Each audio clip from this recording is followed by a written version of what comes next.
This starts, and it's really fascinating to go back. It starts in 1996 with Netanyahu, who wrote a book called Fighting Terrorism. And the thesis of the book is quite straightforward and very dangerous. He says, there's Hamas, there's Hezbollah, they oppose Israel. It's not good for us to fight them directly. That won't work. What we need to do is topple the governments that back them. So what we need is regime change throughout the Middle East. And he actually gave a long list of 7 countries that included Syria, Libya, Iraq, Iran, Somalia, Sudan, and Lebanon. And systematically, the United States has done Netanyahu's bidding for almost 30 years now, going to war with every one of them, except for the big one that Netanyahu so much longs for, which is the war directly between the United States and Iran. About 10 days after 9/11, I went through the Pentagon and I saw Secretary Rumsfeld and Deputy Secretary Wolfowitz. I went downstairs just to say hello to some of the people on the Joint Staff who had used to work for me, and one of the generals called me and he said, "Sir, you got to come in. You got to come in and talk to me a second." I said, "Well, you're too busy." He said, "No." He says, "We've made the decision. We're going to war with Iraq." This was on or about the 20th of September. So I said, "Well, did they find some information connecting Saddam to al-Qaeda?" He said, No. He says, "There's nothing new that way. They just made the decision to go to war with Iraq." He said, "I guess it's like we don't know what to do about terrorists, but we've got a good military and we can take down governments." And he said, "I guess if the only tool you have is a hammer, every problem has to look like a nail." So I came back to see him a few weeks later, and by that time we were bombing in Afghanistan. I said, "Are we still going to war with Iraq?" And he said, "Oh, it's worse than that." He said, he reached over on his desk, he picked up a piece of paper, and he said, I just got this down from upstairs," meaning the Secretary of Defense's office today, and he said, "This is a memo that describes how we're going to take out 7 countries in 5 years, starting with Iraq and then Syria, Lebanon, Libya, Somalia, Sudan, and finishing off Iran." It starts with a simple question and ends in objective reality. Through our journey from there to here, we find one another and ourselves. And as the next 24 hours breaks free from our last, we gaze onward in reflection of the day. Come to your own conclusions. Stay vigilant. Welcome to the Daily Wrap-Up.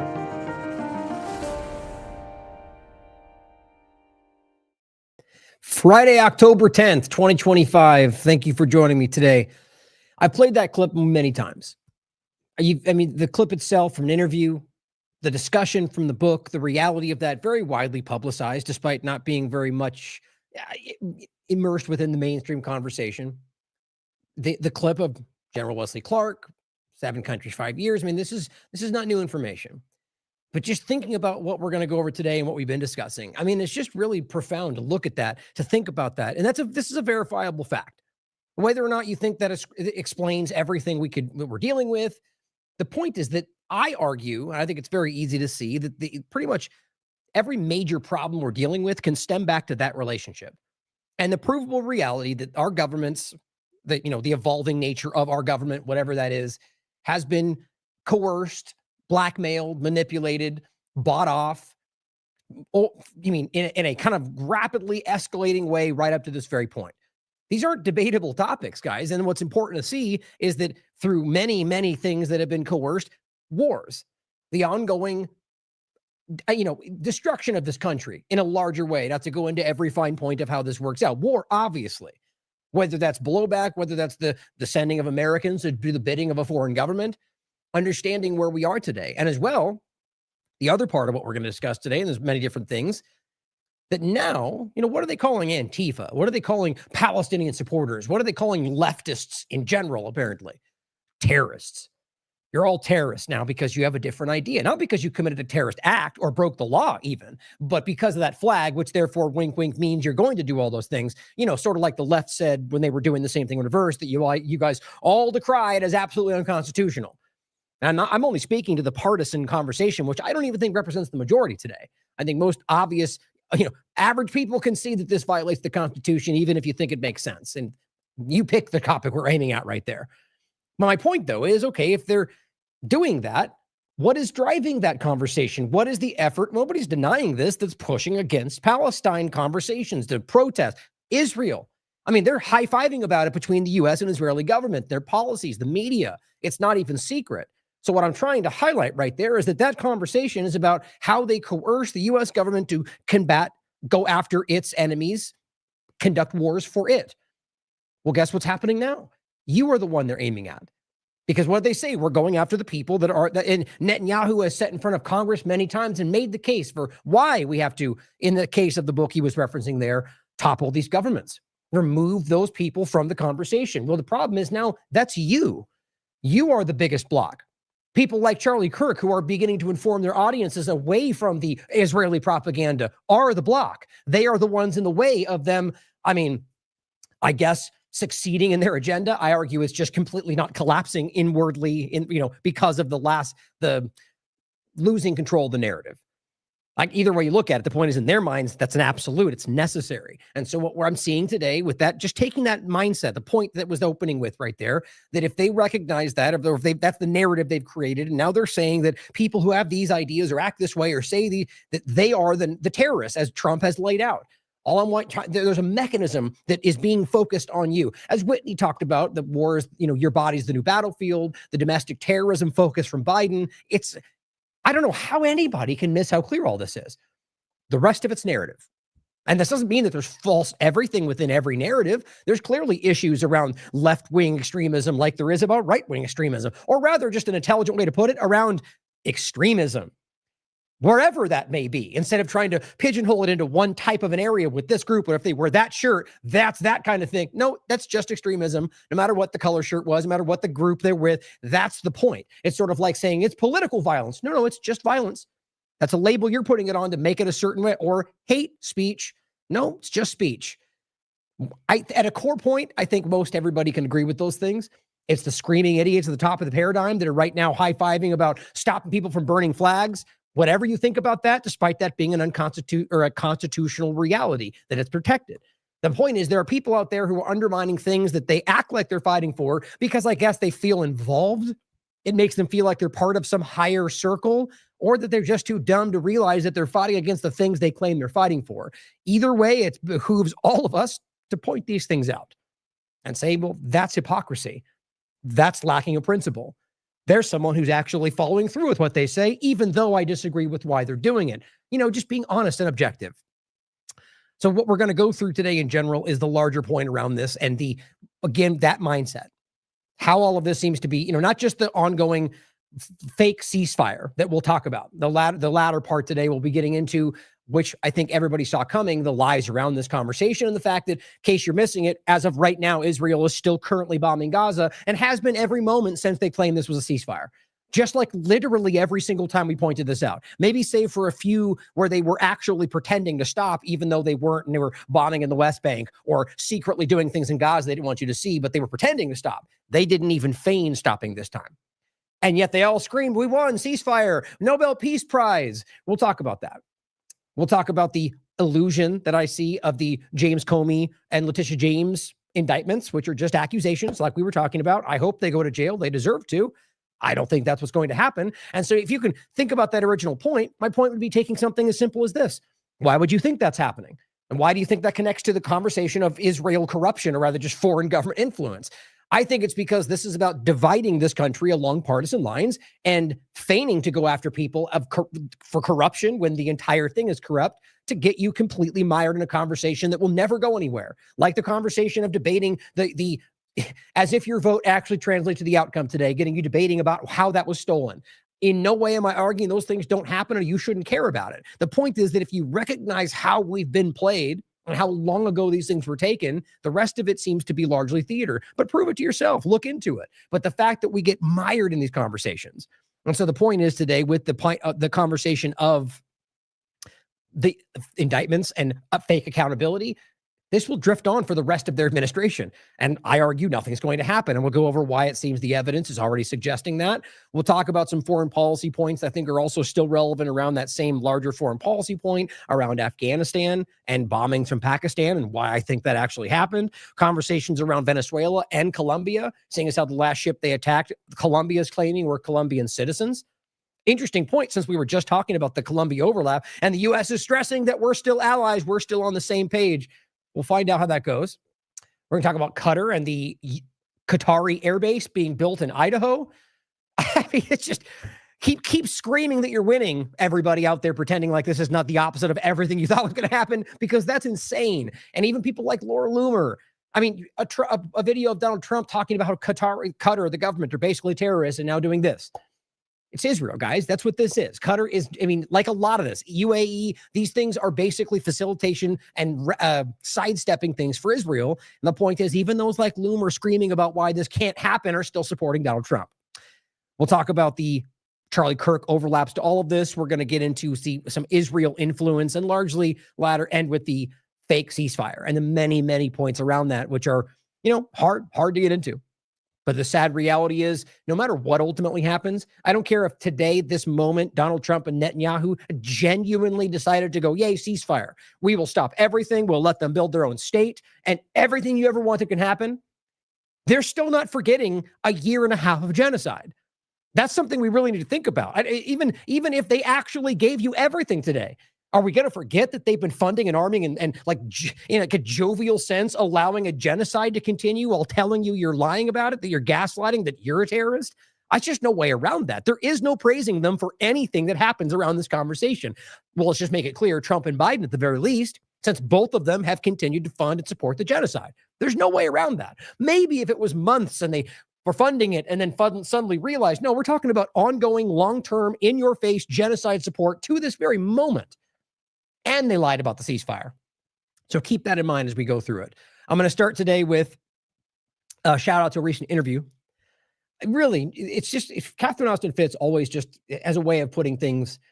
And we titled this the reverse Robin Hood. Why has Trump become anti-capitalist?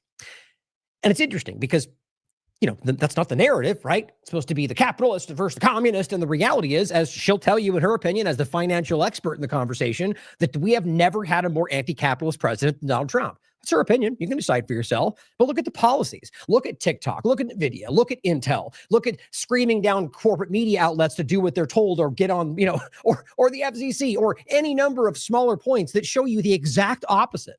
And that, it doesn't have to be. It's anti-capitalist in her opinion, and I would agree with that. But, fascism, communism, it's very interesting how many of those things share. And arguably, you could go a lot of different directions. My point would be that at the end of the day, recognizing that these people are lying about what they're really trying to accomplish is the point. Not that we're going capitalist versus communist, which a lot of people seem to think by reading the title. If you think that, how are you even watching? I mean, if you've watched this show at all, how did you think this was going to, the reality is we are not in the business of pitting against, narrative versus narrative or left versus right or some kind of duopoly division tactic. The point, whatever you think about it, is that this is an entity trying to frame itself as the counterbalance to something else. If you're able to look through it all and see weirdly that they both do the same things, whatever you want to call it, that's the point. They are the same thing. And they use these coercive wedge issues to get you looking anywhere other than what they're building around you. It's a really great interview that I recommend you check out. Now, I want to also start with some points on Epstein, and we'll just begin there, and then we're going to get into the indictments and build from there on how this all seems to connect. But just again, I didn't want this to be missed. It's amazing how little attention this is getting. I get it, there's a lot going on, but I'm still kind of baffled about how the Epstein conversation. I mean, I guess what I'm trying to say is that there's a ton of people that seem, even at the higher levels of the partisan game, who seem to be going like, where's the list? I'm not buying it. Where are the arrests? But yet then I don't really see that much, like there's not a lot of real push right now. For me, The idea that you can have the Cash getting caught lying right in front of everybody in multiple ways that Massey directly called out, and this is reiterating that right here, about the 20 people that you could very least tell us about, all the victims that are behind them going, release the files on me that you pretend you're not for my protection. It's such a obvious theater show. And yet we get very little conversation about this. From the people who have been making a case about why this was going to change everything right up until they suddenly told you it wasn't real. I mean, this should have destroyed everything. Hey, maybe it did. Maybe we're at a point where everyone's already aware of this, and this is them dwindling it forward in hopes they can push you into a panopticon where it won't matter anymore. But let's watch this clip first to just refresh the memory about how incredible it is that this is still not being discussed by the ones telling you they were going to change the world by discussing this. Applied, according to the transcript, there is no credible information that he trafficked them to anyone else. According to victims who cooperated with the FBI in that investigation, these documents in FBI possession, your possession, detail at least 20 men, including Mr. Jess Staley, CEO of Barclays Bank, who Jeffrey Epstein trafficked victims to. That list also includes at least 19 other individuals, one Hollywood producer worth a few $100 million, one royal prince, one high-profile individual in the music industry, one very prominent banker, one high-profile government official, one high-profile former politician, one owner of a car company in Italy, one rock star, one magician, at least 6 billionaires, including a billionaire from Canada. Yeah, and a partridge in a pear tree, right? Everything, everywhere, right? I mean, the takeaway is provable points, but that society was infiltrated. That's the real point about what Zionism is doing. But recognize what he's trying to, at least as I take this, by the way, is there's ones he mentioned that you can prove.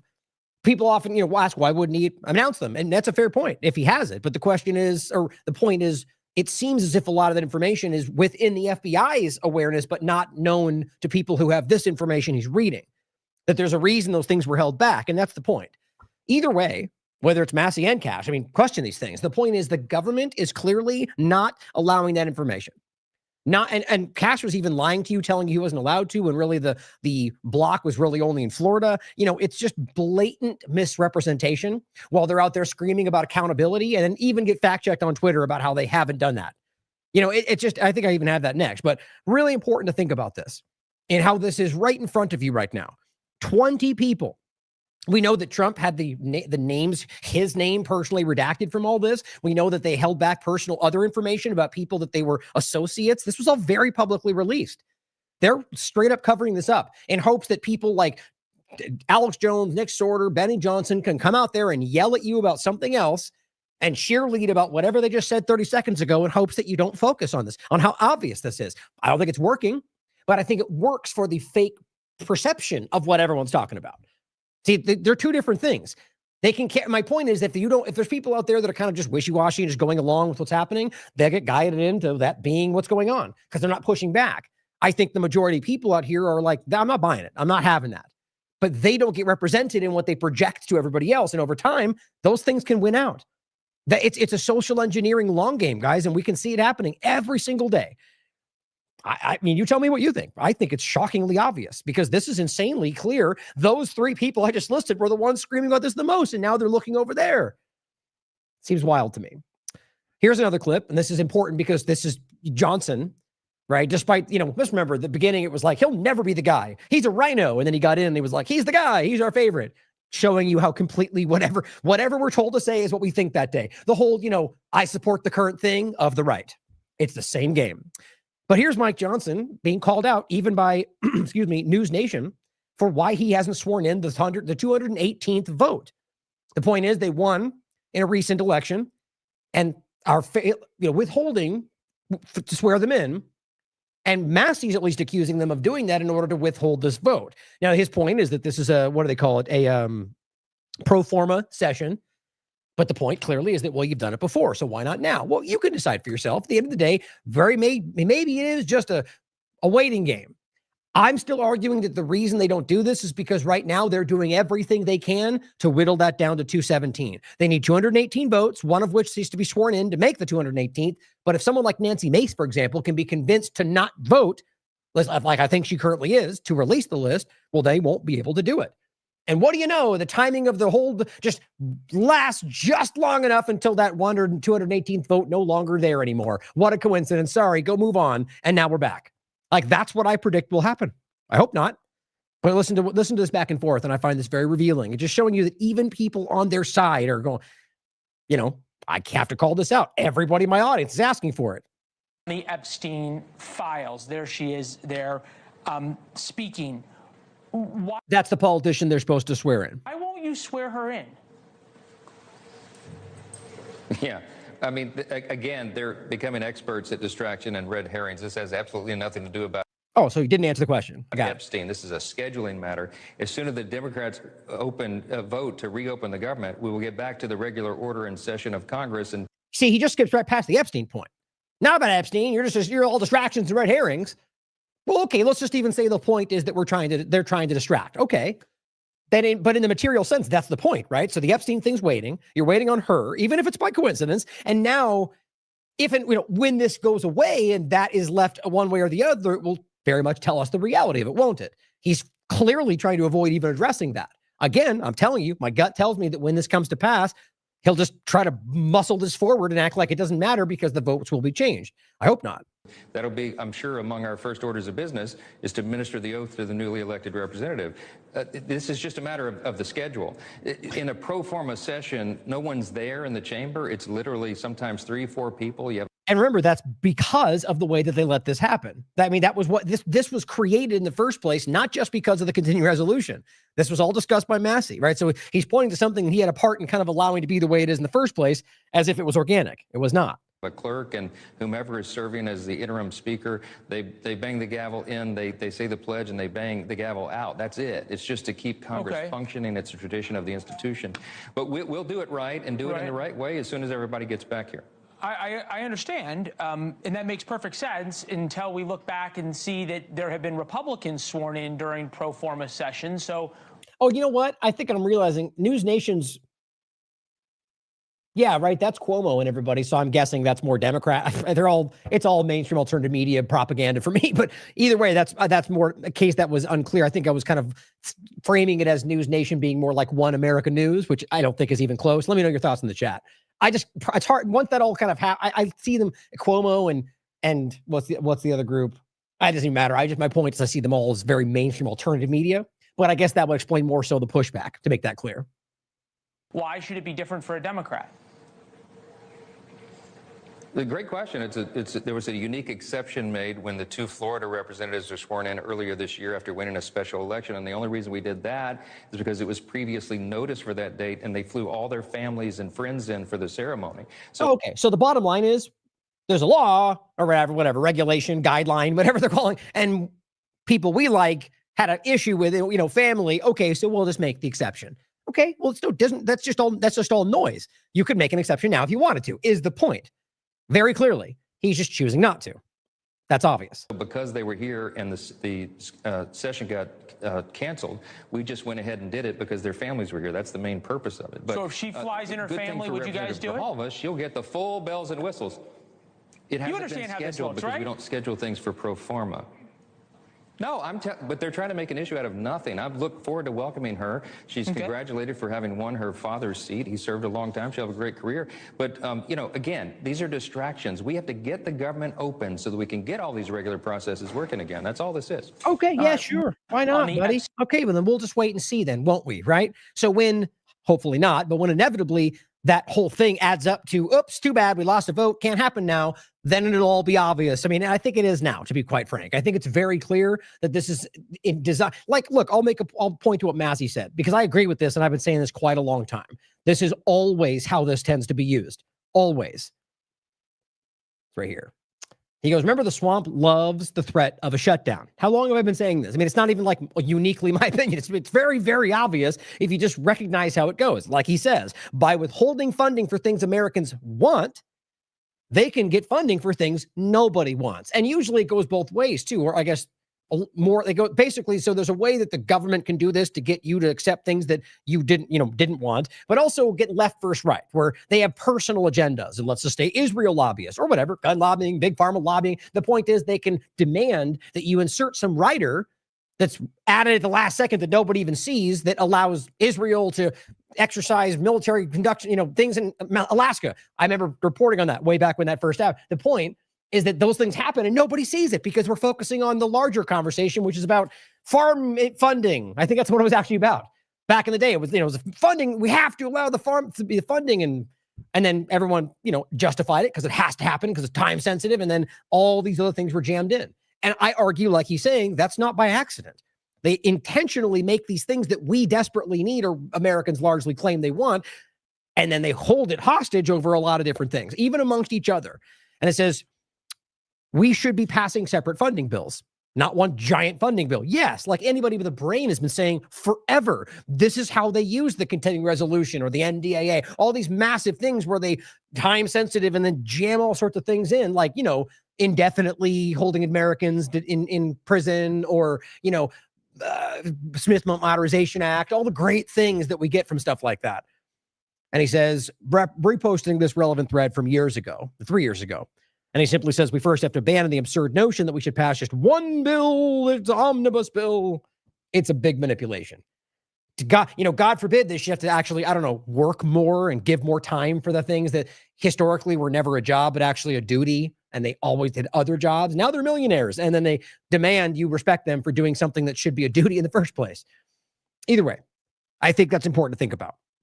It is coercive. Now, here is what he was asked point blank. And this was from I think this is posted on the 7th, so I think it was recent. The point was that he's asked after this, and he's been pressured. I think this is him sort of at least stating he's kind of giving in. I don't think it'll happen. I think because right now this has been 3 days since. Either way, I think it's interesting that all this answer shows you is it's sort of like he's been dragging his feet intentionally. Earlier this year, you swore in 2 Republican members during a pro forma session. So why not swear in Adelita Grijalva, who was elected 2 weeks ago during a pro forma session? Does it have to do with her 218th signature on the discharge petition, the Epstein discharge? No, it has nothing to do with that at all. You got to love this, though, right? Regardless of whether you think that's the case or not. The fact that this is on or I'm not sure who the guy's speaking, maybe it's from another platform, but it's on C-SPAN. That's a corporate journalist asking him point blank, is this shutdown so you can manipulate the Epstein vote? I mean, think about how crazy that is. These are people at the highest level of the fake news media, and they're the ones asking things that independent media set the table for. You've never seen this before in the past, guys. Like, this is what I've been saying. Independent media is legitimately setting the conversation. That's why mainstream alternative media is so desperately floundering, trying to take control of this, and I think making themselves look more cartoonish than ever, at least to people with a brain. But I think, listen to the way he responds, though. But I just think that's very important to think about in the general sense. No, it has nothing to do with that at all. We will swear her in when everybody gets back. It's a ceremonial duty. Look, we'll schedule it, I guess, as soon as she wants. It has nothing to do with it. That's a very different response. He's getting fed up with having to, because look, it's just so many times you can act like it's just a normal thing. And everyone keeps going, well, then do it right now. What about tomorrow? What about tomorrow? And I think he just basically said, okay, well, if she wants to. So now I guess it'll be up to them to schedule it. He'll probably find a reason to deny it anyway. It's a game. We're in pro forma session because there is nothing for the House to do. The House is... He's back to his explanations. I just think that answer is very telling. So we'll wait and see what happens. But I think it's important to know where this is going. And at the end of the day, that this is a game of the, acting like they're in there fighting for you. Let it shut down. I think it's very clear. You realize, hey, look, no chemtrails. Hey, look, if that's what's happening. The point is that I think there's a lot of, despite obviously that there are people that will suffer because of to their detriment, their dependence on the government. I think there's many other ways that this society could function and much better if we got away from that. But yes, I can admit that this thing, the government just no longer existing, let's say, would there be people that would probably suffer. I would argue that if we're going to get into the whole, better for everyone kind of mindset, which I don't ever use to make my case. My point is, I think that is generally better for this country, for our society, for our politics, for our mental health, for everything. But that's my opinion. So I simply taking into consideration the definite downside, let it go. I think we should be at least I'd love to see a world where we can give it a go and see if we can exist without some overarching authoritarian government pretending to be something else. Now let's talk about the illusion of accountability, which is everywhere right now and has been for a very long time, left and right. I mean, I've said this before. Can you point to one person, and not some got caught by local police or caught up in something that was too big to ignore, like out, like because of something like that, where it was some kind of, video or a leak or local police caught him. That's always how this goes. At the high level, when have you seen a politician go to prison because of a congressional hearing or because they caught them money laundering or insider trading? I can't even remember an example. You know how much evidence we have about people like Pelosi or any number of examples left and right? Somebody like Dennis Hastert, for example, who was a serial child molester, the judge called him, that came out because of many other things that had nothing to do with investigations about him through the government. This goes back to when he was a teacher. The whole thing is long-term, and I argue it was covered up right until the day it happened. And he was a he's a Republican, third, he was the Speaker of the House, so he's always debate this people. The second in line, third in line, the president, since he's third, but he'd be second. Anyway, the point is that very powerful. And this person went to prison for being a serial child molester. And even then, it didn't seem to get as much attention. I think what we continue to recognize is even Donald Trump, everyone loves to say they just went, okay, you can argue that, and I wouldn't even disagree. The narrative of the tape, it looks like they went after him. It looks like they threw anything they could. And I think some of them, individuals, very much hate Donald Trump and very much have political motivation. But what happened? Money changed hands. That always happens. Any accountability? Any legal? No, nothing. Not for Clinton, not for Trump, not for Klaus Schwab, not for Bill Gates, not for anybody of the Silicon Valley, deep state globalists. Nothing. So, keeping that in mind, this is from the 8th Central Witness undermines case against James Comey. And this is basically what we already were telling you, but this is just coming out more and more and more. And I think if you recognize that nothing yet has been added, which even then, I'm not a legal expert, but the idea that they could just keep throwing things out, this is an indictment that had to go through the minimal process that it is. There's a process. There does need to be evidence, but you look it up for yourself. The reality of what little they truly need, especially when there's, greasing the wheels, you don't really need that much to be able to throw an indictment like this. And what we're talking about is lying. That's it. And basically the same with Letitia James. And it's difficult in the first place to prove these things. And then secondly, when we get into it, the evidence seems to be pretty much non-existent. At the very least, that this seems to have been set up so they could claim political manipulation. When in the reality, it seems like it was set up to fail. Probably because nobody ever gets held accountable in this game. But it says federal prosecutors investigating James Comey for allegedly making false statements to Congress, which I have no doubt he did. I think all of them lie in front of Congress like a matter of, like they're breathing. Determined that a central witness in the probe would prove problematic and likely prevent them from establishing their case to a jury. It says, according to the prosecutors who investigated the circumstances surrounding Comey's 2020 testimony for 2 months, using Richmond's testimony to prove that Comey knowingly provided false statements to Congress would result in likely insurmountable problems for the prosecution. But let's even say they get him for that. Do you think for 1 second that getting caught for lying in front of Congress is going to be anything other than a slap on the wrist for this guy? I just look at what we've dealt with. And on top of that third point, I hope so. I hope it's more than that. Third point, everything that you're accusing him of, and most of which I probably agree with, and that's what you get charged of lying in front of Congress. I think you're being laughed at. This is you may have the secret undermine, they're going to add more. Discovery will bring more in. Yes, certainly possible, but that's a hope. That's not based on anything in front of you right now. Especially that's based on your belief that they actually want to hold the people accountable. Investigators detailed those conclusions in a lengthy memo last month, recommending that the office not move forward in charging Comey, according to sources familiar with the memo. More than one person, left and right, including people that Trump appointed and got released for it, have tried to say, look, there's not enough here. It's going to make them look stupid, but it's about a process so you guys can alleviate the steam that's building. That's what I think. And let's not forget the Pelosi point, where they just came out for the 13th time and said Pelosi is a treasonous, I agree. She's a criminal, like a lot of them are, that you can prove. But how many times are you going to report something on Twitter and not actually have any accountability about it? How many times can Miller and Kash Patel call Obama a traitor, which is very real legal meaning, and then not do anything about it? It just doesn't make any sense. And you realize if you think Obama suddenly, why not? Why all of a sudden now? Why not last time Trump was in power? Why not January 20th? It doesn't make any sense if you really pay attention, guys. But I hope I'm wrong, because I do believe these people are criminals. But to be clear, no more or less than the rest of them, Trump included. Prosecutors further expressed concerns I mean, it varies, but my point is I think they're all at the same level of criminality. Prosecutors further expressed concerns about the department's ability to take the case to trial quickly due to problems identifying all the relevant materials that would need to be handed over to Comey's lawyers, according to their sources. They also raised alarms over the potential for Comey's defense to cite the statute of limitations. How much you want to bet? I'm going to read more about this, but this is what I think is going to be happening. I think this is what's set up like this to fail. My gut tells me this, which has been wrong before. But it says they've presented the idea, the worry the statute of limitations will be cited to be able to remove the case. It says, which derives from the testimony in 2017 and was only reinforced by Comey during his 2020 testimony in response to a question from Republican Senator Cruz. So the argument essentially is that it really stems from a 2017 claim that was only pointed back to in 2020. The argument being there is that if it was 2017, the statute of limitations has already played out.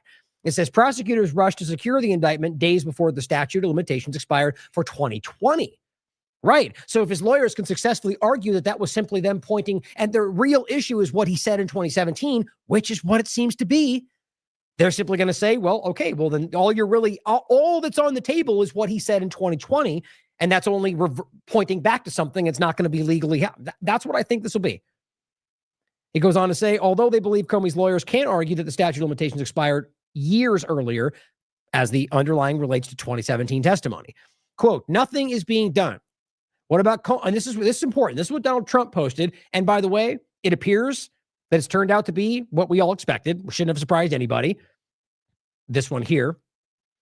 White House has actually admitted that Trump's message to Bondi was supposed to be a private message, which we considered when it came out, right? Because it was pretty ridiculous. It said, nothing is being done. What about Comey? And this is my point. You can't then later go, I didn't have anything to do with it. I didn't do. That's what he said in the White House. He acted like he didn't have anything to do with going after Comey. He quite literally publicly said this and then said, where was it right here? No, it's not that one. The point is in another point on that same conversation. He basically said, throw it out there. We'll see, let the courts decide. Well, that's not how that's supposed to work. There's supposed to be some basis for, like, you should believe you have a provable case before you take this to town. But it says nothing is being done. What about Comey, Adam Schiff, and Letitia? Trump wrote in a social media post last month directly addressing Pam Bondi, and it says, we can't delay any longer. It's killing our reputation and credibility. Very different than having a case. They impeached me twice and they indicted me 5 times. Right. Did he ever go to jail? No, because indictments are accusations. Like you guys would know, right, if you're recognizing they lied about him, if that's what you think. Over nothing, justice must be served now. Okay. So if you're saying reputation and credibility, then you're not really going after this because you want to see something change. You want them to think you are because it's ruining your reputation to not do it back to them because you're dealing with the lowest common denominator. We don't care about constitutional rights and judicial, independence. Do it because we want them to suffer too. That is the Nick Sorter, Benny Johns, the same people we point out every time. And it's not my opinion. Look at them. Look at them cheerleading unconstitutional actions that they would have otherwise called out if Biden was doing it. It's very, very easy to see. Okay. Letitia James, criminally indicted. This was yesterday. And it says James, who is, Letitia James, who led a civil fraud investigation against Trump, who, by the way, was found guilty in 2023, was indicted on charges of bank fraud in Eastern District of Virginia. Now, it's bank fraud, but apparently, as you read through it, it really cites back to like lies. So either way, though, this is what you think you're going after her for? This is peanuts when it comes to what these people are actually guilty of. But I guess that's okay for you. If all you're, this is what I'm trying to say from a nonpartisan perspective. If you're just an objective, nonpartisan person who wants criminals to be held accountable, this does not do it, especially since it appears the same kind of setup as Comey. But I hope I'm wrong. It says prosecutors accuse James of alleged bank fraud and making false statements to financial institutions regarding a mortgage loan for her house. That's what this is. That's it. In a statement, James accused the president, who recently publicly pressured Bondi, and it says of a desperate weaponization of the justice system is what she called it, James, which exactly what it is. Exactly like what you guys did too, because our justice system has been weaponized by the government for a long time. And if we know who's influencing and controlling the policy of our government, it shouldn't be that confusing. Trump appointed Halligan, his former personal attorney, to oversee the case after another U.S. prosecutor, Eric Siebert, who Trump appointed, resigned. He was reportedly ousted after he told the Justice Department that he had not found any evidence to charge James. So this is the same thing with Comey. The person that Trump puts in place says, we don't have a case. Trump's person. So they get rid of them and say, who wants to do what I'm asking them to do, regardless of the evidence? I will. Every power-hungry person in the room. That's Bondi, Hegseth, Cash. These are the people that fall in that position because they know where the honest people out there that might have integrity or like they won't get within a 10-foot pole of this administration, probably with any part of the government, because we're starting to see what really is happening today. And so the junior team rushes in, fills what they can, and are even willing to take what might be thrown under the bus to maybe get some power. That's how I see this. So Donald Trump's person said there's no case. The federal government alleges James bought a three-bedroom home in Norfolk using a mortgage loan that required her to use the property as her secondary residence and did not allow for sharing ownership of a time-sharing home. Look, if it's a crime and she broke the law, charge her for it. I don't care how minor it is. If you think this is something that happened, you can prove it, hold her accountable. These people think they can get away with stuff like this. The point is, this is nothing compared to what these people are really doing.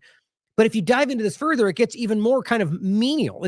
So basically, the claim is false statements about whether she was actually utilizing the other home as opposed to letting other people live there. It's a very tiny thing. And it says the misrepresentation allowed James to obtain favorable loan terms that would not have been available for an investment property. So a better loan term is what we're really debating here, and whether she lied about where they were staying to get those better loan terms. I mean, just take a second to reflect on this when we're dealing with Epstein client lists and foreign policy genocide and everything else that people have been doing from Biden and before. And this is what they're focusing on. They're laughing at you. I mean, at the same time, giving shockingly, loans to Israel while they're committing genocide at the expense of Americans all over this country. Now, we talked about that in the interview with Catherine Austin Fitts. And I'll just grab this, by the way. What was it? There we go. A great article from Gen X Girl, by the way. I'm hoping she'll write some more for TLAV.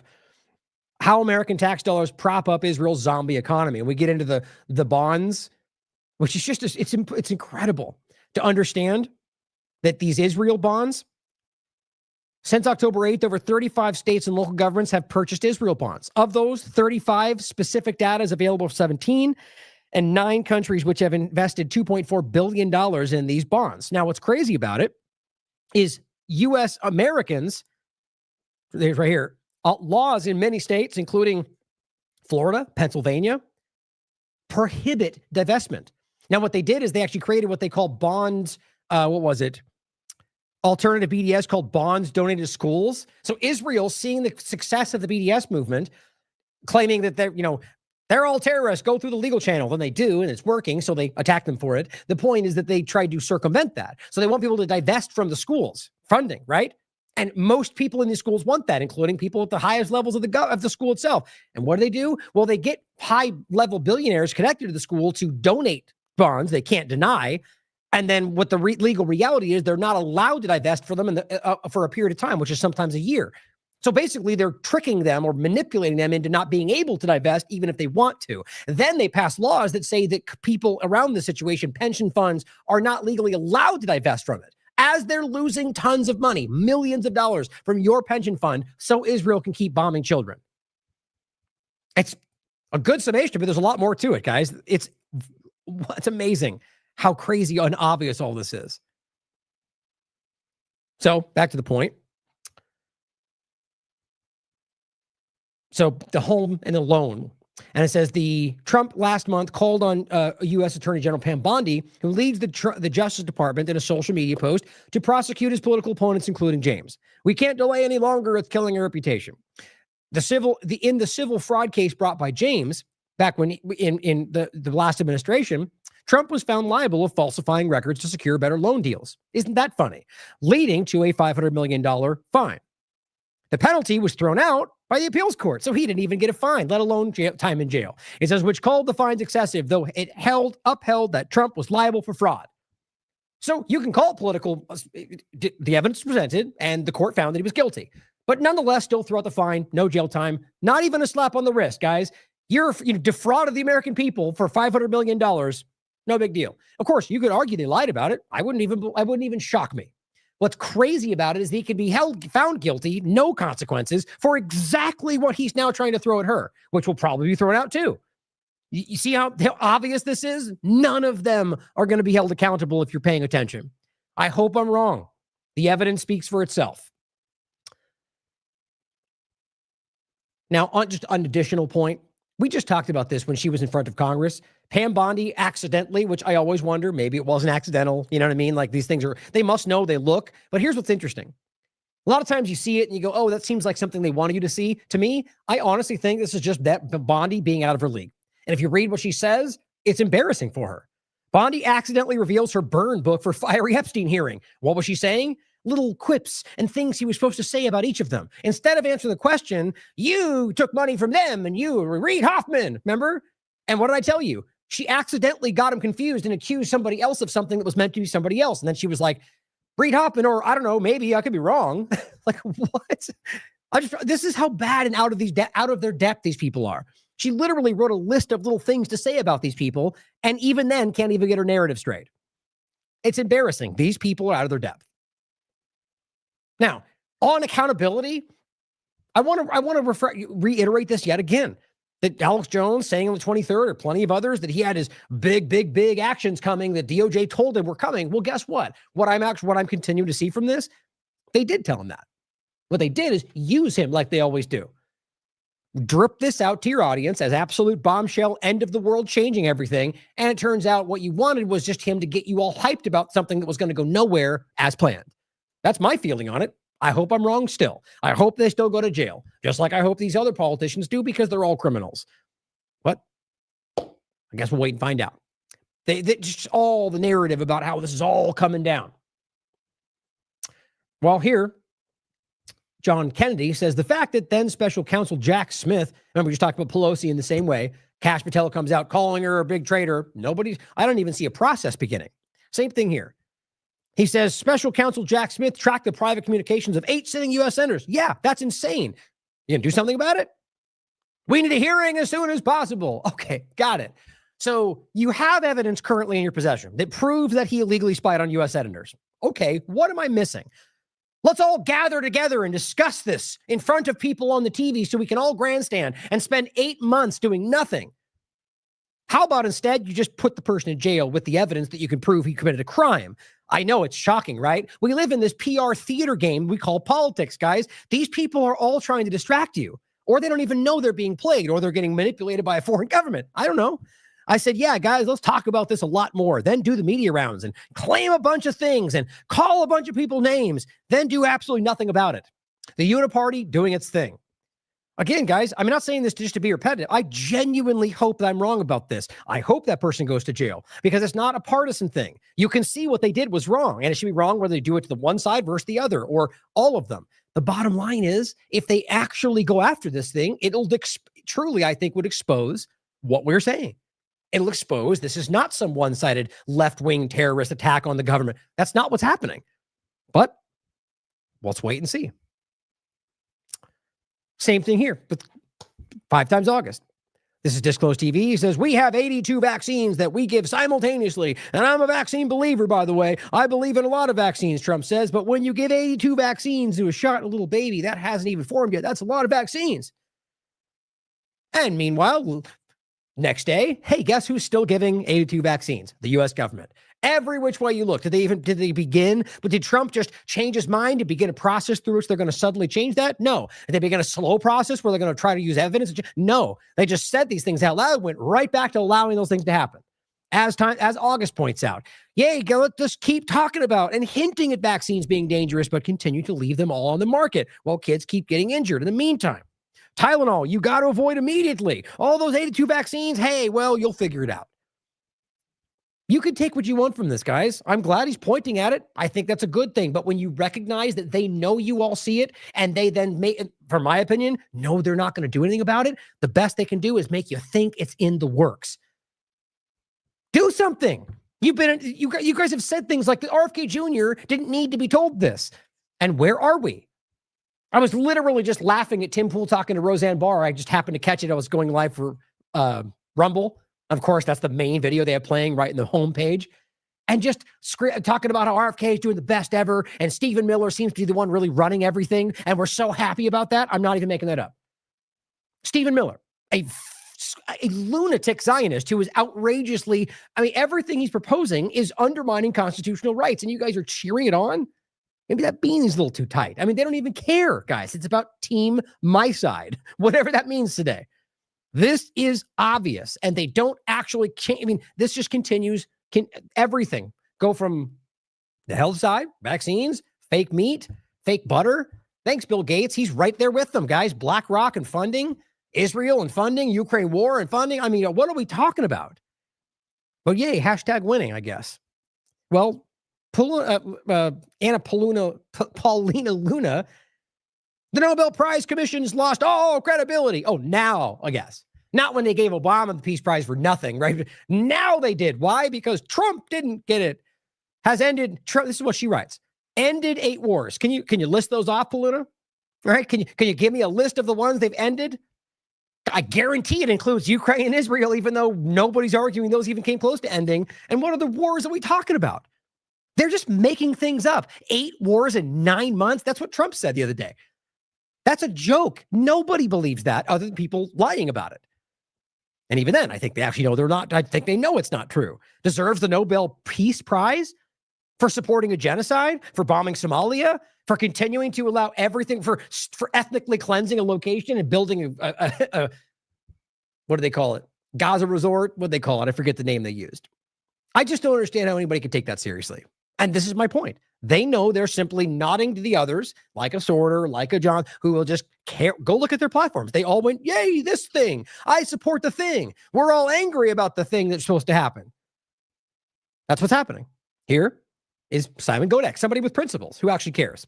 He says, so let me get this straight. You're all raging that Trump didn't win the Nobel Peace Prize, which is just an absurd thing to talk about. But you're not raging that he let Fauci walk free or that he kept the client list sealed. And that's what you're mad about? You see, these people are dishonest, guys. They don't care about what they claim to. They claim to care about what you want and then cheer what Trump does. And then pretend they're the same thing. It's right in your face. Everywhere you look. Here's the Prime Minister of Israel, because, when you've got friends like Israel, who needs enemies, right? He says, give Donald Trump the Nobel Peace Prize. He deserves it. Now, let's be clear. As of right this moment, that's a little bit further down. They're still bombing Gaza right now. As we're speaking, they're bombing in Gaza. And they're pretending that look, let's even say you think the deal's going to finish. To say it while you're still killing innocent people. And not just ignoring that, but asking for praise, guys. I've said this from the beginning. That is a special kind of evil. And it's not unique. Biden did the same thing, guys. It's your government being infiltrated by the person who's pushing this. Peace through strength, it says above him. What did I tell you? That's what this is. Enjoy your peace through strength genocide, because that's what we're ultimately talking about. And that's what this is the mindset of people around the world.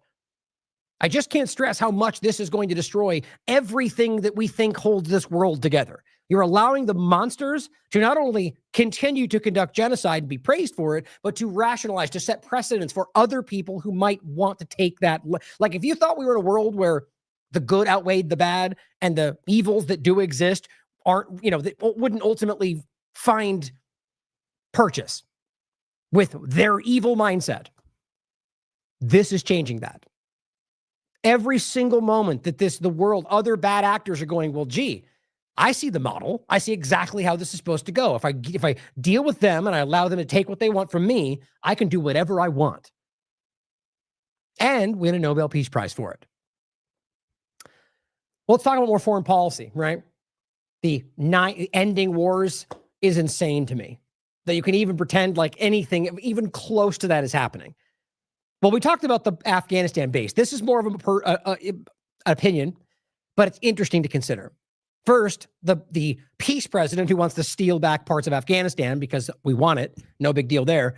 The Taliban firmly rejected Trump's claim for Bagram air base that he incorrectly said they built. No, they didn't. It was the Soviet Union. But, who cares about facts, right? He's wrong about a lot of that stuff. And whether he knows it or not is irrelevant in the sense of the truth. But it's alarming that he either doesn't know that or is willing to lie to you about it for, I guess, being able to seize land from a foreign country. But this is recent from the 7th. Afghanistan firmly maintains its position and is saying, we're not giving this back to them. The Afghan Foreign Ministry firmly maintains with Russia that they will not give this base back to the United States. Okay. Well, as of today, yesterday, really, Afghanistan was bombed by Pakistan. Seems like an interesting development, right? Afghanistan's Taliban government, the one that the U.S. was working with, even though they used them as the justification to begin the war, because that always makes sense, right? In fact, it's no different. That is a model for everything else we've seen, whether it's Al-Qaeda and ISIS, whether it's the Kurds, or rather more specific, the Syrian rebels. It's the same thing every single time. It literally is when you take a second to look. Or Israel funding Hamas, it's a round and round again. But it says the allegation comes after 2 loud blasts were heard in the city on Thursday. Pakistan has also bombed a civilian market in the broader province of Patika in Afghanistan's southeast. The Taliban Defense Ministry said in a statement on Friday. Pakistan has neither confirmed nor denied. Now, this has very clearly fleshed out the point. If Pakistan's bombing Afghanistan, why would that be happening? There's plenty of different geopolitical reasons to get into. I'll give you my opinion. I think first and foremost, this is about, let's put it this way first. I think that this might be about the issue with the base. And I think on top of that, this has been a building discussion around fighting terrorism and ISIS-K. We've talked a lot about that. I quite frankly think it's obvious that ISIS-K is a construct. As we talked about here, does ISIS-K even exist? Now, I'm not saying that it didn't at one point or might not still have some remnants of people. I think that it's become a CIA intelligence Mossad cutout where it represents what they point to when they are dealing with ISIS. It is an extension of ISIS that exists in Afghanistan that I can literally prove to you has direct connections back to intelligence. I did it in this show, and I did it in this show. And this one was about the Crocus City Hall, and this one was about the bombing at the airport, I believe. And it was ISIS-K election threats surface at opportune moment. It's again, if you want to go further on it, it's a deep conversation. I think it's important to recognize that is supposed to be something they're dealing with in Afghanistan. And I think the point is you're going to hear, if this fleshes out, that's why. They were fighting the boogeyman that Israel and the United States are going to begin to use as the newer problem. Let's just even say they lose traction with everything else. Well, ISIS problem is always there to fall back on. They'll just start claiming ISIS attacks. And I think that's part of it. And this is completely my opinion. But one thing I didn't want you to miss that I thought was very relevant. Trump's family backed crypto firms, courts Pakistan. Interesting timing, right? So this is April 30th. Says the agreement focuses on expanding blockchain technology, stablecoin adoption, and DeFi integration across Pakistan. The press release cited by Dawn described the deal as a major step toward positioning Pakistan as a global leader in the digital finance revolution. Digital IDs, digital money, all the things that we pretend we're fighting, the rebels, fight the deep state, and enhancing Pakistan's position as one of the fastest growing crypto markets in the world. So let's ignore the fact that this is literally a Trump company that is now using his political position to make lots of money through another government. Nothing wrong there, right, guys? I mean, it's insane. That's the whole point. That is your fascist, communist, anti-capitalist overlap that's literally everywhere you look. And it says the partnership comes amid rising scrutiny of Donald Trump's financial ventures. According to the New York Times, World Liberty Financial, remember the one that was basically a pump and dump that just collapsed and still there, but they just stole a bunch of money to start. I don't mean that quite literally, other than the fact that people put money in there thinking Trump was going to give them millions of dollars by supporting him, and it just collapsed by 80% or whatever it ended up being. You can look at it. And it says heightens a deepening overlap between Trump's political role and his private business dealings. It's just almost funny to me that they can't even just be honest about this. You have to soft roll it. It is a literal crime, guys. The idea that you can use a personal company, look, to pretend like your son runs it and he's not connected to you is never been enough. Historically, it's just obvious to me how this is being worked, and especially since Trump's overlap is what made this happen. He's dealing with Pakistan. So understand how clearly criminal this is. But let's not pretend it's any more so or less than the previous administrations. Other than the fact that my point would be that it's right in your face. Typically in the past, these things have been done with ways that you can't really prove. So that's about setting the new precedent. Mr. Trump's return to the White House has opened lucrative new pathways for him to cash in on his power, whether through his social media company or new overseas and real estate deals, like Gaza. But none of the Trump family's other business endeavors pose conflicts of interest that compare to those that have emerged since the birth of World Liberty. The firm, largely owned by the Trump family corporate entity, has erased centuries-old presidential norms, eviscerating the boundary between private enterprise and the government policy in a manner without precedent in modern American history. It says in October 2024, World Liberty Financial, the crypto platform, raised $300 million in selling 20 billion WFI tokens at $0.015 each. It now plans to launch a $1 stable coin pegged to the US dollar. Like, we all didn't literally predict this being your central bank digital currency side. This is the stable coin version, privatized version that is way worse than any CBDC you ever thought was coming. And I don't mean that because of this one, but because that's what the stable private coin version of that is. And it is way worse. All the same problems, way less accountability if there ever was in the first place. And we were telling you, Catherine, IMA, everybody, Whitney, Derek, we've been telling you this was coming. And this is not new. We told you back when this first started, and it is going to be part of this game.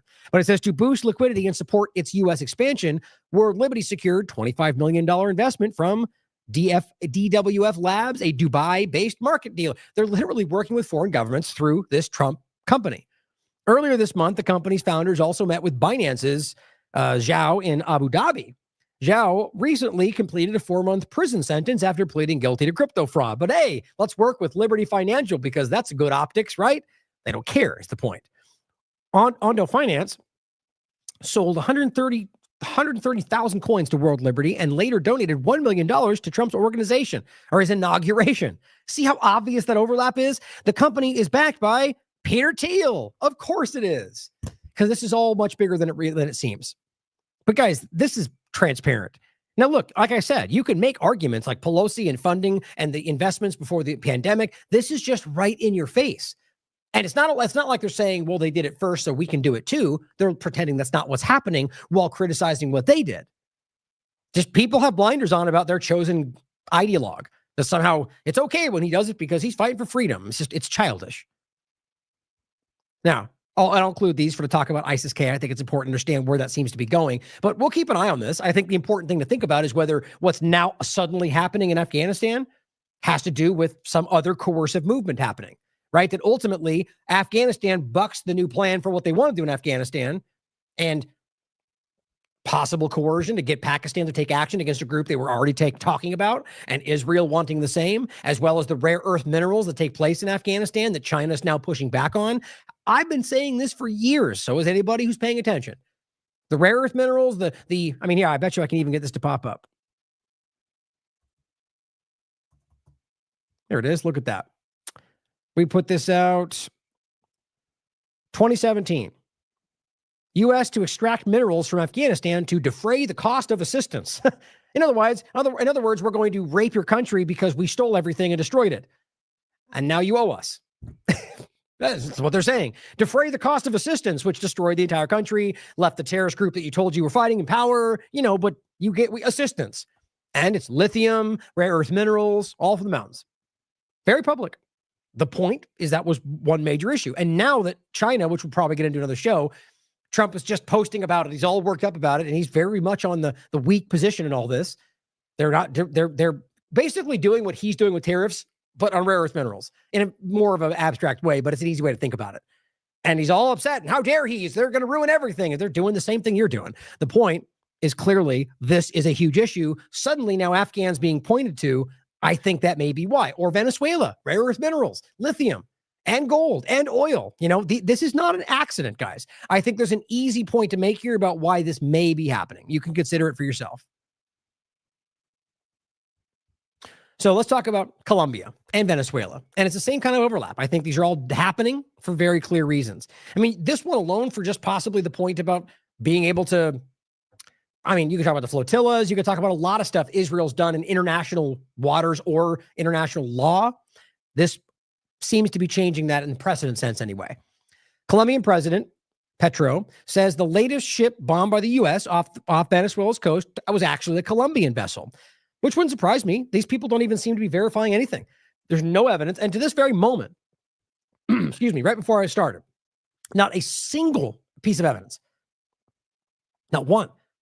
They have not presented anything. The U.S. government has not proven a single point about whether they were committing drug trafficking, let alone to the point that you would call a narco-terrorist. You understand this If they're selling drugs in a boat, they don't become a narco-terrorist. It's a whole category. It's about terrorism, not just selling drugs. And this is them just conflating it all because they need to be able to take action like you're seeing. And you can't do that with somebody selling a bag of weed, okay? This is something where they're bombing people, and without any due process in international waters, there is no stretch of the imagination where that's legal, even if everything they said was true. They're trying to change that reality by just pumping their chest and saying, challenge me. We're saying it's okay. You challenge me. You see what happens to your country tomorrow. You see what suddenly starts happening within there when Israel or sanctions or, this is what they do. They coercively use their power against everybody. All of a sudden you get tariffs, and all of a sudden it's the obvious reality. And he says, Petro warns Trump now that triggering a war scenario in the Caribbean. This is no war against smuggling, he says. It's a war for oil, and it must be stopped by the world. This is from Reuters. He suggests that a vessel bombed by the U.S. was Colombian. It says indications show, this is what he wrote on Twitter, that the last boat bombed was Colombian with Colombian citizens inside. He says the aggression is against all of Latin America and the Caribbean.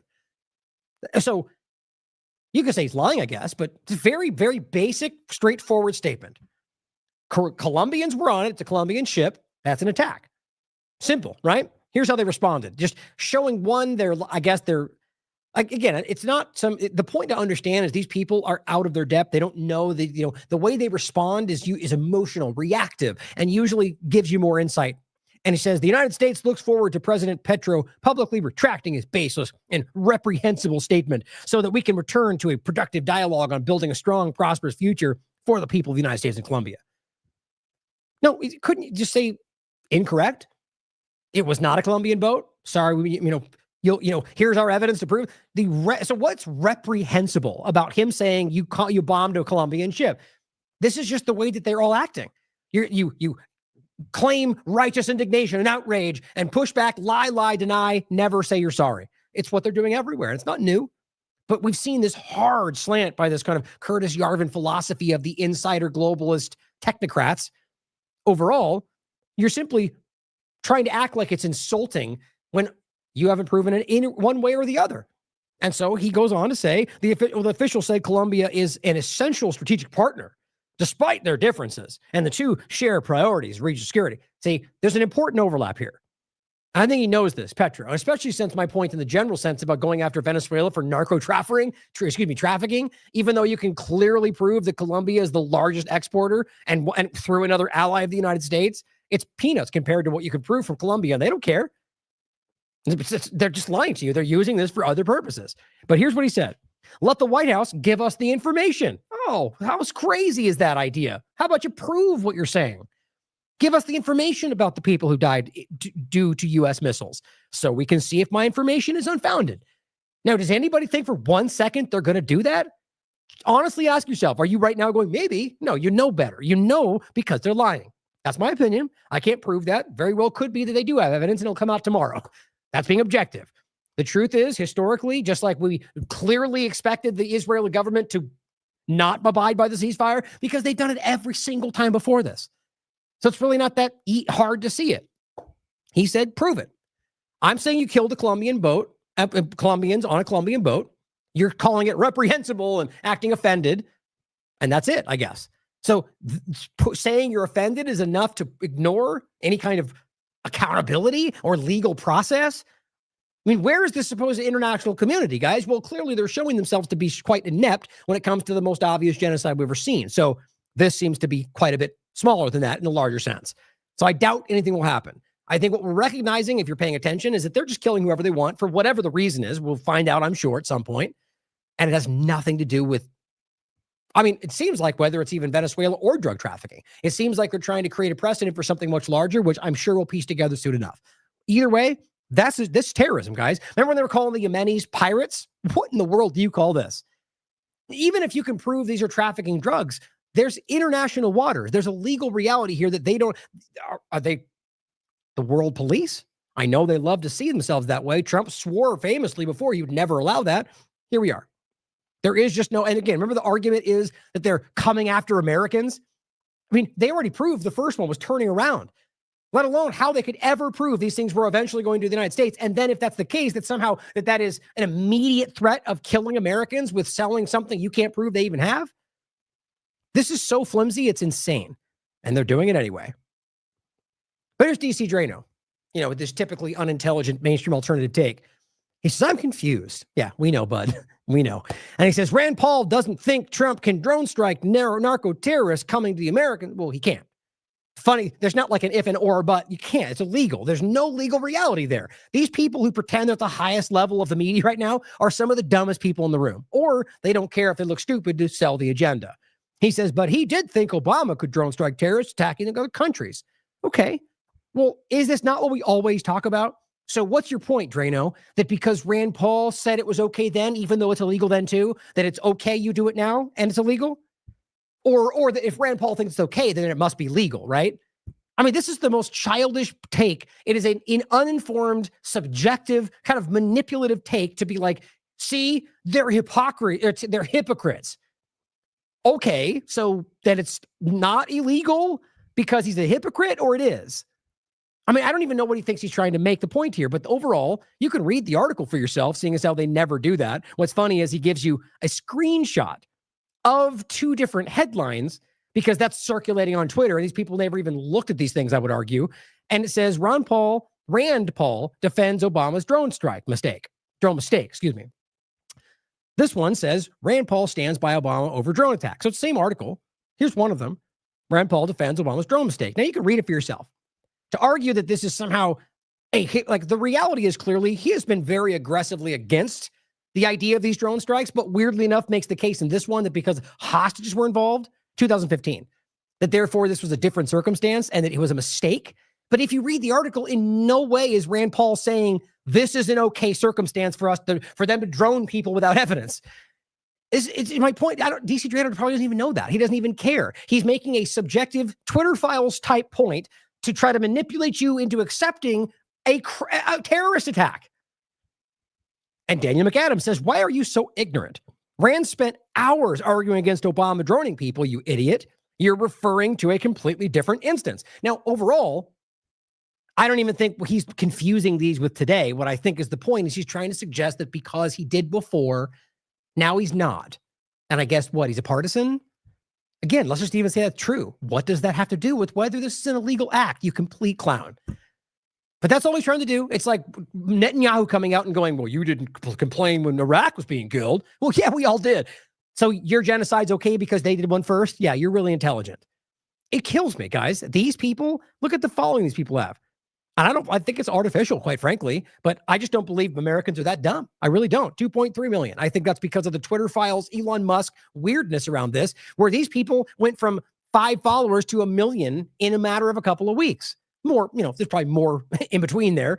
Overall, this is Rand Paul pointing out on the 8th, the Constitution does not allow the president to unilaterally blow up suspected drug smugglers. That's a fact. Are you disputing that, Drano, or are you just putting out a hypocritical division to distract people from that point? That's what their job seems to be. But let's even take it a step further back and say, okay, well, let's just say he does. He's saying the Constitution doesn't allow you to unilaterally blow up drug smugglers. Okay, let's go back to the point about Obama and drone striking. Anybody honest should argue that the government should not be legally allowed to murder somebody with a drone without any process. That's always been an honest person's stance, in my opinion. But overall, you're comparing an alleged drug trafficker inside international waters without any evidence to somebody that they're bombing on the other side of the country with, I guess, some level of process they claim they can back up. Again, the point is both of them are wrong, guys. But to conflate the two just seems lazy. What he's trying to do, I argue, is trying to make Trump's actions against these little skiffs in the water with no evidence into some massive war on terror type operation, because I get the sense where this is going. Whether Venezuela or Afghanistan or everything else in Venezuela, this is building. I think we sense that. And this is going to be about something other, probably just distraction, if you want my honest opinion, but I think rare earth minerals, occupation, anything other than we're failing you in every possible way. Here's Max Blumenthal. As always, Cristian Amanpour, these people, regardless of having sometimes good takes on certain topics. I asked Venezuelan's opposition leader, she says, whether he would support Trump administration overthrowing Maduro, and he told me, I would support dismantling the drug cartel that's running my country. So, as Max points out rightly, This DC-based U.S. government asset, which is what he is, who has spent more time at Washington Nationals games than in any meaningful political position over the past 5 years, is not Venezuelans' opposition leader. These are, let's just even say he's born and grew up in Venezuela. These are people who have been cultivated by a foreign power. It's not even a secret. Like Guaido, for example, and we're just going to go through this yet again. Clearly, there's an effort happening here, guys, but this is, if you thought they couldn't get it done before, imagine this junior team trying to play it out. Well, we talked about this back then. This was posted on the 10th, 2025. We talked about this and this discussion back on right here. This was 2024. And the title was Bird Flu Emergency Declared, Israel's Syria False Flag, and the Right Makes Regime Change Great Again. Now, this woman was the person who wrote this letter to Netanyahu saying, to sum it up, please, please come overthrow this government. Not a joke. Come, please, regime change our country to Israel. And she is the one that they're trying to not only give a Nobel Peace Prize to, but the point is that there's, just like the new guy, they're just one after another of fill-in puppets being put there by foreign powers. 2025 Nobel Peace Prize winner, Maria Corina Machado, she won it, once wrote to Israeli Prime Minister Benjamin Netanyahu and asked him to help overthrow Venezuela's Maduro. 2025, if you get a Nobel Prize for trying to convince a foreign genocidal apartheid state to attack your own country and overthrow its leadership. That's the world we're in. This is Mencho Sint. Low IQ corruption, giving the Nobel Prize to Trump. Top-level corruption, giving the Nobel Prize to a politician to manufacture consent for Trump's regime change in Venezuela. See, so now you could argue that what they're doing is setting this up to fall, right? For the very intention of this justifying what they, like this, whether it's claiming that Maduro stole the election again or whatever it is, this, I agree with them. This feels like this is coming together for the agenda of the next effort against Venezuela. Really, if I had to pick one thing, lithium. Rare earth minerals.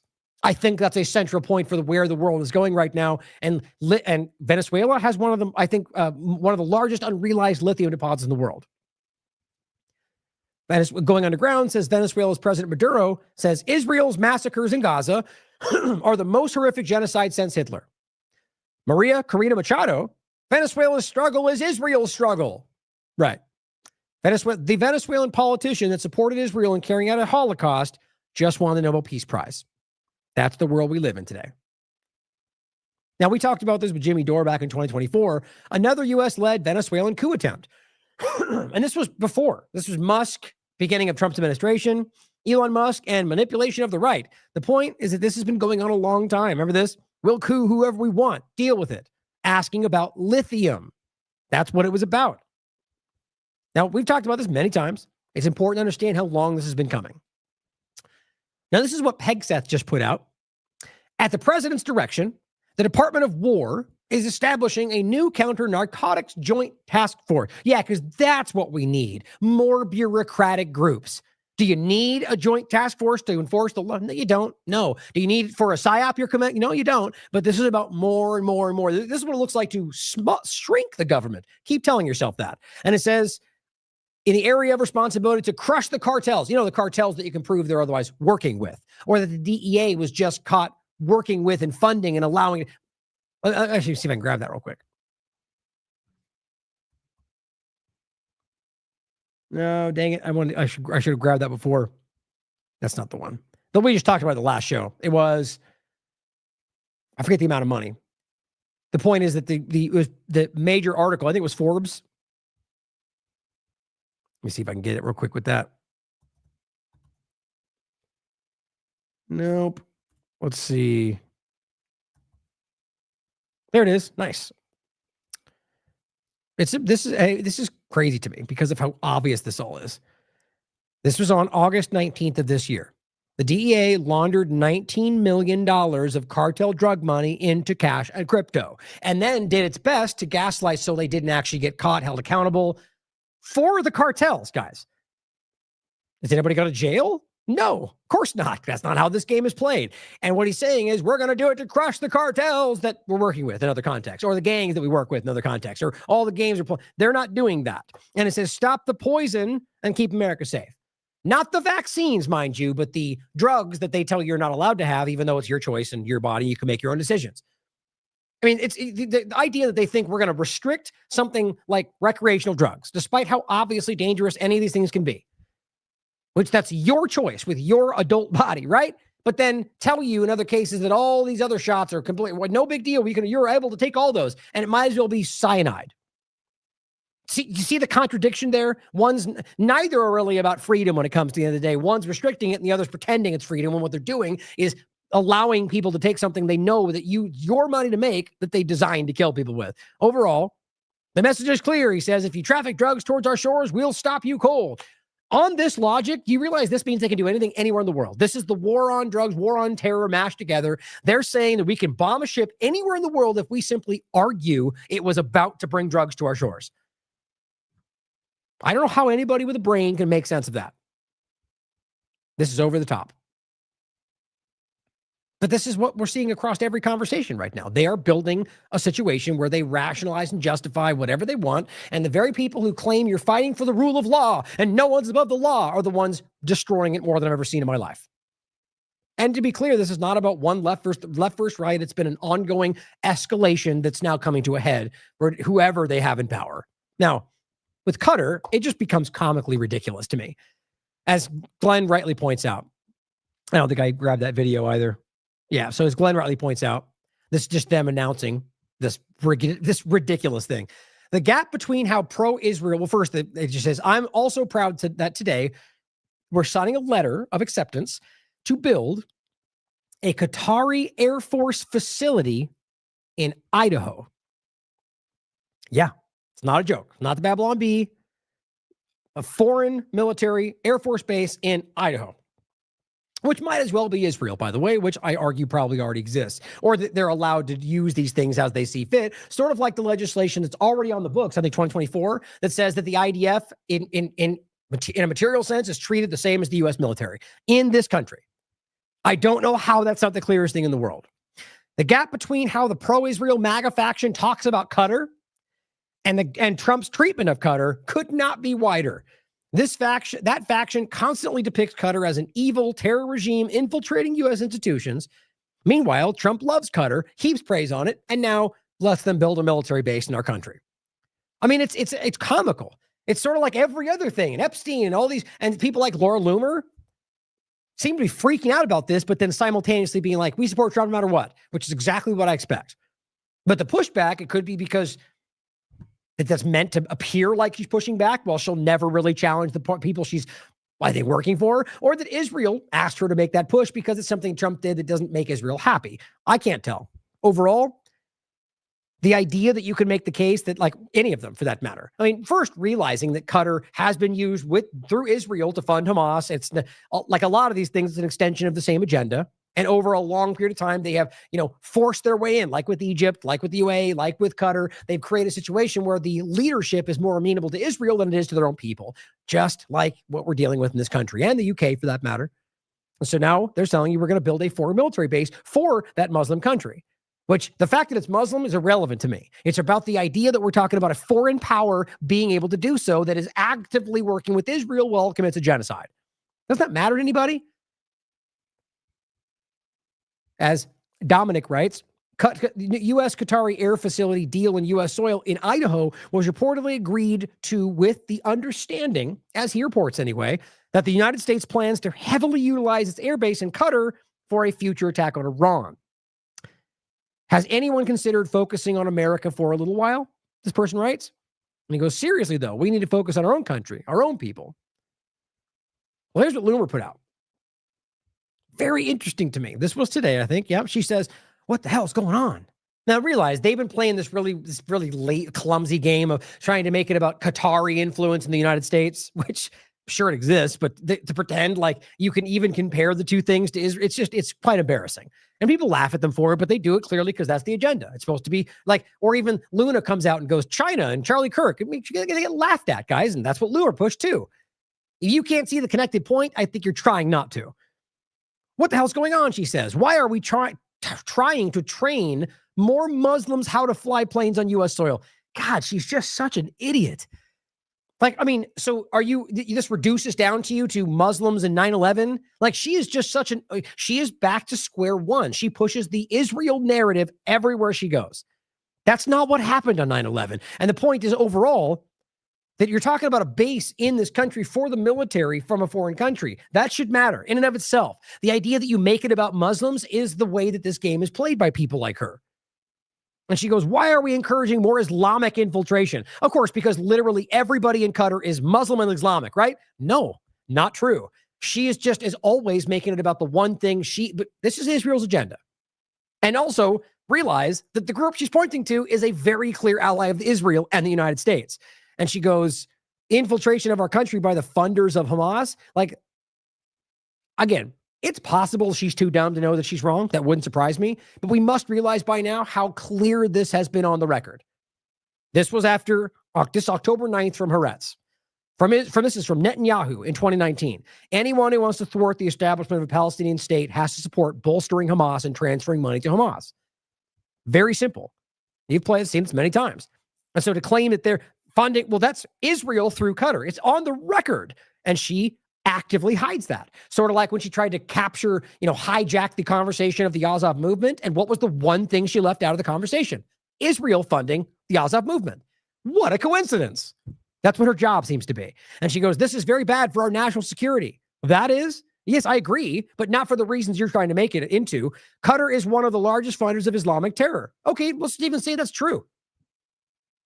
Trump literally is supporting them, allowing them to make these deals and building this base. Are you still going to support Donald Trump? The answer is yes, and I'll prove it to you next. But she goes, now they're being rewarded by getting a Qatari Air Force Base in Idaho. It's outrageous. We're allowing the Islamic enemy to gain so much ground. To her, anybody Muslim or Islamic is a terrorist. That's it. And that's ridiculous. It's stupid. I wouldn't say that about Zionists. I wouldn't say that about Christians or Israel or anything. Because I can prove to you that there's even somebody who calls himself a Zionist who does not think this should be happening. It's just about being objective. And her point is to try to make it as broad and watered down and subjective as possible, because that's where these manipulators live. I will never support this. Not true. Here she is right after this. Oh, for this one first, actually. So on the 10th, she has, never thought I'd see Republicans give terror financing Muslims from Qatar a military base on U.S. soil so they can murder Americans. I don't think I'll be voting in 2026. I promise you she will. I cannot be in good conscience make any excuses for the harboring of jihadis. Now they're all jihadis apparently too. I mean, this is what bad journalism looks like. And she goes, oh, really just bigotry. And she says, this is where I draw the line. Okay. Let's watch the clip. I think it's right to post this. But the fact that Trump had just said this so many years ago and now he's supporting him, that matters. Of Qatar, unfortunately, has historically been a funder of terrorism at a very high level. And in the wake of that conference, nations came together and spoke to me about confronting Qatar over its behavior. Just so it's clear again, in case you missed the point, what they're pointing to is what Israel's facilitated through them by and large. Not that there's not things you could point to that's unique to Qatar, but what we're really getting at, because that was kind of the narrative, right? The idea was to sort of outsource that, just like they did with the Palestinian Authority or any other kind of overlap. It's all Israel extension, in my opinion, anyway. So we had a decision to make. Do we take the easy road or do we finally take a hard but necessary action? We have to stop the funding of terrorism. I decided, along with Secretary of State Rex Tillerson. Funny how rapidly these things change, right? Then it was somebody else, then it was somebody else. Our great generals and military people. The time had come to call on Qatar to end its funding. Okay. So now we're talking about this government having a base where they can fly freely in and out of the United States and use this airspace to do other things. I mean, is that America first? Is that even remotely what any American, anywhere is asking for? No, but that's what Israel wants. And that's all that seems to matter to this administration or any of the rest of them. So, rightly pointing this out. But here's what she says later in the day. President Trump's amazing man. I proudly voted for him for 3 years. Then goes, but if he allows Islam to gain ground in our country, all of our hard work and sacrifice will be wiped out by genocidal Muslims who seek to impose Sharia law in America and destroy the West. No, that's Israel. That's the radical Islam funding that they create to drive it in to make the case for what they're doing. There are people that believe this stuff. But the game of Sharia law in America, that's an obvious. There is not a single legal reality of that happening anywhere in the country other than narratives floated and people saying it on Twitter. It's unconstitutional. Legally it would be very easy to make the case that it's just so embarrassing. Even in Dearborn, Michigan, by the way, they're all just trying to gaslight you about this. Islam equals death cult. No, it's just like any other ideology, and there's bad and there's good. You guys are children. But she says something different, doesn't she? If he allows Islam to gain our country, you know why? Because she got so much pushback from the team sport politics players that she needs to feel like she's important. She comes out and goes, well, I love him and Trump's great, but if he goes bad with this, I'm not going to support him. See how different that is? So other than, this is it, I can't vote for him anymore, I'm not voting next time. You're now going, well, I'm going to watch. And if he goes wrong with this, I'm not going to support him. You will too. And you will continue to support him blindly because Israel tells you to. That's what's happening. My opinion, completely. But I just think it's painful to watch these people try to act like they're pushing back. This is the equivalent. What's a good overlap? Like just the fact that what she talks about and having Trump do this is pretty embarrassing for her, isn't it? Because one, this should be a hard line to where she's like, okay, I can't support him anymore. But she does anyway. Because she's a complete, why don't you go eat some more dog food online and make out of the $100? This person is, if there was any objectivity, people who are completely lacking principle and integrity shouldn't have any position. But that's not the world we live in. Well, let's see. I'll play the other video just in case we missed the point about how Israel funds Hamas and they use Qatar to do it and had at least up until October 7th. Are you saying Benjamin Netanyahu deliberately boosted Hamas to try to prevent a Palestinian state? Yeah, sure. He deliberately and systematically even told, is on record, whoever wants to avoid the threat of a two-state solution has to support my policy of paying protection money to the Hamas. So what we did, with the permission of our Prime Minister, is to let Qatar to transfer a huge amount of money in cash, probably more than $1.4 billion. By doing it, we increased the power of Hamas. We did everything in order to make sure that Hamas will go on controlling Gaza, and Palestinian Authority will control the West Bank, so they will fight each other. It's still crazy to me how these things can be so public and still we have to debate these things, or the Mossad, the 60 Minutes video where they're literally telling you how they create fake companies to manipulate supply chains and manipulate business and create terrorist attacks. But we have to, can't say that. You might be racist. It's mind blowing where we are with things like that. Right? You don't bring in $1.4 billion in cash in a place where you literally can't buy aid. That's why it's shipped in, and claim you gave them that for aid. It's pretty ridiculous, guys. The world we live in is cartoonish today. Gen X Girl points out, Israel agents claim the Qatar lobby pays more to U.S. elections than Israel, except they're lying, and she breaks it down pretty easily. She researched it with Track APAC and basically points out that FARA and non-FARA lobby money for Israel and Qatar, the Israel lobby is 3 times what Qatar is. And 2/3 of the Israel money is not FARA registered. And that's the way they play that game. And it says FARA registrants cannot donate to elections. It's illegal. And that's why APAC, all of it, all of these things should be illegal. And they really are if we understand the reality of it. Look at that. So funny how these things work. It looks like I'm not following her, but I am. It's just funny. It's so manipulative. I guarantee you there's these things like the way that they channel these is so people don't find the right people. And it's blocking information. Why do you think they why they suppress hashtags and why they suppress links used? They're trying to avoid you from being able to keep momentum going and collect back and, that hashtag, let's see who else said that. It's suppressed today. Now, talking about Charlie in this overlap, I want to give you a couple of updates of Charlie Kirk. Then we're going to get into Israel, Antifa, domestic terrorism, and talk about the ceasefire conversation to end. Now, I just thought that was interesting. This is from the Mirror USA. Turning Point USA in turmoil after leaked Charlie Kirk texts. Now, you already know all of this. The point is that there was a lot, an insane amount of pushback about every claim around Israel having nothing to do with Charlie Kirk. And then every single point seems to continue to get more and more proven, including the text messages that make the core point that he felt threatened by his donors, the Jewish donors that were trying to give him money. And he felt threatened by them. And people called you how dare you say those things? You're so racist. Just like talking about rape on October 7th. How dare you? And we proved they were lying. And this very day, the point is that Turning Point USA, as you saw later, came out, and it's this right here, and said those are real. And I guess caused a lot of uncomfortable situations for people like Misfit Patriot, who came out and was like, you prove that, I'll give you all the shekels that Israel gives me. Like, trying to make a joke about it, and made himself look like a fool. Not very difficult for him. But overall, I think what we're seeing is that, to the point to where they have to sort of admit these things, it is very real. And let's just cut to the chase. The point about the larger conversation of Charlie's evolving opinion about all of that. All but a few points have been proven. How does that not become a larger conversation? Knowing how this went down, knowing what's happened afterward, that the funding he refused is suddenly now coming through.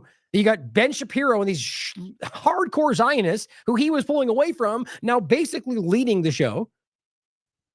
It seems insane, but it's just like you have to acknowledge how clear all this is. And so with this last point and the revelation around that, I just wanted people to reflect on this and what this should show you if that is the case. And I believe it is. The evidence around it, what that connects to, the work, independent and partisan, it's very dark, but it's important. And it speaks to the larger control over this country that is everywhere. Now, on that note, here's another example of something that is being even further fleshed out. This is, as Lauren Witzke's pointing out, approximately 36 hours after Charlie posted that he was leaving the pro-Israel movement, he had a meeting with Rabbi Wolicki. Josh Hammer, who we mentioned in those text chains, and others, so they could refine Charlie's talking points on Israel. The rabbi said he was combative during the meeting. All this stuff has been denied up until now. It's all starting to come out. And that Charlie was starting to annoy people in the Jewish community when he questioned October 7th and taking America First position on issues, right? Because America First is not Israel First. How dare you? That's not a secret, guys. And if you care to understand how deep that goes in the supposed America First movement, if you haven't seen it by now, it'll shock you. And I think that's in this point, it's the crux of the issue. So overall, I just want people to reflect on this with what he's saying here. People were damn near ostracized for saying what he's admitting to right here. And now looking at the big picture, guys, I don't know how you don't consider that something was done to him because of this evolving point. The Tyler Robinson point and how completely, what's going on with that? Are we just pretending? Is this just Butler all over again? Just brush it aside? Oh, he was a lefty crazy guy. Well, that's never been proven. He hasn't even admitted he was guilty. The very people who love to be, we're rebels fighting the deep state, are the people that are damn near covering this up right now. And acting like they're fighting for Charlie, by the way. Here's what he said. Preparing for his campus tour, he decided that he wanted to have a meeting. Josh Hammer was on the call, Josh, and I was on the call, and a couple of Charlie's staff to talk through Israel issues. He was really grappling with these issues. I know that he's all... That statement alone, the idea that he was grappling, that's not him hardcore Israel sided, despite how he'd always been. You can watch the videos, the many of them in the last couple of weeks, where he was starting to go, what's going on? I'm not even allowed to speak about Israel. How is that possible? So grappling is real. Also having meaningful conversations with people who are anti-Israel, and that's fine, and he's going to do that. And that's all part of who Charlie is. He's going to expose himself to everything. I remember right after October 7th, I was a little concerned about some of the things he was saying afterwards, and I wasn't so emotional. I realized Charlie was looking at a lot of the Israel-America stuff through the America First lens. I was looking at it through my family's in Israel. My son's joining the IDF. Okay, think about this for a second. So outwardly, Charlie Kirk and all the rest of them are just it's printed on everything they are. America first, right? MAGA. Okay, then why would he have any other impression? Ask yourself that. Why would this guy be of the mind? Why would he be unaware that he's coming through an America First lens? Why would he have to kind of make sense of that? It's a good point to ask yourself, guys, because I think the reality is a lot of this underlying issue is Israel first framed as America first. And really, to some of them, it ends up being the same thing, but not what you think when you're thinking America first. I was looking at it through that lens, and I was very just emotional. your Jewish national identity. Right. The fact that he was meeting with you to Jewish national identity, that's Zionism, and that's not a real thing, guys. We're talking about being Judaism as a religion, and Zionism is national. You're Israeli. The game they play of conflating them is every day beginning to be broken down and called out by Jewish people all over the world. Orthodox Jews from everywhere in the world standing up and telling you Zionism does not represent us. refine his talking points, I assumed there was a lot of pushback. When you know that reporter asked me what the mood of the meeting was, and I said it was combative. He was really grappling with these issues. Combative. He was getting pulled in different directions, and I understand that. There's also within him a very faithful Bible-believing evangelical Christian. If that wasn't there anchoring him with a positive orientation towards Israel, he undoubtedly would have been much further along into the anti-Israel camp with. Think about that. The idea that somehow because he has Christian beliefs that therefore he, like, that's what kept him anchored. Like the idea that they just decide to use the name Israel after Britain gives, the UK gives them with the Balfour Declaration land that was not theirs. In what world do you then go, oh, that means that's the Bible then? Like, that, I mean, you can even, it's not like there was some kind of magical moment where something happened. They literally goes, here's a piece of paper. We're giving you something that's not yours. And then, by the way, for history will prove to you that they actually decided before that even happened, there was other locations they were considering, I mean, this was not some biblical moment, okay? They decided to use the word Israel because the game was to manipulate these religions. You could look at Herzl's information. You can understand the reality of his atheism, the reality of his shockingly, openly anti-Jew position. It's just crazy to me. So what they're trying to say is that this is how they use Christianity to manipulate people for a Zionist outcome. Whether he knows that or not, that's the reality of it. Whom he shared a lot of opinions and positive orientation towards Israel. He undoubtedly would have been much further along into the anti-Israel camp with whom he shared a lot of opinions. And that's where he annoyed people in the Jewish community with some of the criticisms he had for Israel. Yeah, how dare he criticize the state of Israel, which has nothing. It's, you know, the idea that criticizing the state action is somehow against Jewish people is the dumb thing they're always pushing. That, think about how ridiculous that is. Can they overlap? Sure. Maybe you're racist for that. The point is, it doesn't matter. If you're talking about Netanyahu conducting policy that caused the bombing and killed people, and you're going, I think that's a crime. For someone to say you hate Jewish people should make you just go, where it's confounding. Doesn't make any sense. But they've successfully used that Zionism to shut people down. And now, I mean, more than I've ever seen in this country, at a time when it's never been more seen or obvious, right? So the time when that ploy has never been more transparent, they're pushing it more than I've ever seen. How does that make sense? Very interesting. Desperate, I would argue. So Murray points out, you need to ask yourself, why is Jack Posobiec repeatedly, relentlessly pushing the corrupt FBI's laughable narrative while completely ignoring the right to due process and presumption of innocence for Tyler Robinson? You realize at this very moment, that's the case. This has not gone through process. There's not been a court. He hasn't been found guilty. So there is no world in which we go, we know he's guilty or anything for that matter. And we know what they're doing. He goes, this look organic to you? Look at this. And I'm willing to bet you there's more than 4 times. But these are 4 separate times and 4 separate days saying, I saw a leftist murder Charlie Kirk and I saw them celebrated. Identical over and over and over. That's my point about the way they conduct this propaganda. One, you don't know he's a leftist. No one's proven that. And you don't know he's guilty outside of the claims that's been circulating. Now, it could be. The evidence points that way. But are you of the mind, Jack Posobiec, that the government never lies about these things? Or is it only because your team is in power? Or maybe because you have a government connection to psychological operations? Who knows? Come on, guys. I mean, from an objective, honest point, you have to laugh at this. But this is the team. This is what they do. He's also involved with this psyop Antifa meeting they just had. We'll talk about that. But don't forget, here's what Alex Jones said. This was before they had even caught Tyler Robinson. I don't know how I don't know how people gain reputation or continue to hold any positive reputation when things like this can be pointed to. Oh, you can grab that real quick. I thought I had that. It's really very quick, but it's just worth hearing. You know, the emotional, screaming argument that we know something that nobody, still to this very moment, we don't know for sure, which is that the left did this. The left are coming. The left are after us. You just can't be, if you're not honest about this, then you're deliberately, like, you're not honest. Let's put it that way. If you can't look at this clip and acknowledge what he did here was embarrassing, that should be called out. Even if you think everything he's ever done and ever will do is great, if you can't acknowledge that this was ridiculous, then I think you're being dishonest about it, because this deserves to be ridiculed.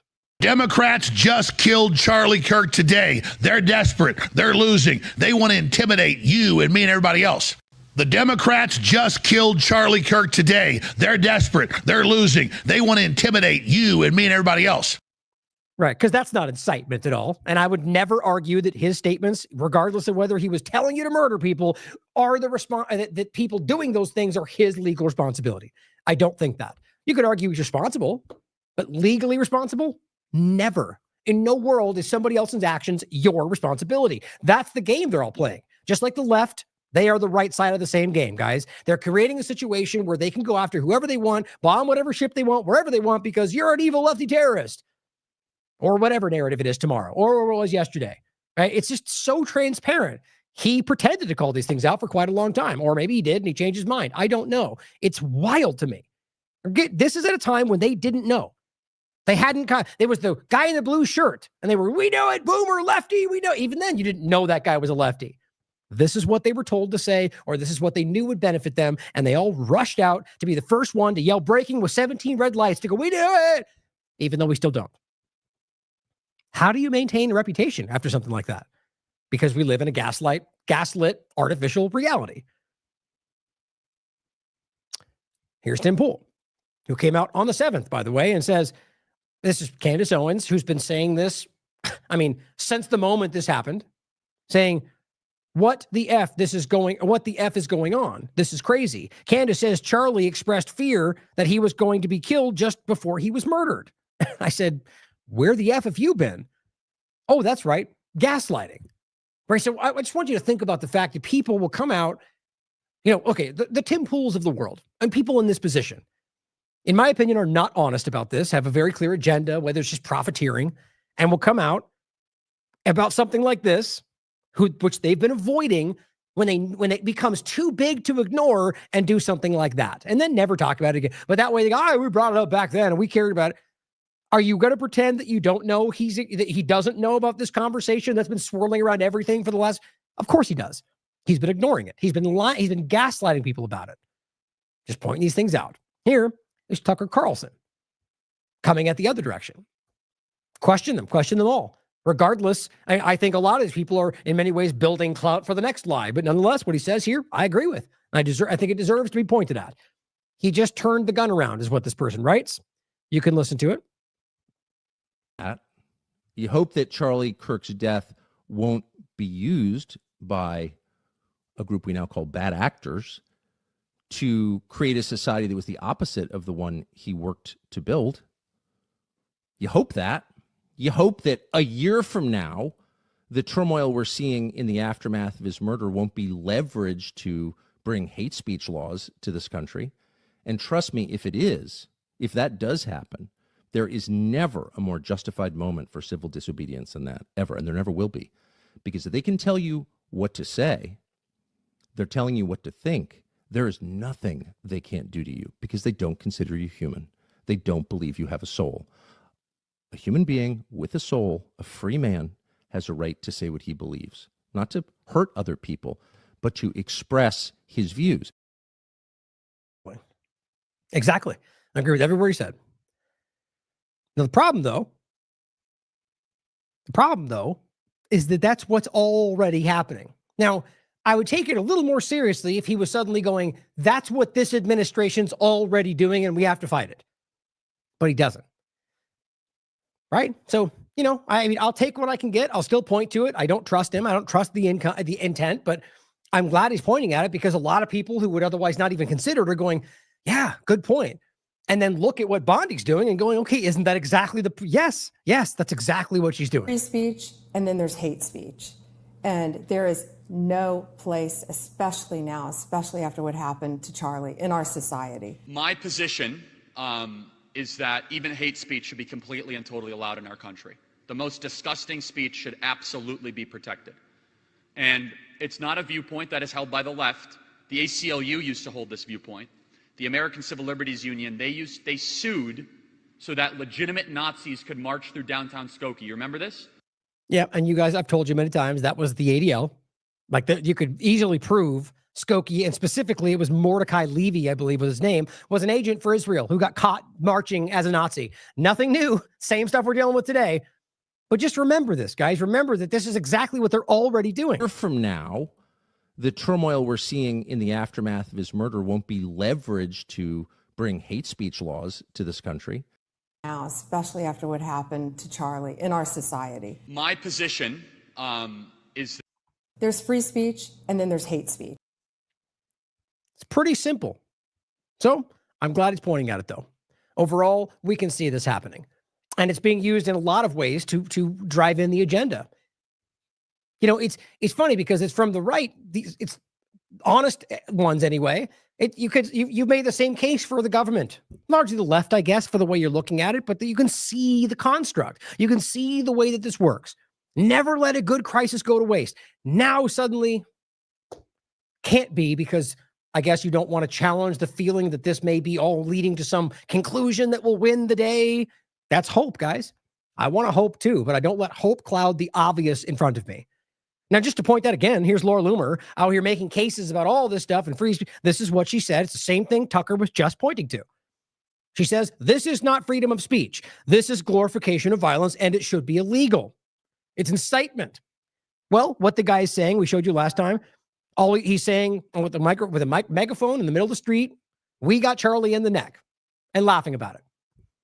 Yeah, that may drive you crazy, and I think it's disgusting for him to do that. He's a human being. He's got a family. But it's free speech. And the moment that people like Loomer go, except that, because I'm outraged, you're a snowflake just like the left. You are exactly what you claim to condemn when it is in your interest. It's just a principle, guys. I think it's disgusting. But is he committing a crime? No. He's making fun. And to be very honest, he's trolling you, and he's winning.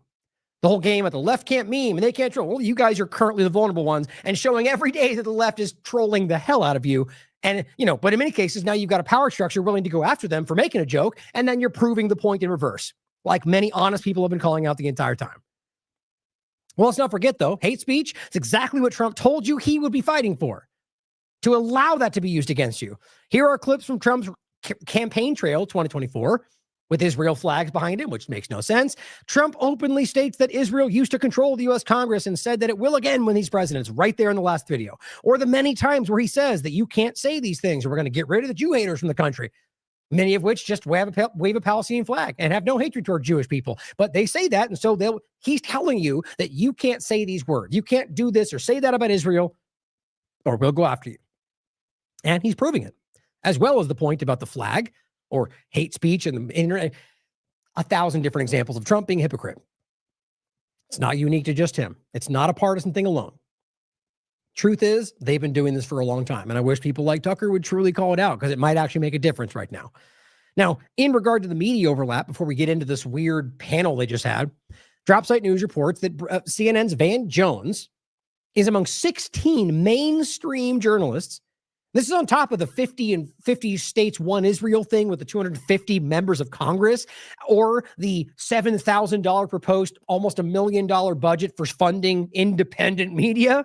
Now you've got 16 mainstream journalists. Yeah, the trope of Zionists controlling the media, what a lie, right? Of course, the game is they want to make it about the Jewish religion, and that's where they conflate things so you can make you right. The point is, it's not debatable.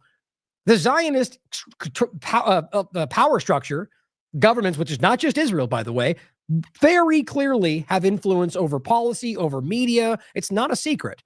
And see, if they can make people think that means you just hate a person because of the religion, see how easy that is to shut down an obvious, provable conversation because people are terrified to be called that? Yeah, it's worked for a long time. It's not working anymore.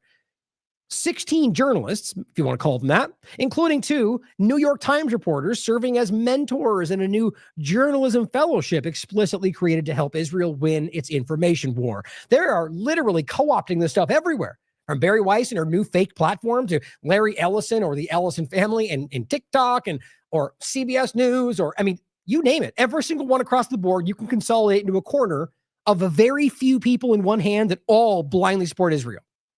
And you're now watching those changes in CBS, in other platforms, literally watching day by day.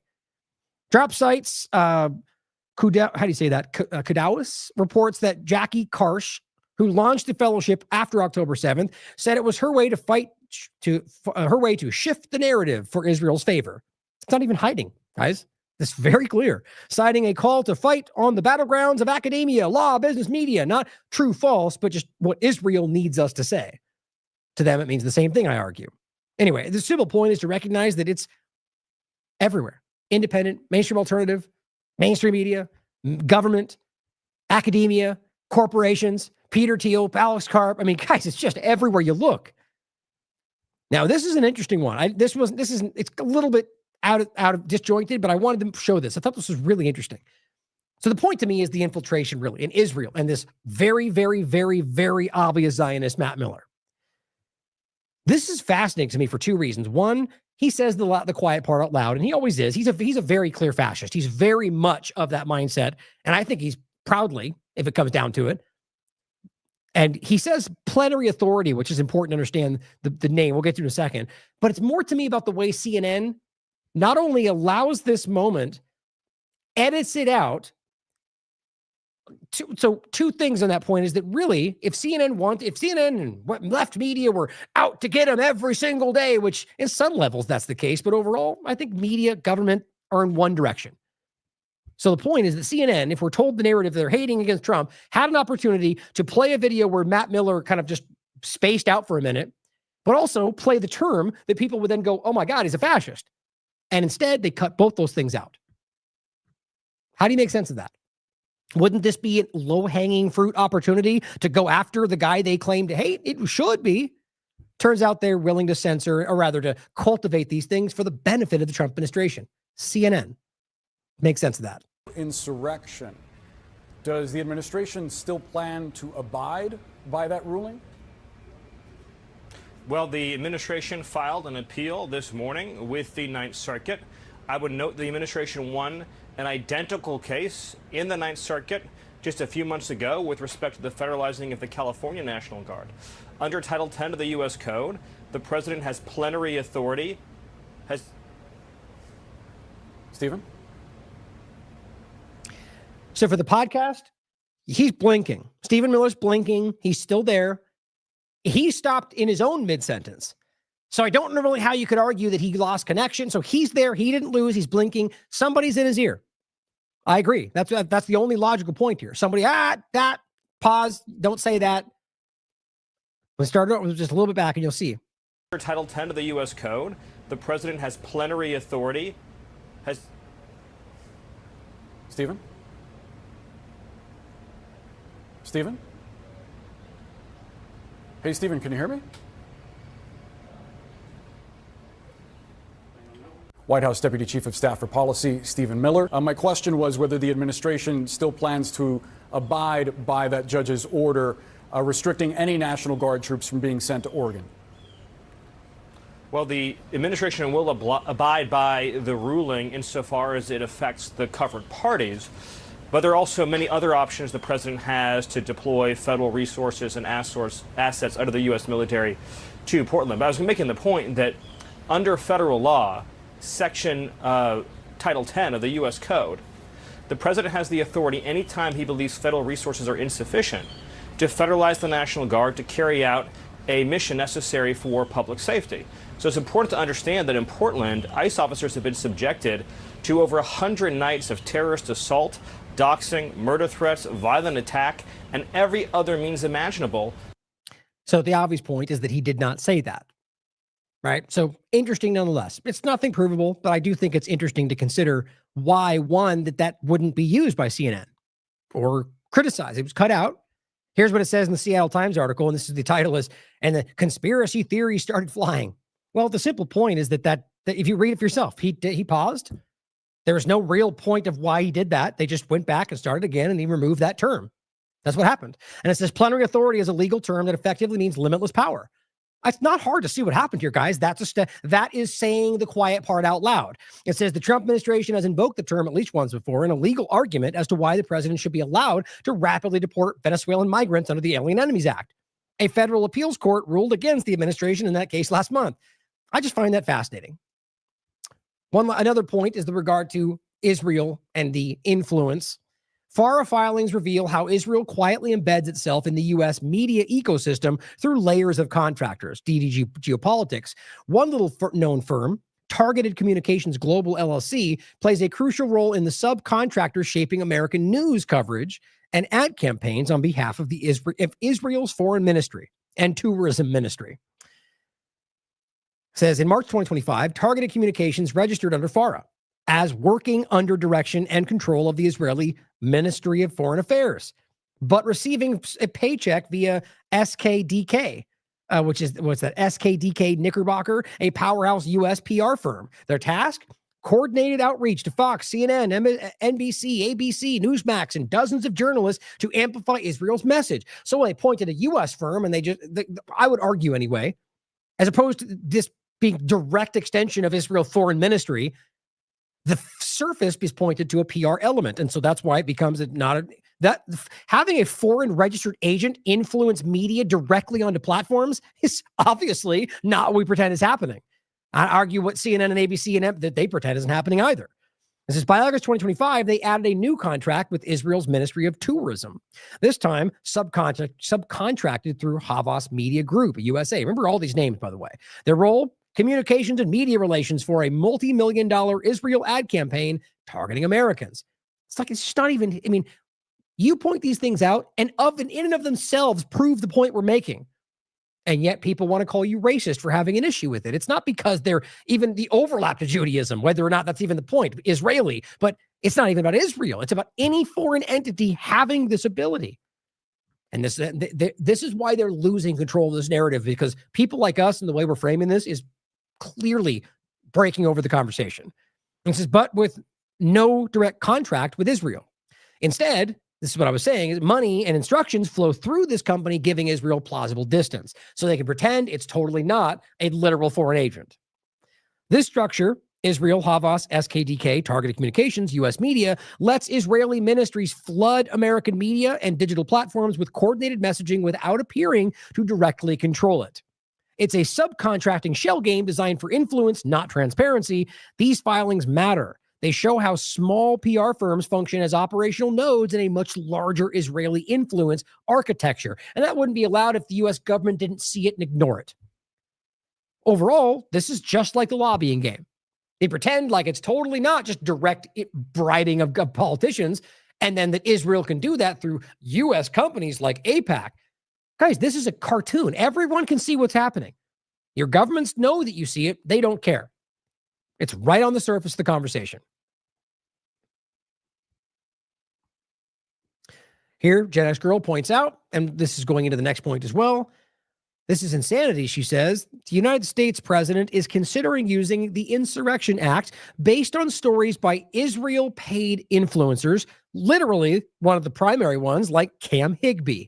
We've talked about this guy throughout October 7th forward, and the guy is a complete blind Zionist reporter.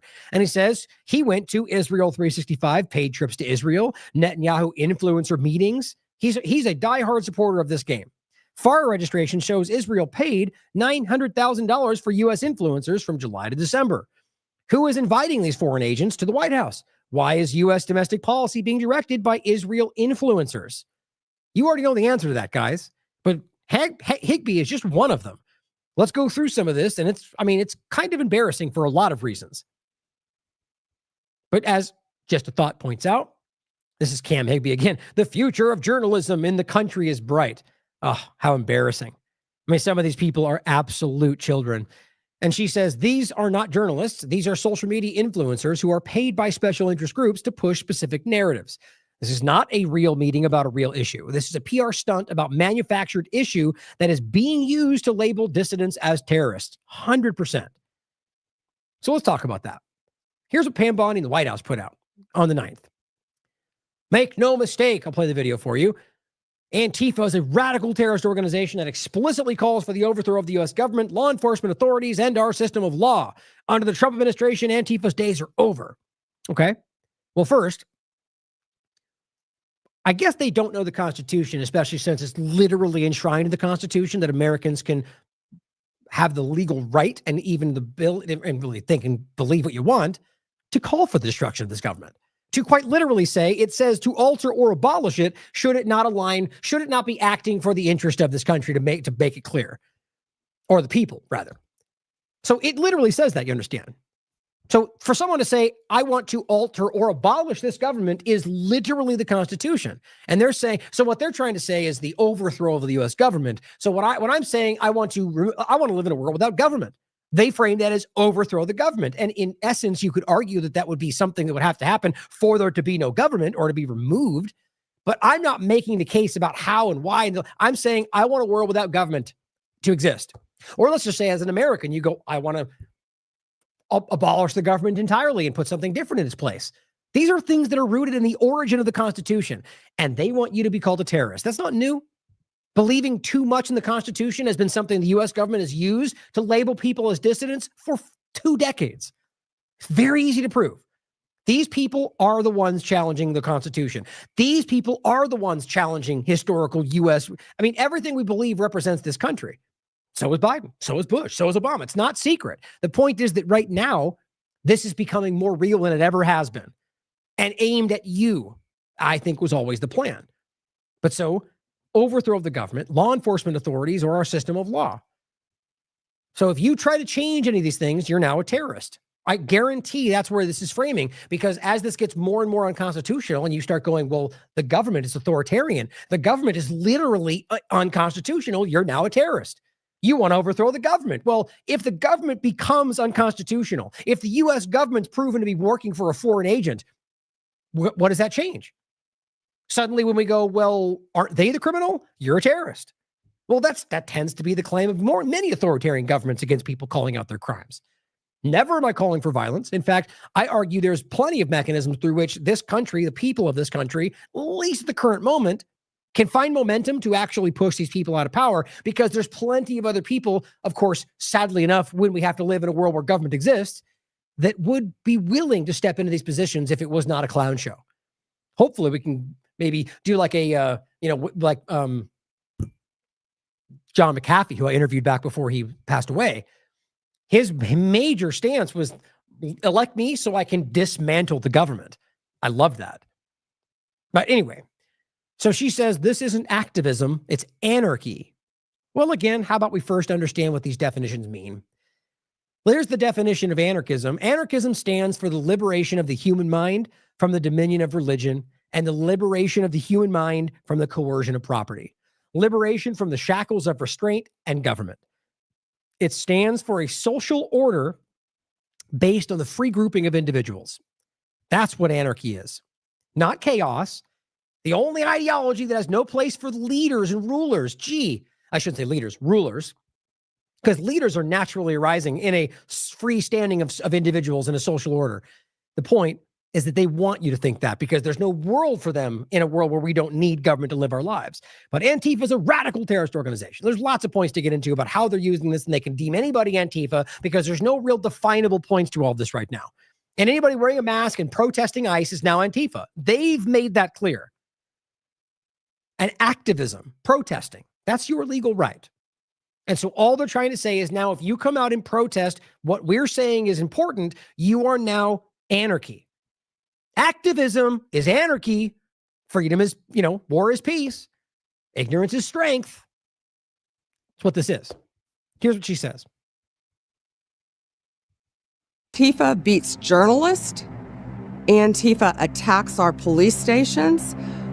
Okay, so just right out of the gate, you look at these cases, they're talking about people protesting. Now, I'm not going to say I know they're Antifa or not. I don't. Neither do they, because there's never even been an effort to make the case. They arrest somebody at a protest and they call it Antifa. Look into it. It's very clear. So that becomes a very alarming, slippery slope, doesn't it? Where they can then go, you're Antifa. Like that's some kind of reverse Oprah show. You're Antifa, and you're Antifa, and you're Antifa. You're going to jail, and you're going to jail. That's where we are. And if you think for 1 second this won't be applied by the next administration, left or right, you're the child in the room. And I think we all know that's not the case. We all know, or rather that is, we all know that this will be continually used as far forward as it will never go away. Like it never has. Power never gets turned back over. They attack our courthouses. They dox our law enforcement officers. No more. Yeah, what they mean by that is report what they're doing and demand accountability. Now, anybody who actually does go, here's their home address, put them in jail, charge them, prove it, put them in jail. What they're saying is they demanded my badge number. They posted where these people were arresting somebody that you can publicly see, or people who are doing the tracking app. So there are people who are in these positions who are not giving warrants, they're not identifying their names, they're not giving their badge numbers. There's zero accountability. And so how dare people try to hold them accountable by saying, here's where they are, here's what's happening. Now, yes, could somebody use that to go attack them? Sure. And guess what? That would be a crime. And if they do so, put them in jail for it. See how simple this all becomes? The game of hyperbolic, maybe if they do this and then, both sides use that against you every single day. They are a terrorist group, and we are coming after them. We are here at the White House today to unmask Antifa, to follow the money all the way to the top if you want to get to the bottom of who is fomenting this chaos. How much you want to bet anything? How much you want to bet that this never goes anywhere other than individuals being deemed Antifa and getting arrested for protest? How much you want to bet this never, ever, ever goes to any RICO case or ever goes to anything? And if it does, that it never actually materializes in some kind of massive arrest? How much you want to bet? Now, look, I can easily overlap with the Patriot Front too. The reality of how clearly you can show influence, funding, and manipulation of a lot of these groups that your government left and right has done its entire existence. Yeah, that should matter. And you want to start with Antifa alone? Good, I support it. But make a legal case. Prove that you are, present your evidence, go after Soros, whoever you want to claim, show me the legal reality of that traffic or of the network, and go after the top. Do you think that'll happen? Does anybody anywhere actually think that's what's going to happen? Or are you just enjoying watching Democrats get arrested? Violence in our country, you must follow the money. I was a mainstream reporter in Seattle for 10 years before I quit mainstream media, in part due to its refusal to acknowledge the dangers of yes, another mainstream media journalist who's now suddenly independent, but not really. Antifa and radical left-wing violence. Part of the problem that we have is that a lot of people refuse to believe that Antifa is real, is just a made-up thing, but I have seen them. They are real, they are dangerous, and they are violent. Okay, so when they commit a crime, charge them for a crime, present your evidence, put them in jail. Why is anybody in this room, other than manipulators, actually of the mind that we should create a sprawling kind of construct that the government can use to say, well, you didn't actually do that thing, but you were there too, so you're charged? Is that like January 6th? Yeah, same kind of thing.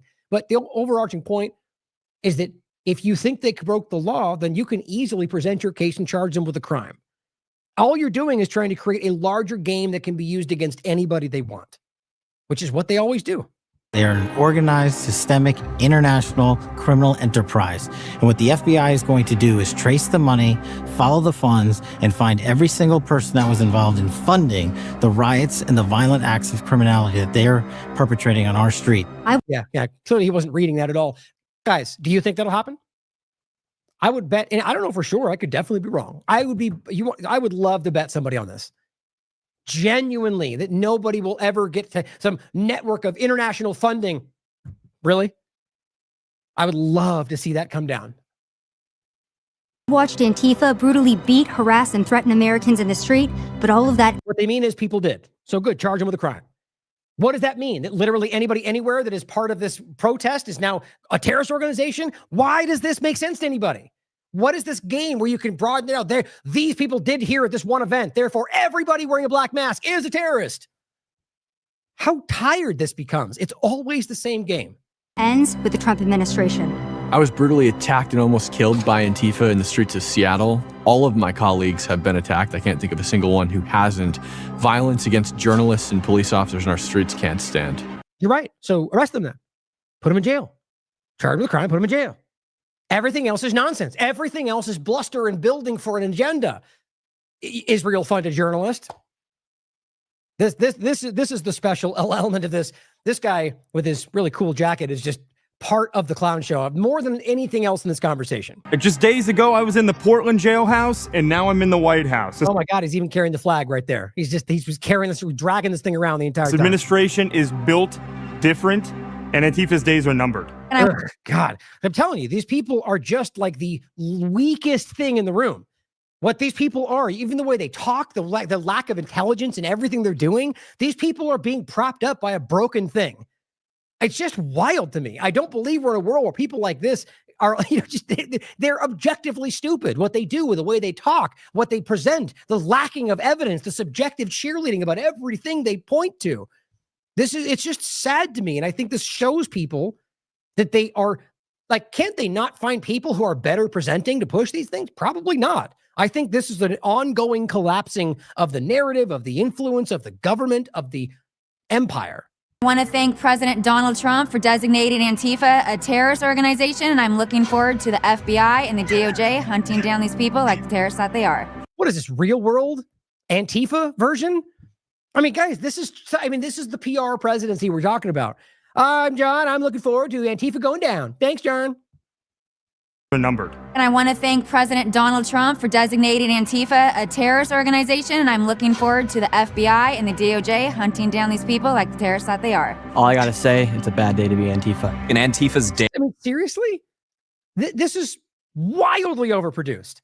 Like it's some kind of reality TV show, because that's how these people view the world. Trump was literally a reality TV star, guys. These people think that's everything this is.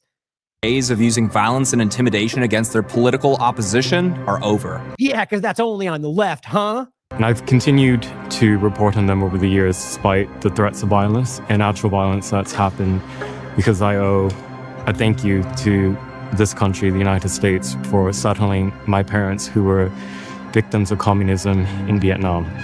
1 month ago, Charlie Kirk was murdered by a violent leftist. There you are. Right back to it. Posobiec knows his marching orders. We all saw it, and we all saw thousands of leftists celebrate it. Antifa symbols were found on the bullet casings of the gun used. Symbols? No, what he meant is the word fascist or chow fascist, which was from a game. You could literally prove it was from the Helldivers game that he was playing. Look it up for yourself. It's easy to verify. But see, this liar doesn't care about the facts. He cares about going, Antifa symbols were found, bullets, that we know it's Antifa. No, they weren't. These were words that were from something else. So now anyone that says the word fascist is now Antifa, which, by the way, they've already started doing. This guy is one of the worst. My point is, I think very clearly of all of them, my opinion is this guy is still tapped into some kind of operative element. To shoot and kill. Completely my opinion. Kill my friend. We won't take it anymore. President Trump is not going to stand for it. And I'm so grateful that we have a leader in the White House that understands how we need to fight these sophisticated networks and how we need to take these terrorists out. We're not going to take it anymore. Why is any of this necessary? See, this is the kind of thing that is laughable to the rest of the world. This is all PR bluster. Do the thing. Sit around, have a conversation. Give us the breakdown. You don't need some flashy 30. This is about trying to propagandize you with the scary music and the whole thing. And these are a bunch of people repeating subjective claims, most of which is rooted in personal opinion. I've been attacked by Antifa, doxxed by Antifa, harassed by Antifa, but we're not standing down. We're now coming for you. Guys, I'm embarrassed. I'm embarrassed as an American for something like this. Am I crazy? So that's what she posted.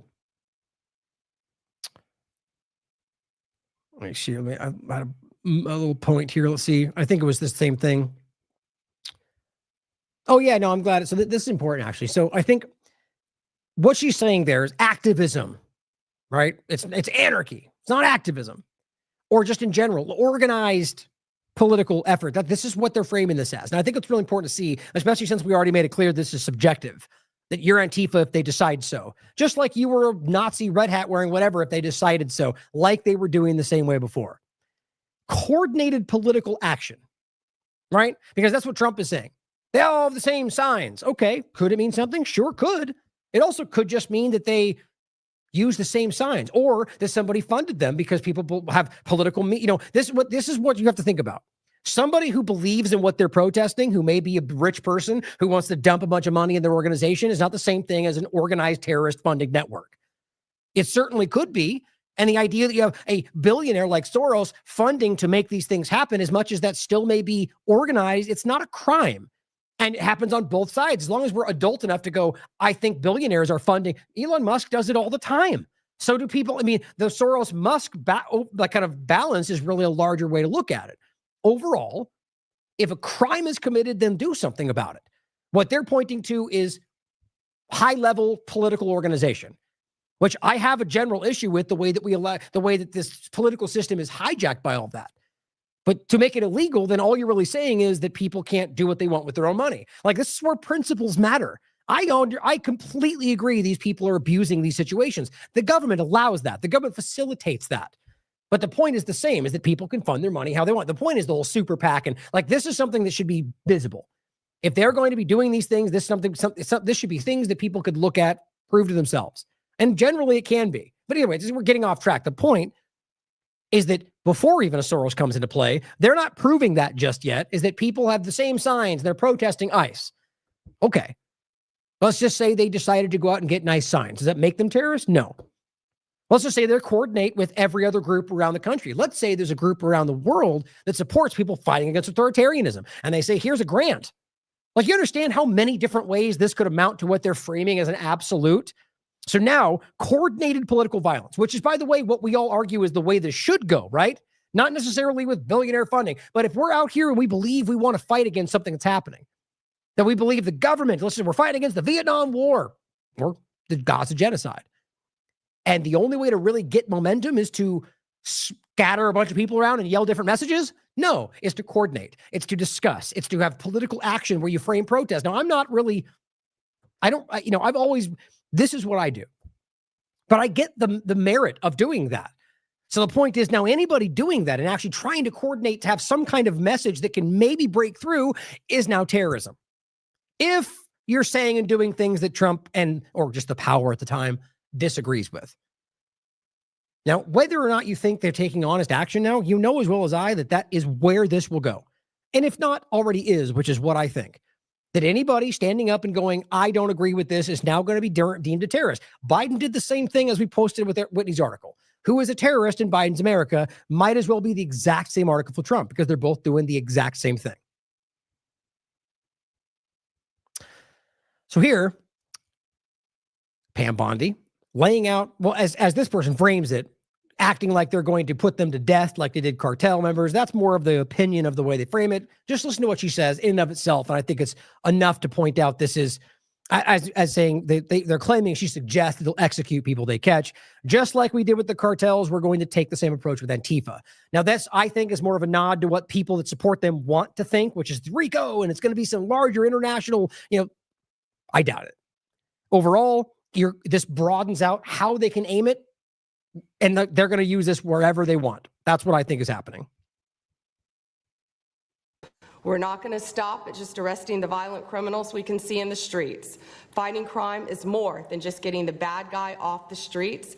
It's breaking down the organization brick by brick. Okay, so let's say you catch somebody or a lot of somebodies who aren't part of some organized effort. Or maybe there's no have any intention of going after the organized effort. What's the benefit of creating this kind of situation? Well, it's like I said, you can literally start creating circumstances where you frame this as something larger. And sure as hell is going to distract from everything that's currently happening. Like, the crazy thing is you have a lot of that happening. Coordinated political infiltration, manipulation, whether media, vote, that's all happening through Israel in the most shockingly obvious way I've ever seen in my life. So they make this about something else entirely. Even though I argue it's probably part of the same manipulation, which is largely why I don't think they're ever going to come to a head with this, because I think we know where it comes back to.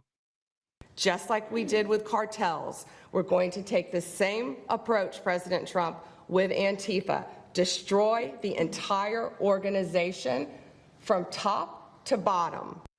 Now, again, she has, she's reading her little thing, and it's hard to watch these people who are always trying to put on the show. Just say what you think. I think a lot of people cannot construct their thoughts without having it written down in front of them, like she was showing before. We're going to take nation From top to bottom, we're going to take them apart.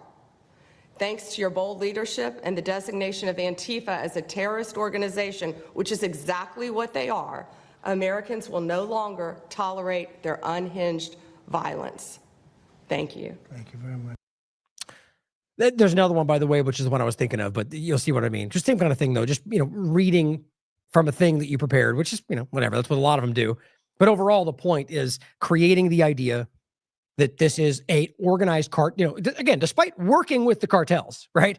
Which is the same deal here, I argue, because I really do genuinely argue that there's more connective use of these groups, like PSYOP type internal manipulations, like Patriot Front, Antifa, or plenty of others that I think are pretty easy to prove. So here is a couple of other journalists who are all there just kind of going around the circles and telling their stories about Antifa, which is the same points, but I'll play some of these videos for you. What they're talking about is their personal experiences. Now, sure, maybe that everything is true about it. I'm not even doubting it. How do these individual personal stories about something that happened to you by somebody in a mask, are we saying that every one of these people have proven a network connection? No, in fact, none of them have. I would even argue maybe somebody like Andy No has probably done some but here and now, I'm not seeing a presentation about how we can prove that the things that happen to you are tied to an organized, funded network action of terrorism. Because you see, they're not even trying to do that. They're just giving you a bunch of, just like they do with immigration. Rapist over there. This guy, kidnapped children. Well, what does that have to do with this other brown guy? Well, the argument is because he's brown and here, therefore he's like that. It's the same thing they do in every other conversation. They're playing on your willingness to lean into whatever they're building for you. And it sure sounds convincing. Yeah, my name's Nick Shirley. I'm 23 years old. I'm a 100% independent YouTube journalist. And over the past year or so, I've been able to go to 15 countries. I've hung out with people in the gangs of Brazil, in the favelas, in the prisons of Secot. But yet the most dangerous places I have been here in the United States, unfortunately. I mean, guys, does anybody believe that? Or you just literally said you went to Secot, which is probably one of the most horrific places in El Salvador I could possibly imagine. It is a literal concentration camp where people, or any other places he's mentioned. This is the most, that is ridiculous to me. Just like Trump pretending that Washington, D.C. is the most dangerous place in the world, that's objectively embarrassing. It's a danger. There's lots of crime. So when I hear statements like that, people are being coached. Or this guy knows what he's supposed to be giving, which I think is more likely the reality, that people wouldn't be in these positions if they didn't already hold certain views that go along with the agenda. That's manufacturing consent. We're watching the new age of that happen in front of us right now. And I've had the opportunity to show people about the protest Antifa here in the United States, and there's nothing organic about what they are doing here in the United States. I've watched people be bussed in from states. I've watched the same lady at a protest in Atlanta be bused to the protest in D.C. Okay, so let's just take them one by one. Okay, so people bussing around for protests. So sure, that could mean coordination. In what way does that then translate to terrorism? Because you're coordinating political action? Is my point, guys. They're stopping where they basically go, look, they're working together. So in what world does that mean terrorism? But overall, let's just even move aside the Soros possibility, which is obviously real, or anybody else. Are we pretending that it's not possible that people could want to involve themselves? Okay, if we're of the mind, which I agree, that this is a massive constitutional issue, which is unprecedented, don't you think people might also go, well, this is important, so maybe I'll want to go and join that protest too, because it's happening all over the country? That's outside the realm of possibility? No. I'm not saying I know that either, because I'm not being subjectively one-sided like most of them are. I don't know. It could be. But the truth is obvious that people busing from different locations could be that they care. Could be that there's a political motivation. It could be that somebody paid them to be there. None of which actually is illegal, by the way. But I have criticisms with how your government does that and gaslights you with every conversation. My point is none of this is being proven here. Then in New York City, there's nothing that is honest about what they are doing. And they have signs. I've seen the same signs here in D.C. and in London as well. Yeah, because they work together and have similar messaging, or they're being paid. Could be either, couldn't it? See how simple this is? And these people are just using their personal opinions to progress the agenda that Trump wants. That's why this guy repeated it. He's obviously nervous, and he repeated the ones he spoke, the signs, and it's very clear that's what Trump points to every time, and none of which is actually approvable. Bring that to court then. They'll go, okay, how does that prove anything? Could mean something. It's not provable. Throwing it out. There's nothing they've actually yet presented that actually makes this case other than it could be. It's a big organization and corporation that they're running. And people may wonder, like, what's the threat to us as Americans if we go? Well, you'll be labeled as a fascist, you'll be labeled as a Nazi, and they'll wish death upon you because they wish. Think about what he just did. So now literally every single protest anywhere that they claim is Antifa, that's exactly what they all do no matter what? No, I can prove you that's not true. They want to kill you. They'll go after you, call you a Nazi. Well, don't you guys do exactly that? Yes, you do. Fascist, terrorist, every day, every day. Everyone in this room has been doing it all week. You're a terrorist, Nazi, lefty. They do the same thing. But it's okay because they're the right ones. And the other side is that, right? Death upon me. And just last week in Portland, Oregon, I watched a lady get trapped in her car, surrounded by Antifa, and her sister messaged me after seeing the video. She said, the only reason I think my sister was safe is because you were there recording. Good. Did they break the law? If they did, present your evidence. You got it on video, put them in jail. Funny how that never seems to happen, right? If they broke the law, do something. If this is about somehow using things like this to make a larger case the government can use to go after anyone they want, then just say that out loud. Also, was chased out by a member of Antifa who said he would smoke me. And next thing he knew, a DHS sniper had lasers on his chest. If he was not there, who knows what would have happened. Oh, God, these people, it just makes me, it's just sad. So where in there did somebody break the law? These subjective points. So yeah, he said he'd smoke you. Maybe he was just blustering because he's a coward, like a lot of them are. But all of this is being used in this big, important PSYOP meeting to make a big case about why they'll use it to go after you next, bud. You sitting right there. The moment that somebody else changes their mind, the moment that the next left organization comes in, why can't these people think about that? That day. These people are very dangerous, and people wonder how they're able to do it. It's the reason is because these cities are not enforcing the law. And why? I mean, he's just rattling through the narrative. Yeah, probably in many cases. I can point out where there's 100 different things that Republican government are doing the same way. Maybe not in the same conversation. We live in a corrupt government. But this is just like a 1, 2, 3 walking through, and he's very clearly nervous. He knows who's waiting and expecting him to say, and he's delivering the narrative. How in the world does this kid say he knows that's why that's happening? What if it was just the police? What if it was the local sheriff who made that choice? I'm just trying to make a point. You obviously get where I'm going with this. This is subjective, and it's dangerous the way it's being set up to lead to wherever the government at the table wants to use it. Aren't these the ones supposedly fighting the power? Is that what they tell themselves? You're building government power to be used against Americans like I've never seen.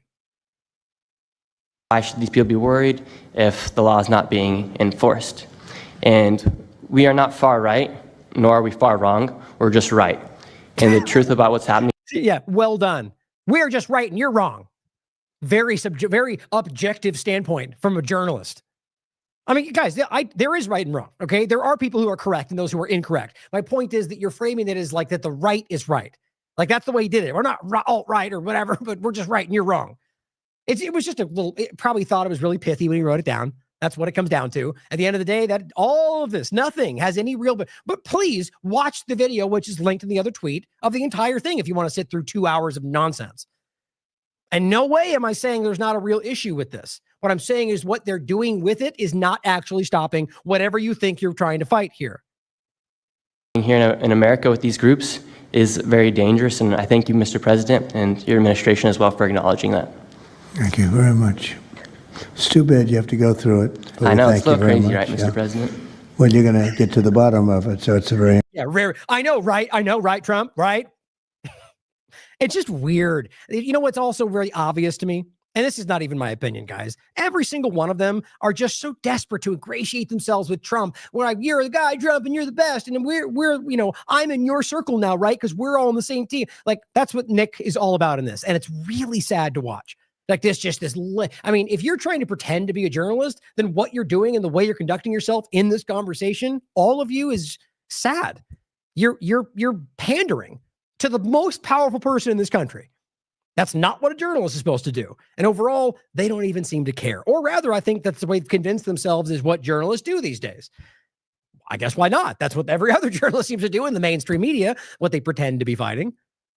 Here is another one. This is Paulina Luna. I'm just going to read this. The White House just announced they discovered that over $100 million in taxpayer funds and laundered Democrat donations went to Antifa.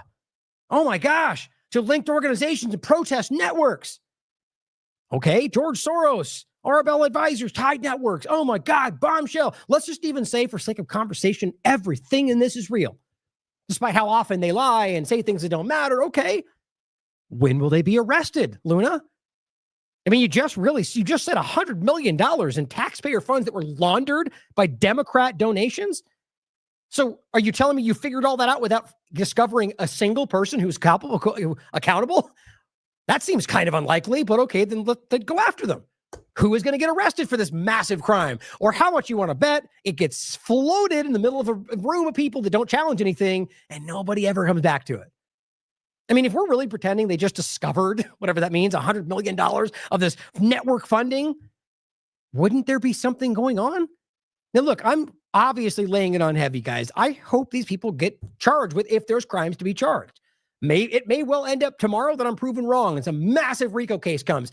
If it's about something you can prove as a networked, organized effort, then and breaking the law in doing so, not just being organized in political action, I'll say I was wrong, and I'm happy to see it happen. I'm still waiting for Obama, Jones. I'm still waiting for any number of them.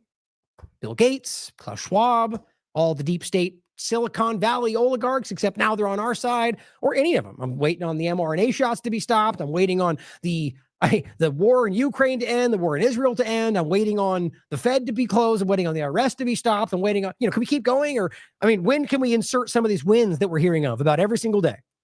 Okay. Do you think Soros is funding things like this? I think that's a provable fact. I think you can easily prove that these billionaires fund all sorts of things. And maybe you could argue that they're doing it because they believe in what they're fighting for. I don't think so.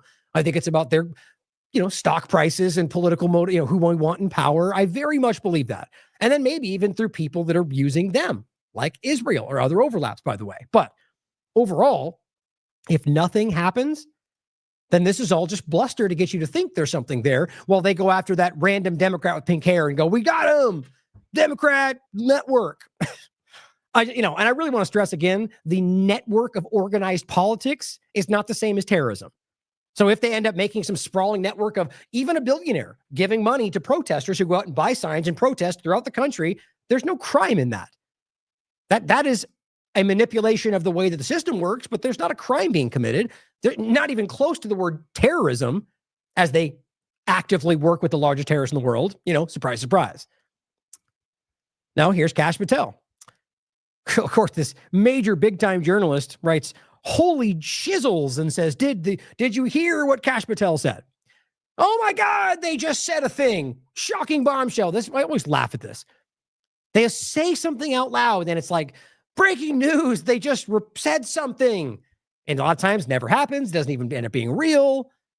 That's just what the team sport politics is all about. It's cheerleading. It says Secretary Bessent, a very, very clear Zionist, is mapping out the entire financial structure of the Antifa organization. You know what that means? RICO. This is literally what the Q drops talk about, he says. Happening a long time ago. Ha, ha, ha, ha. Well, with what we've seen so far about Q things coming to pass, doesn't speak well for where this is going. Seeing how basically nothing they predicted ever really comes to pass. But do you think that'll happen? Here's what he said. Seed, money, donor, organization, and funding mechanism that we have. And I want to echo the Secretary's comments on Scott Bessent, who's allowing us to map out these networks through their financial criminal activities, which has been going on for decades. Now, note the difference between what he said and what this guy wrote. He says Bessent is mapping out the entire organization. No, that's not what he said. He said Bessent is allowing, listen again, and this is different. Through their financial criminal act on Scott Bessent, who's allowing us to map out these networks. So allowing them to map out these networks. So what that sounds like is being given a database. You see the difference between some Bessent's out there mapping it all out as we speak is the way they're framing that. I don't think that's what's happening. Through their financial criminal activities, which has been going on for decades. And I would like to remind the American Oh, okay. So through multiple administrations, why hasn't it changed until now? public, they built this diseased temple of corruption over decades. And in this diseased temple of the American public, they built this diseased temple of corruption over this diseased temple of corruption. Come on. If you watch this guy speak, you know as well as I that he's not very composed. That is not something he just came up with. That is something that my opinion, maybe it means nothing, but I just think that's fascinating. Like he can't even say that very well. He planned to say that for some reason. That's my opinion. I just find that odd. Now, I don't know why that is valid or rather relevant, but it's something that just jumped in my head. And I think that's weird. Why would you make that case? this diseased temple of corruption over decades. And in 8 short months, Mr. President, you have crippled their foundation because. How? In what way? I mean, realistically, you've said a lot of things. You've passed legislative, or rather executive order, excuse me, and you've declared them a terrorist organization, and you've arrested a few people at protests. Are we really pretending like okay, so over 8 months? You mean what, in the last couple of weeks you've been talking about it? Or are you pretending for 8 months you've been focusing on Antifa? This is just so, these people are so ridiculous. It's all blood. Like, look, all I'm saying is that you don't have to, if you want to come out here and say, thank you for focusing on this and we're going to get it done. No, they have to be pandering to Trump. Trump, you're the greatest thing ever. And you've annihilated ISIS and you've destroyed Putin and Israel's gone. And, it's like, no, none of that. 8 wars and 9 days. Nope. Why don't you just embellish the things that are real as opposed to just lying about everything? Months, Mr. President, you have crippled their foundation because of your leadership here, because of the interagency, because of people like Deputy Attorney General. No, nothing of substance then, because you're here and things. Okay, I'd like to hear a material substance. So by arresting a leader, by breaking down one of the organizational funding, financial mechanisms. No, none of that. They're all exactly the way they were, but now they're breaking the foundation because Trump said Antifa bad. Blanche, and because of Attorney General Pam Bondi's fearless leadership to go after criminals wherever they are. Again, a completely meaningless thing. And they're destroyed because of Bondi's willingness to go after things wherever she can find them. Wow. I'm blown away by that in-depth point. They will not be able to hide. They were able to hide and conspire with prior administrations, and we are exposing their... Oh, so Trump's then too, right? Yeah, because that was the Trump, he was there before. Yeah, I guess you forgot that. Corruption from within, and we will go to every single city in this country under Operation Summer Heat and the other operations we are doing at the FBI to bring these criminals to justice.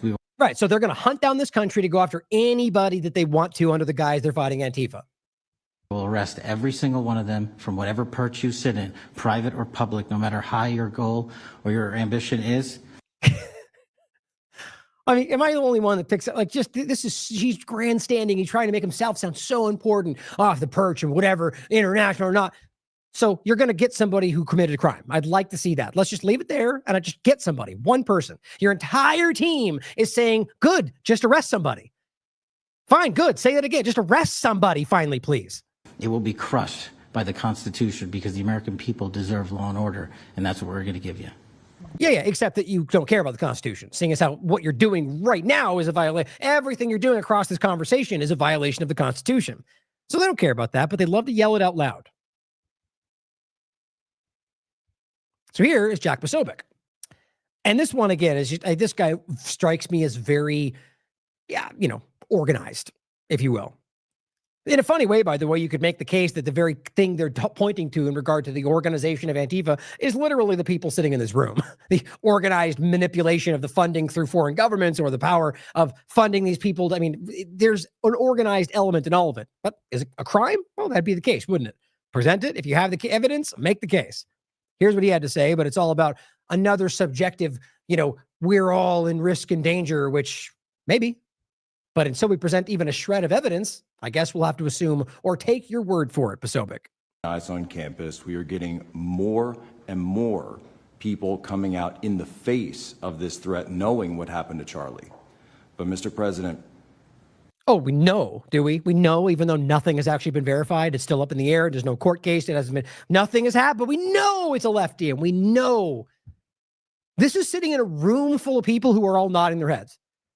The president, that's just insane because that's where we are today. We need to do something about this because I fear that the next one who could be killed could be sitting at this table right now. Yeah. Or the table next over there, or the room across the way, or another building, or another country. Could be anybody, right? Anybody could die tomorrow. Sure.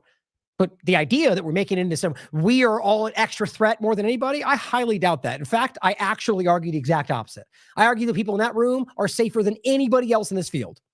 Maybe save for like an irrational person who hates them because they're obviously manipulating, but that'd be individual actions of individual people. And if they commit the crime, they could be charged for it. Overall, the people out there that are actually exposing the things they're working for are, I think, the ones who are actually at risk. That's my opinion. And we're not going to stop, but they need to stop, and they will not stop until they are stopped. Wow. Very intelligent. A meaningless statement that's basically do whatever you want because we're on your side. They're rebels fighting the deep state. Okay, this is where, a couple more points and it gets embarrassing. Well, first of all, one of the first point, but one of the most relevant in my opinion, is that what they're doing, I don't know, maybe I don't want to say secondarily. It's hard to know which one of these is more important in the moment, but one of them is clearly using this to go after anybody who is calling out the government, right? Saying that they're breaking the law, sort of like Israel does with everything else they do. It's the same weird. The parallels between these governments are alarming as hell right now. But saying you're Antifa because you said fascism or because you said we're fascist, whatever it is, obviously a very unconstitutional reality. But maybe you decide which one's more important. At the same time, we have the idea that they're using all of this to further entrench us in the technocratic panopticon that is building. Very soon, ICE will know exactly where you are all the time. Trump is going to track Americans every single move. This is in addition to Palantir tracking us using our private financial, health, and travel data, social media, donations, and more. If you think they're only tracking illegals or Antifa, you haven't been paying attention. But it's the same thing, right? So Antifa now is just an extension of this. It's just a tracking. They're creating the panopticon. I don't know why we can't see this. Actually, in fact, I think everyone does. And I don't know why we can't call out the screaming idiots at the top of this paradigm who act like they're winning and fighting for you while they're enriching themselves from the empire they claim they're fighting. ICE bought vehicles equipped with fake cell phone towers to spy on all of you. Because you understand the only way that works is that anybody around it, anybody. They're not just picking on, this is a government spying on everybody in this country under the guise of going after one group. This is from October 7th, 2025. So now they have all sorts of Israeli tech, by the way, which you just can't hide. The amount of Israeli tech they're using, let me see if I still have that actually.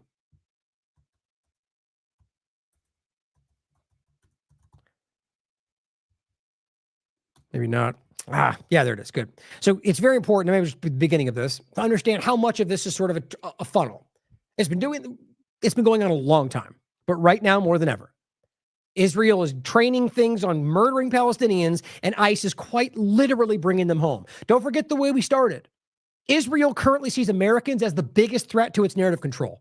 That's not even a secret. Netanyahu is saying that. And so your government is helping them spy on you. Your government is helping a foreign government track you and everything else. Killing thing I've seen responding to these immigration raids.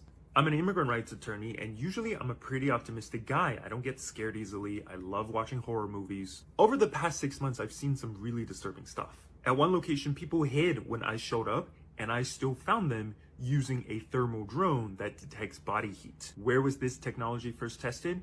By Israel in occupied Palestine. When people get taken by ICE, they often refuse to say their names. So ICE identifies them using a facial recognition technology. Where was this tech first used? By Israel in occupied Palestine. When people refuse to let ICE search their phones, ICE will plug their phones into this box and it unlocks their phone. Where was this tech first used? By Israel in occupied Palestine. The amount of dystopian tech that the US government has taken from Israel to use in its own country is terrifying. And this is why It's very clear, guys. And this has been going on. I mean, it's just every single moment that we continue, it gets more and more and more consolidated and more obvious. I mean, a very large portion of what we were talking about in the beginning of the Trump administration, the 2025, was about a lot of the different things that we weren't sure about. Ethics pledges, Israel infiltration, Doge, and the overlap, the data, AI. I mean, a very large portion of that has turned out to be exactly what we were worried about, and that we were saying is most likely. And here we are, and it's doing backflips and saying we're right about every single thing all the time. Look at our track record. It speaks for ourselves. And those that scream that tend to be the ones that aren't. But overall, it's very clear that this was not something that was hard to see. And I wasn't the only one. There's tons of people in the Independent Media Alliance and independent media in the actual media who are clearly seeing this on the wall, have been for a long time. Now, this, 2 points to make here, 3 technically, but 2 points about this that I think are very relevant. As they're saying that you're Antifa if they decide, right? Or just, like exactly right in this case. This person says this guy is a professional communist Antifa agitator who he says professionally gets pepper sprayed in the face while wearing clerical shirts for photo ops. This guy,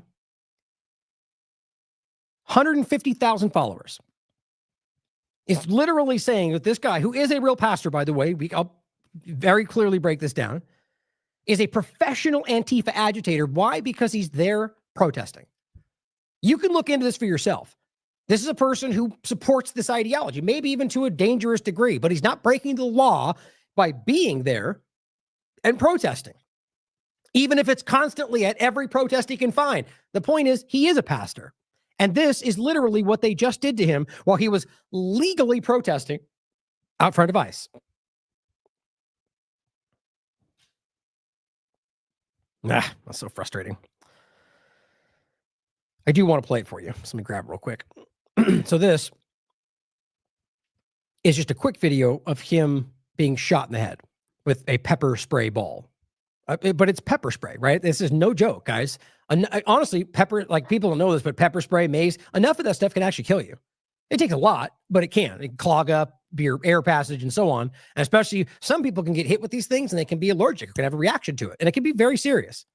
My point is, it shouldn't be taken lightly to just casually hit a pastor who is protesting what you're doing. They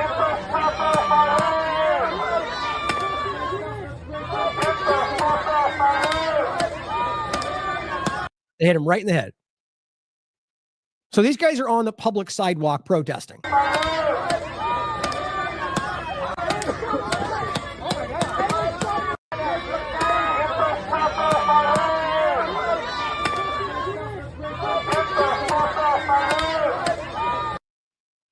I just, in what world do they think they can get away with that? Well, in Trump's world, apparently. And again, I'm making the point for today. The reality is it's just the U.S. government. So this person comes out and calls, first of all, Aaron Melnick, he's a lawyer, and says this video of this incident is just as bad as it sounds. The priest is standing there, not doing anything remotely illegal, and without warning, a mass DHS agent on the roof shoots him in the top of the head with a pepper ball. Okay. So now this guy says, well, no, he's a professional agitator. Okay. Well, first and foremost, was he doing that there? Clearly not. He was either praying or just petitioning them with his hands out. So let's just say he's a professional agitator, whatever you think that means, and it can vary. He was still an American citizen who was still standing there in a public sidewalk, not breaking the law, and they shot him in the head. So does that mean that you don't care about his rights because you think he's doing something you disagree with? You see how dangerous this gets? These are dangerous people who, by the way, are allowed to think what they want, who are being, my point is, dangerously manipulated by a power structure to convince them that they're fighting against an evil power, which all you're doing is fighting against yourself. You are literally fighting against your own rights by doing things like this. Pepper spraying him as well. So Evan Loves War simply says he's quite literally a pastor in the First Presbyterian Church of Chicago. The fact that he participates in protests for human rights should tell you something about your beliefs. I think it's very important to make sure we understand all this, guys.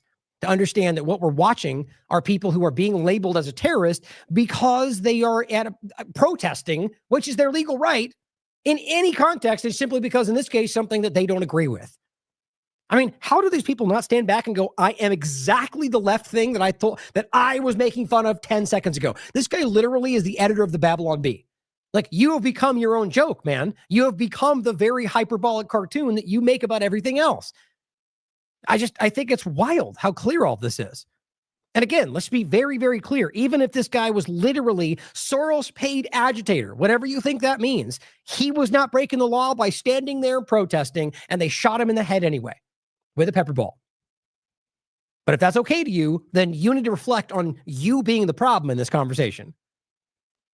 Or we just talked about this one, right? These are two very provable Republican MAGA supporters.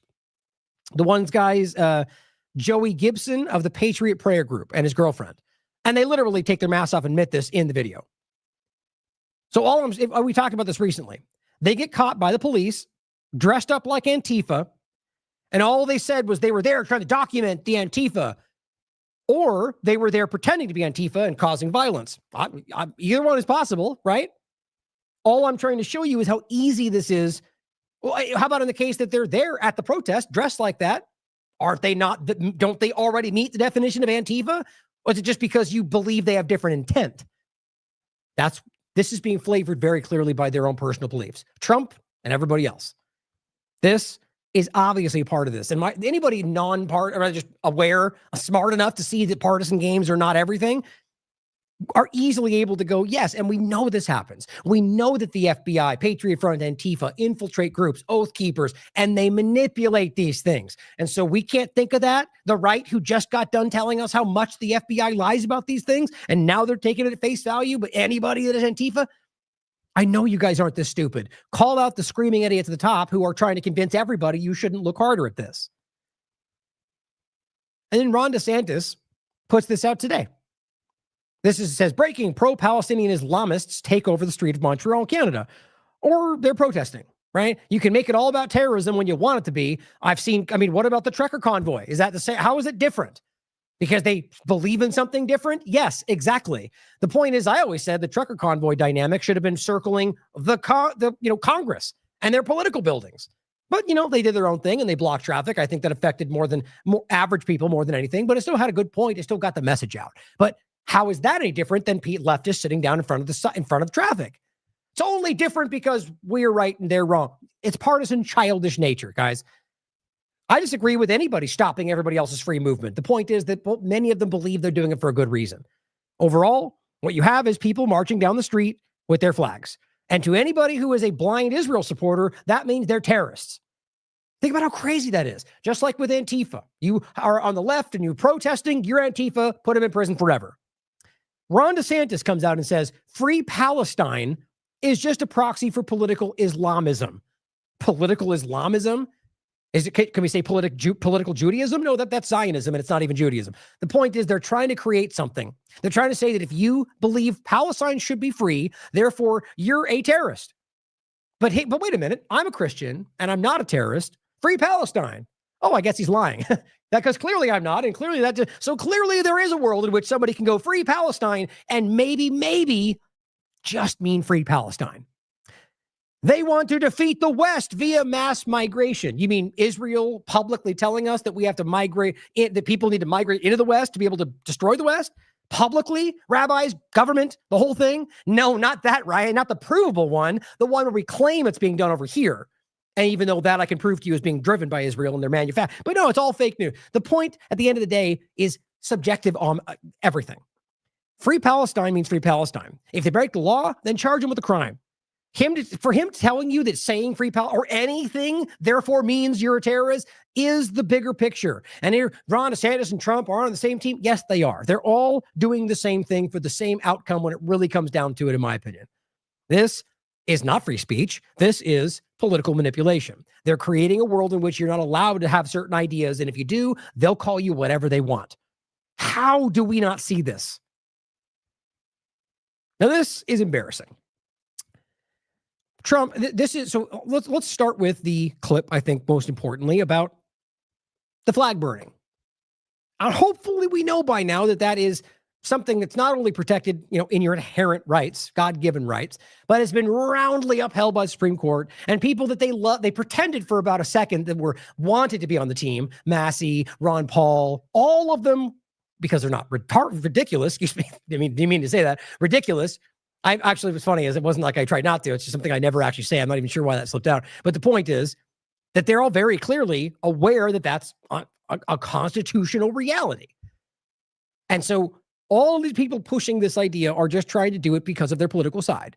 And I'd like to believe are not supported by the majority of Americans who aren't this easily fooled. But let's play this first, and then we'll go through what this weird little, desperate need for attention is from Nick's order. I'd like to suggest that we put in a bill, if you burn the American flag, 1 year in jail. Sir, this is an executive order on flag burning. It charges your attorney general. Would you listen to this? This is very important.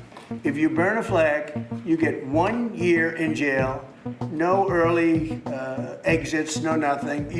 Now, don't forget, guys, I love how this game, how the narrative evolves when they want you. And this is how dumb they think we are. Trump acts like that's not even, if you read the executive order, it really makes it about burning in certain locations. But we know as a matter of fact, because he just stupidly said it, and he has reiterated it many times, that it was 100% about the flag. But the way he wrote it was a way to avoid the legal repercussions from literally enforcing something unconstitutional. Because that's what they're claiming. No, he burnt it the place he wasn't supposed to, but we also care about... No, they already went after a veteran for doing that. And I want to be clear about it. This is what he publicly says. Just like he told Bondi to go after them, and then when asked a couple days later, he goes, "What? I don't know. I didn't say that." You just said it on air. We all heard you. But he knows his screaming followers, like the ones we keep pointing to, will yell whatever he's supposed to think, and too many will follow suit. Just understand that they're trying to play this game where that's not the case. It's 100% what they're doing. And if you don't realize that's a shocking unconstitutional issue, I respectfully argue you either don't understand the Constitution or you're ignoring that because you think Trump is somehow different. You burn a flag, you get 1 year in jail. Did you watch this shit? Did you watch the flag burning thing? Wasn't that great? There's some cussing in here, so heads up. Boy, everyone showed their true colors then, didn't they? The court ruled today that burning the American flag as a form of political protest is a right protected by the First Amendment to the Constitution. People acted as though the Supreme Court approved of flag burning. You know what I mean? Does that mean we have to burn our flags? What did they say that we had to... No! It's not what they said. They said that perhaps if somebody wants to burn a flag, he perhaps doesn't need to go to jail for a year. Pretty harsh on their part, huh? Does that mean they said we should burn it? They didn't say that. They didn't say that. They didn't say that. Does that mean I have to go out? No. Listen, read, think. Well, I don't get it. I don't want to burn my flag. Then don't! People snapped over this. Did you watch that? People were just, hey, buddy, let me tell you something. My daddy died for that flag. Just really? Wow, I bought mine. Yeah, they sell them, at Kmart and shit. Yeah, he died in the Korean War for that flag. Oh, what a coincidence. Mine was made in Korea.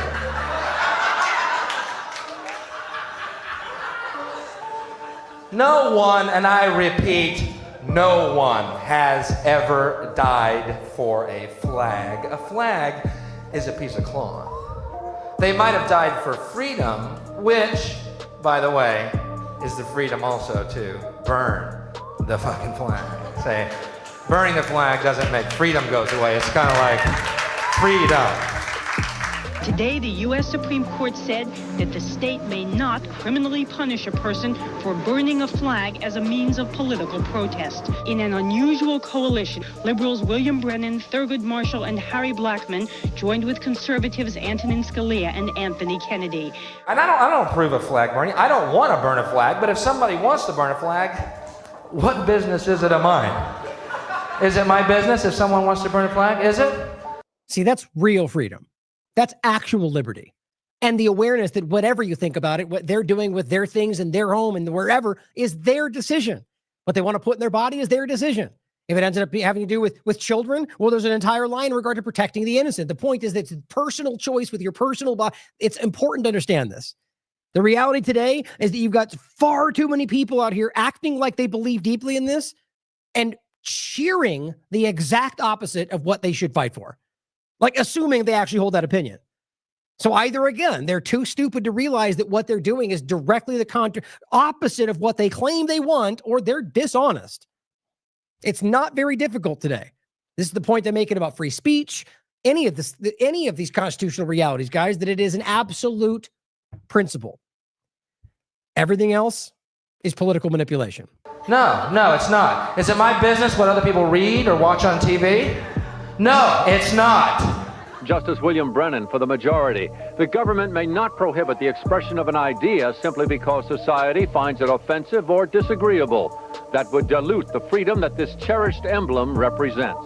And he said, if there is a bedrock principle underlying the First Amendment, it is that the government may not prohibit the expression of an idea simply because society finds the idea itself offensive or disagreeable. You can't make the flag into a sort of a religious object that's so sanctified that it can't be used in public protest. That's funny. Actually, as Kevin points out in the chat, after major events and, and even in some cases, flags that are put up on like flagpoles and such, not just like paper but like flags get thrown away. American flags after major events at the White House, for example, right?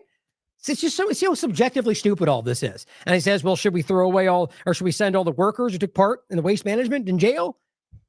No, but that's not the same thing. It's like, well, yes, in principle, it would be the exact same point. It's like, this is a choice about politicization, right?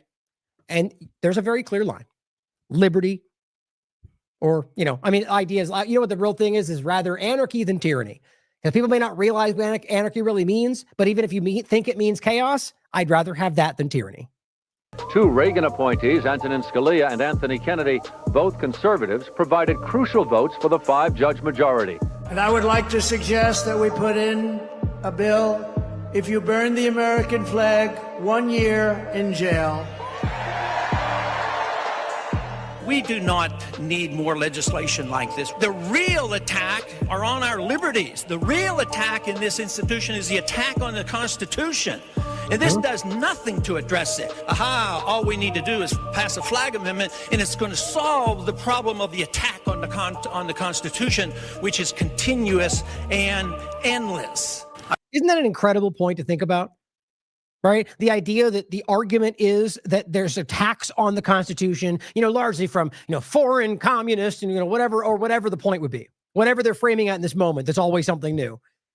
But the attacks on the Constitution are real. So therefore we have to protect the flag from being burned, which in and of itself is unconstitutional. It just never it's always like this. As Ron Paul pointed out a lot, it still does to this very day, that they are like War Powers Act or anything else, or Smith Modernization Act. We have a problem with something. Instead of solving the problem, they legalize the bad thing and then go, well, didn't that solve the problem? No, you just made it okay to do the problem. Okay, well, then we're good. Happens all the time.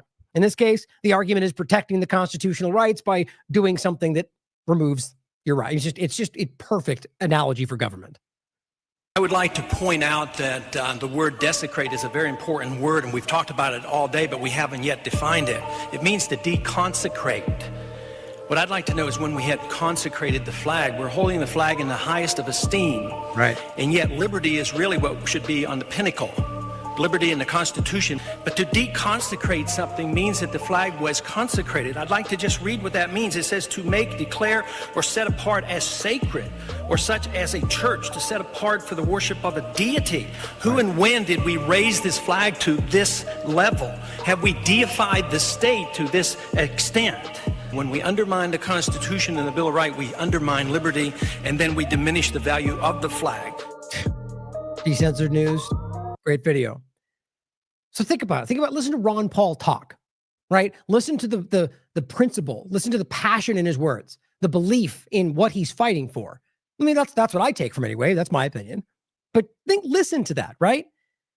And now let's get into some of these people in this room and look at the chasm between who that person was right there with principle and meaning and drive to actually save this country versus the clowns in this room who will pander to the person who's powerful.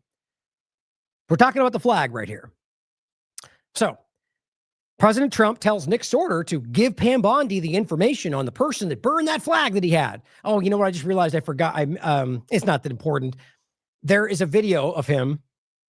Might even just be down here.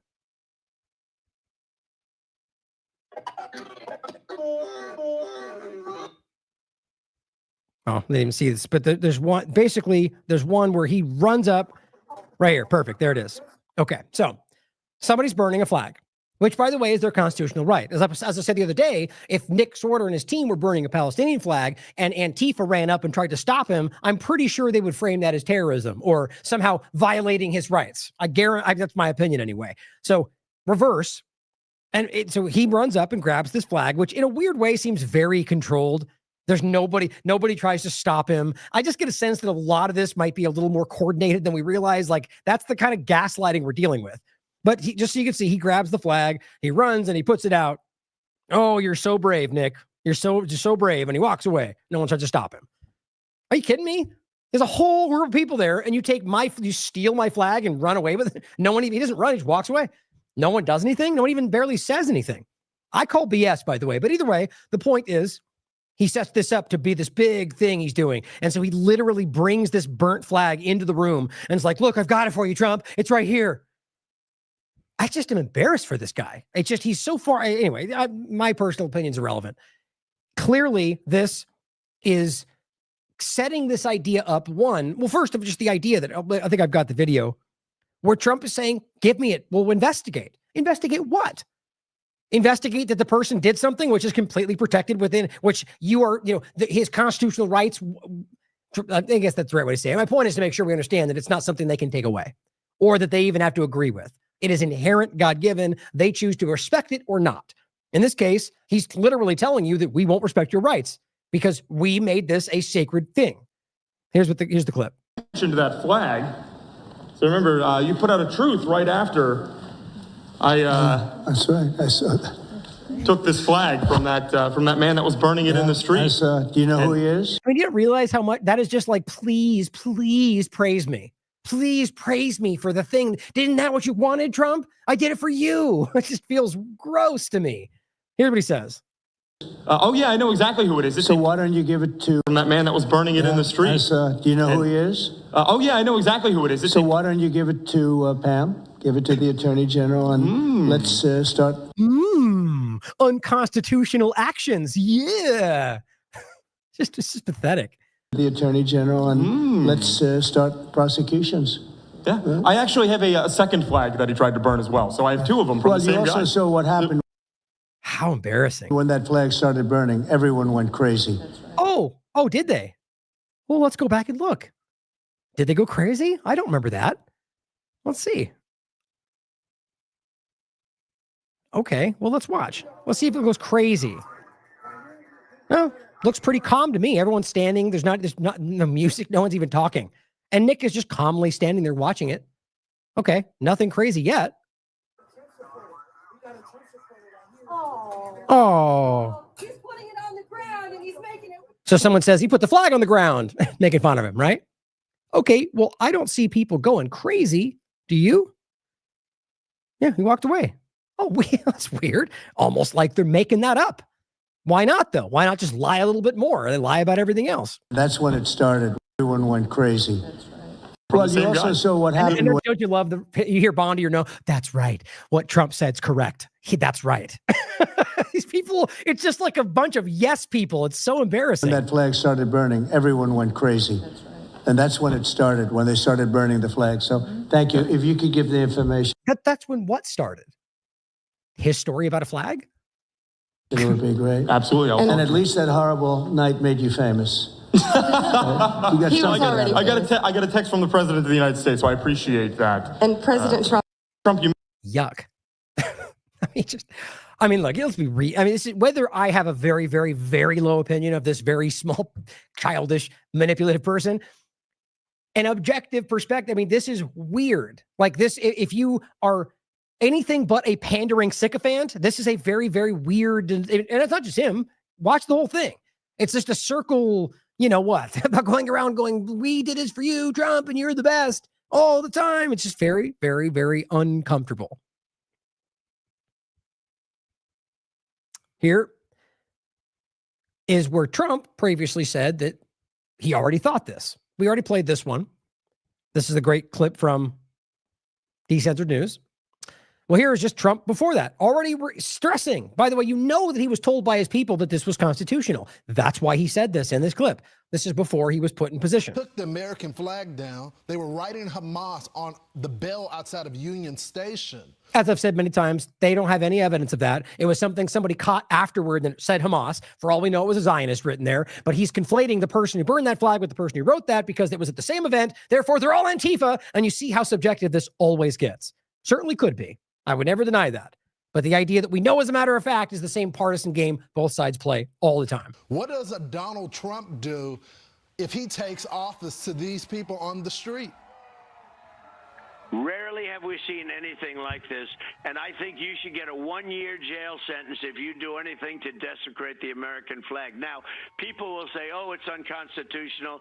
Those are stupid people. Right. You're stupid if you understand that it's unconstitutional.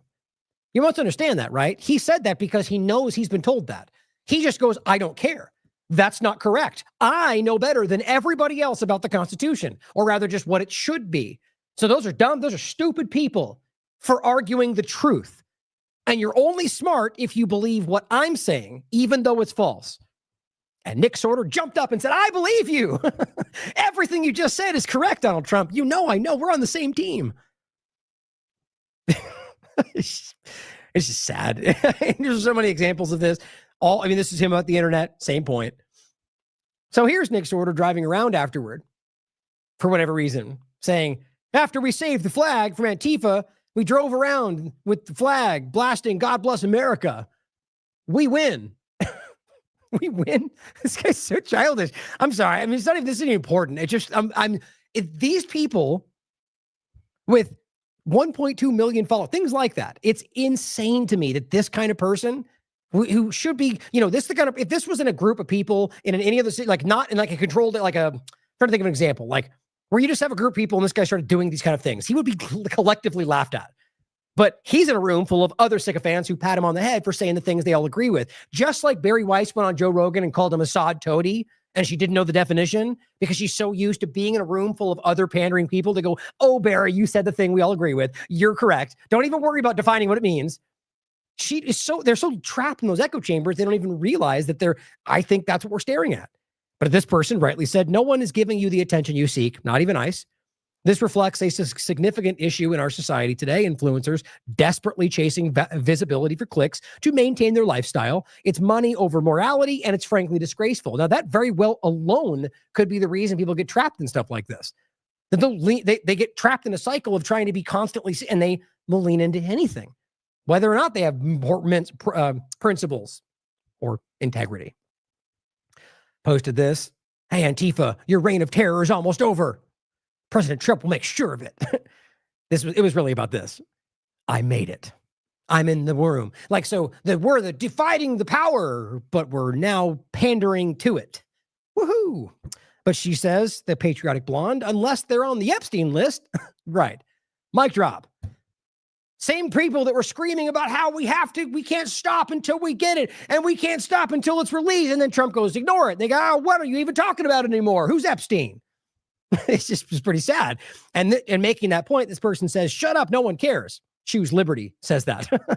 That person's patriotic blonde says, apparently you do. You replied, you must be quite triggered. And he's choose liberty says, you're grifting off something that will never happen. Got it? And then rightly so, COINTELPRO makes fun of him. Do not criticize Israel, Trump, Kirk, Jeffrey Epstein. I fell for it again. You're grifting off something that will never happen? You mean the release of the Epstein information that you all, wow.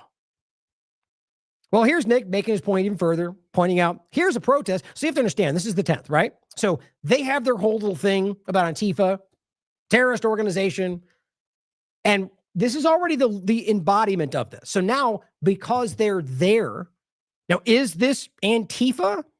I don't know. Is it just a group of people? Did they give you evidence of some kind of network funding that can prove went to this? And even if they did, can you prove that's terrorist activity or just somebody who wants to fund them? None of that's happening. They're using this big round table to act like there's some kind of process. So here it says, Illinois state troopers dragging and arresting anti-ICE rioters, right? Just like they do to each other, right? They're protesting. Okay, and you could look for yourself. The major group behind them, I'll play it real quick. The police are rushing in there. They're trying to arrest people. The vast majority of people standing behind them are just standing there waiting. So, as always, Derek has covered this forever. They kettle, they rush in, they confront, they cause conflict, and they blame you for violence, and they arrest everybody they can. They do it like a matter of policy. So he is cheering on the guy claiming he supports the Constitution, the fact that they're just going and arresting protesters because their ICE, or rather their Antifa, because they're protesting ICE. It's what I told you. It's what's happening. President Trump is forcing the state of Illinois to finally address lawlessness. Protesting. You think this is not easy to see? I showed you this so many times already that Donald Trump already let this out of the bag. When in LA before his military parade, there were planned protests, and he said, if you protest, you'll be met with force. Not if you break the law, not if we pretend you're Antifa. If you protest, you will be met with force. That is unconstitutional textbook. Big on Saturday. We're going to have a lot of, and if there's any protester wants to come out, they will be met with very big force. By the way, for those people that want to protest, they're going to be met with very big force. Is that difficult to understand? Only complete hypocrites will agree with that. That is unconstitutional. I don't care whether you agree with why they're protesting. Same thing is happening here. What he's showing you is a video of them basically trying to drag out people while they're, look, there's film crews standing 3 feet behind them. Let's not pretend like this is some massive violent activity. They're protesting and being arrested for protesting.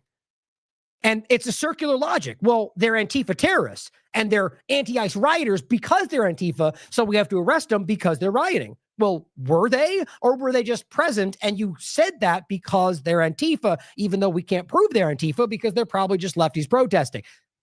It matters to me these things are proven, and it should to you too. Keep pushing, 47. These people are absolute hypocrites.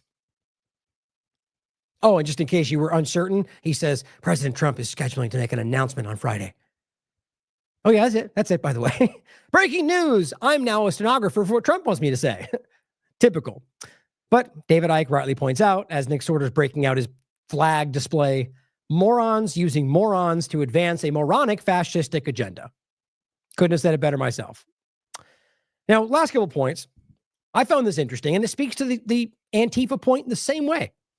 Lovable Liberal says this interesting perspective about this guy, about Jesse Waters, and saying, according to the internet sleuth, Jesse Waters has on several occasions interviewed a masked actor who has passed off as a gang member or an Antifa insider.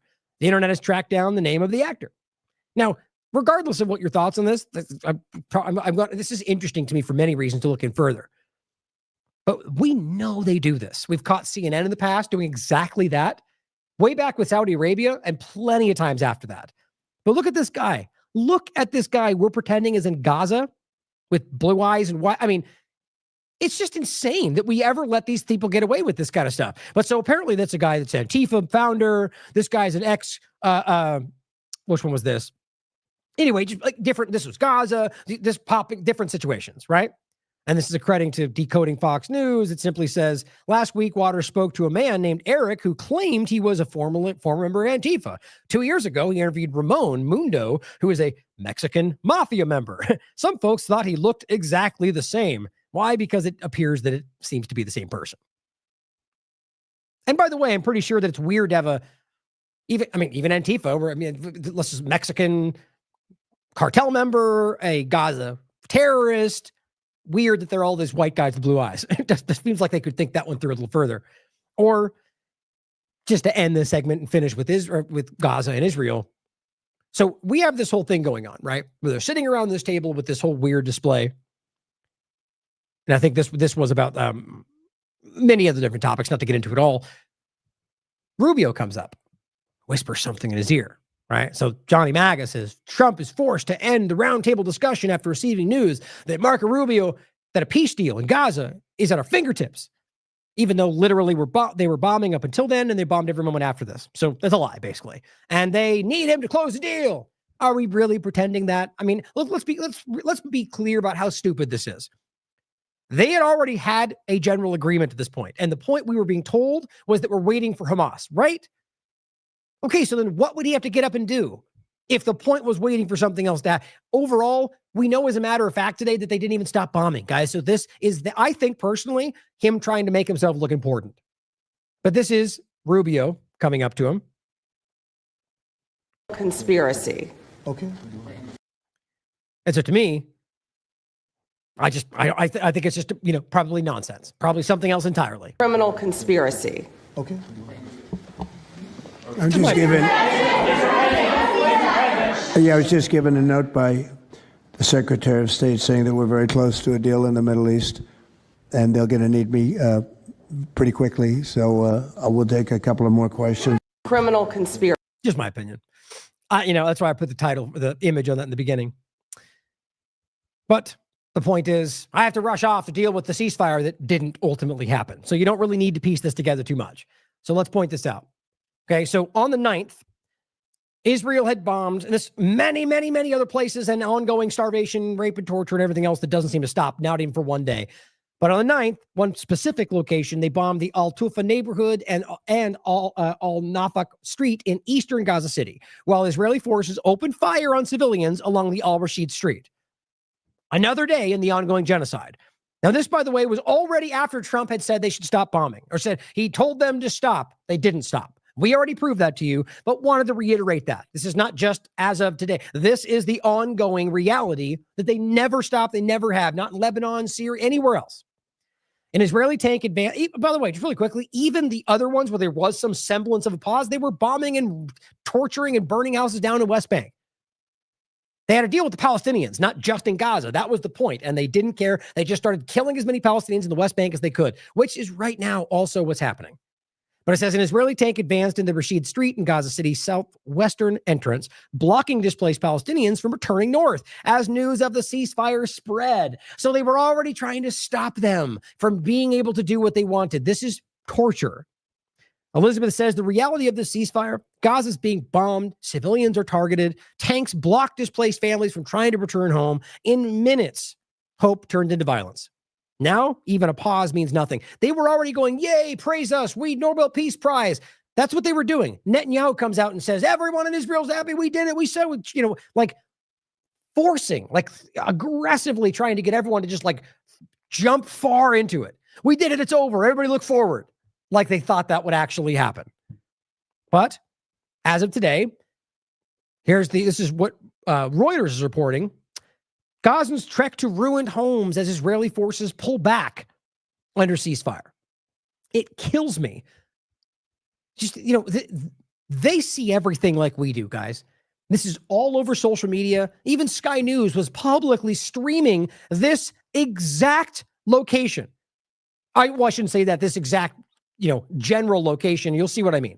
It could be further down the beach. My point is that this very train, this line of people want this first. They're all displaced and ethnically cleansed, by the way. Overall, they bombed them the entire time, and they are still to this very moment. And Reuters they pulled back under ceasefire. It kills me that people who think they can trust these platforms still pretend like that's the truth. It's not. Now, before we even get to the bombing, I wanted to make this point like I did in the beginning. Let's just even say that the first thing they did was absolutely, they gave everything they could. The whole thing ended. They give Palestine a state, literally everything we asked for. Are we then pretending like they're still not guilty of genocide? Are we really going to take an honest moment and reflect on the fact that no matter what ultimately happens next, they need to go to jail? Biden, Trump, Netanyahu, the Zionist government, Rubio, Blinken, any of these people that have been actively involved with this, Matt Miller, any of them, these people have gaslit and allowed and funded and were a part. They were material belligerent actor. They were a belligerent, a co-belligerent, if not an absolute, I guess that is the right, they're co-belligerent, they're part of it. So just because they ultimately cave and do what people ask does not mean they're not guilty of that. Now, there's, like I said before, there's a moment where you could have argued a few months go by and Trump does it. Okay. You could argue that maybe he had to decouple and do whatever. That's not close to what's happening. But my point is, you could have argued that should he have done it early enough, you could have said, okay, he's not guilty. Biden's the one that did it. He has actively continued to support it, lied about ceasefires, funded everything even more so than Biden, and continued to be a part of everything, the worst parts of this.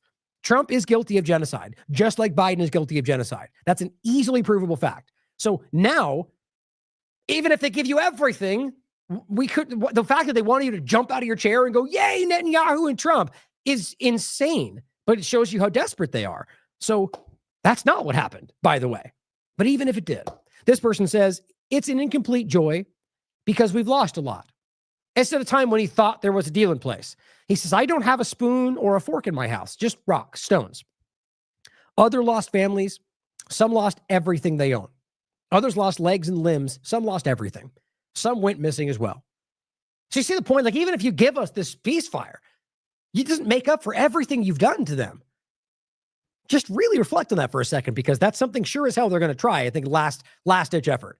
Now, this is funny. This clandestine account has me blocked for some reason, probably because they're very hardcore one-sided narrative. But he says, hey, Dave Smith, Nick Fuentes, Ian Carroll, Trump just ended the war in Gaza. See how ridiculous these people are? Why? Because Trump said that out loud, you clown. And it says, but none of you have acknowledged it. Seems like something you might have been interested in, given that you've been crying about Israel all day for years. So why so quiet? You realize this came from Israel. The Israeli government made this point, and it filtered across the Israel media in this country. And I do mean Israeli-funded media. It's what we're talking about. But Steve rightly says, well, because a ceasefire isn't an end to a war, the ceasefires are never honored by Israel, and there are still 10,000 Palestinians being held in torture prisons and rape dungeons. Decentered News says clandestine similarly promoted Musk as a free speech hero who had proven his critics wrong in 2023, then blocked and hid comments from people who challenged him. Oh, well, I guess that's why we're blocked too. Makes sense to me. And he says some of the many examples. Yeah, look, we're right there. Yes, you do. Oh, that's right. I remember this now. Yeah, Mel, right? Misty, same thing. Me too. Apparently, everyone's ever got bro flakes. What a bunch of children, right? But so the point, why would you come out and go, he just ended the war? Like, literally still happening. Whether they're bombing or not, it's a ceasefire, as Steve points out. It didn't end the war. Are these people that uneducated when it comes to the very thing they pretend they're doing every day? It seems that way. Or more likely that they're absolutely blindly a part of a certain narrative. But as I said, and this is 30 seconds after this clown's like, why didn't you say anything? Well, guess what? Israel bombed them and had been the entire time. And people like James Lee have the courage to call it out. He says, well, that didn't take very long. And people came out going AI because that's what Trump kind of set them up to do. But the truth is, you could prove this. Sky News was playing it publicly. I think here's the clip that was shared by the chairman of the Euromed Human Rights Group, Rami Abdul. But this is just one of many examples of this, guys. And they're everywhere you look. The point is, despite the ceasefire, footage shows Israeli tanks targeting Palestinians. And this was 6 a.m, October 9th. Right in the Al-Rashid street that we were just telling you about, right? That's where they were going. That's where they were forced. They blocked them with the tanks to begin with, and now they're opening fire. This is coordinated like it was with the Flower Massacre, like it has been every other time. And what's the consistent factor? The ethnic cleansing of all Palestine. Oh, wait, hold on.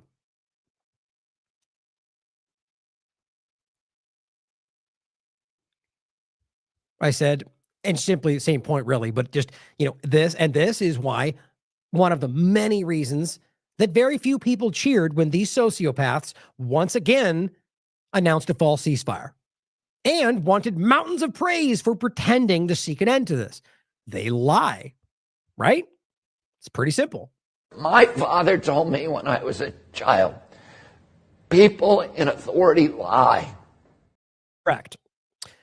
So all these people out there laughing about why didn't they say anything? How embarrassing for them. And what's even crazier is they're so convinced that everything they're told to lean into must be what they say it is, that Trump did it, so he must be doing it. And then 10 seconds later, it proves out to not be the case. How many times can they fall for that? And if they always do, then you must ask whether or not they're being paid to continue to look like the fool.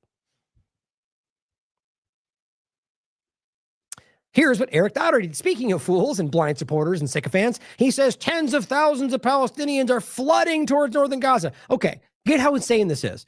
He's pointing on the next day to the very location that Israel was bombing and still is right now. So you see, this is Fox News lying to you with fake information. It's what they do every single day, just like CNN. They're trying to, and look, if you watch right now, largely Fox, the ceasefire, it's wonderful and everyone's free and happy and Gaza's changing forever. That's what they're doing right now.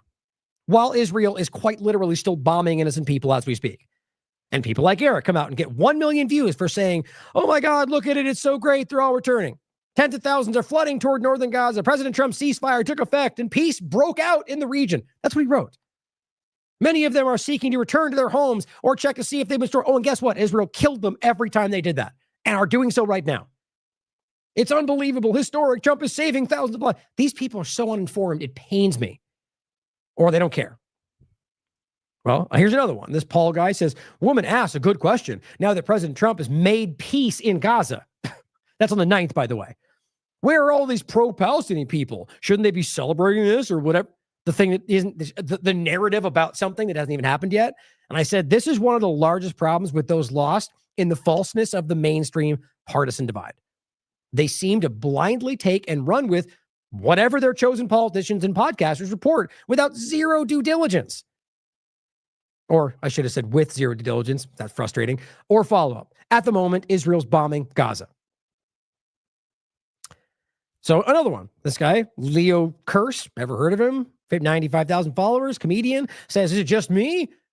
Or do the people who have been screaming for peace in Gaza for the last 2 years seem very disappointed there's a peace deal? These are not all hot takes. This is the same sentiment being put out by a lot of people. And I said, you mean aside from the ongoing Israel bombing of civilians that never even slowed down? Yeah, baffling. And you won't be surprised that no response. Except for this guy agreeing, ceasefire, my ASS. But here's where it starts on October 9th. Naftali Bennett comes out and says, this is from Israel. I would have expected the streets of Europe, capitals, and campuses around the world to be bursting with joy for the end of what they claimed is genocide. Can you believe that? Even Israeli experts are calling this genocide. These people are so desperate, it's crazy. He says, might it be that their goal was never to secure Palestinian lives, but to destroy Israel? Wow. This guy knows they're bombing people while he says that. He said, and Simon here says, do you see how they spin it? They failed to ethnically cleanse Palestine. I don't think they did. In fact, I think it's still happening. And now they spin the next narrative. I agree. It's what they do. Zachary Foster, in response to Naftali Bennett, says, an end to the industrial scale slaughter of Palestinians is welcome. But if history is any guide, Israel will violate the deal like they are right now, like it has every other deal. Israel's words and agreements and promises are toxic nuclear waste. You know that. So a lot of people know that. Let me preface these remarks with I never, ever believe Israeli figures. I've been in the government too long to know that the Israelis are patent liars. In their intelligence community, in their propaganda community, certainly, and in their leadership, they are inveterate liars.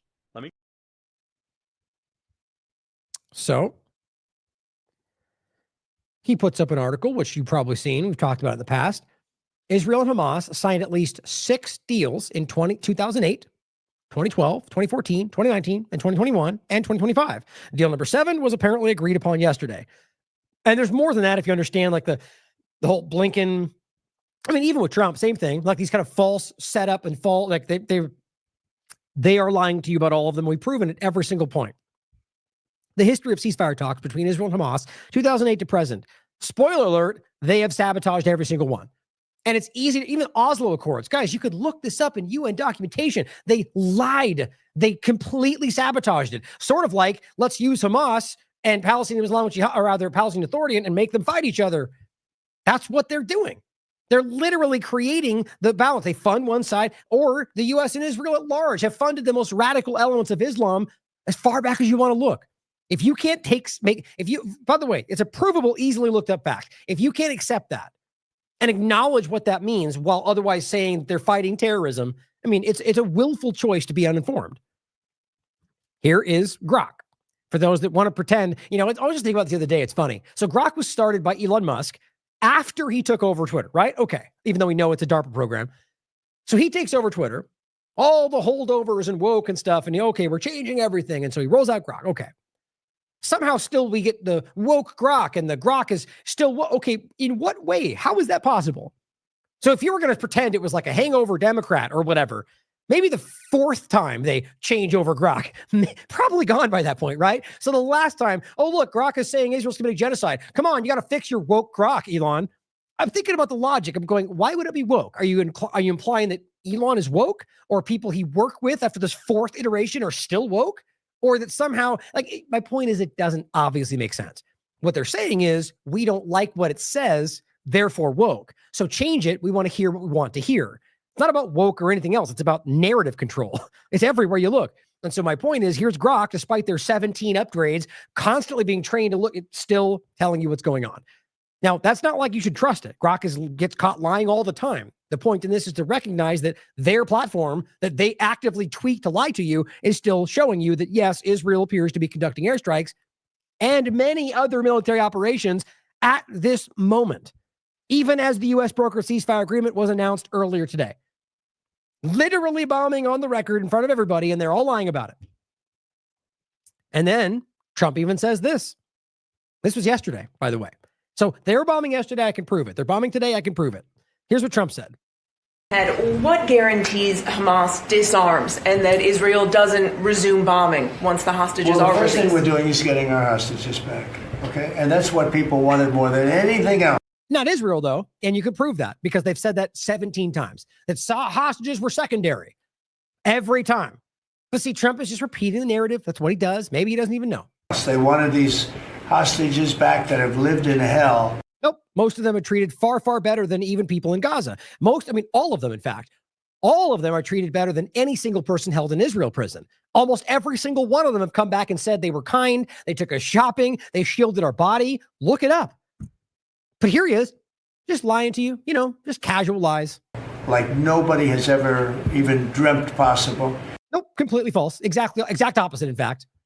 And after that, we'll see. But they've agreed to things, and I think it's going to move along pretty well. Right. The bottom line is, we don't know. Meaning that Israel's probably going to violate the deal, because that's always what happens. Trump could not guarantee that Israel won't start bombing again. That's the way that reads. So all these people going, why aren't you cheering about this? Okay. I just don't get why all these Palestinian supporters aren't cheering. He literally just said Israel, and we already know this because of their past agreements. Israel will do what they want.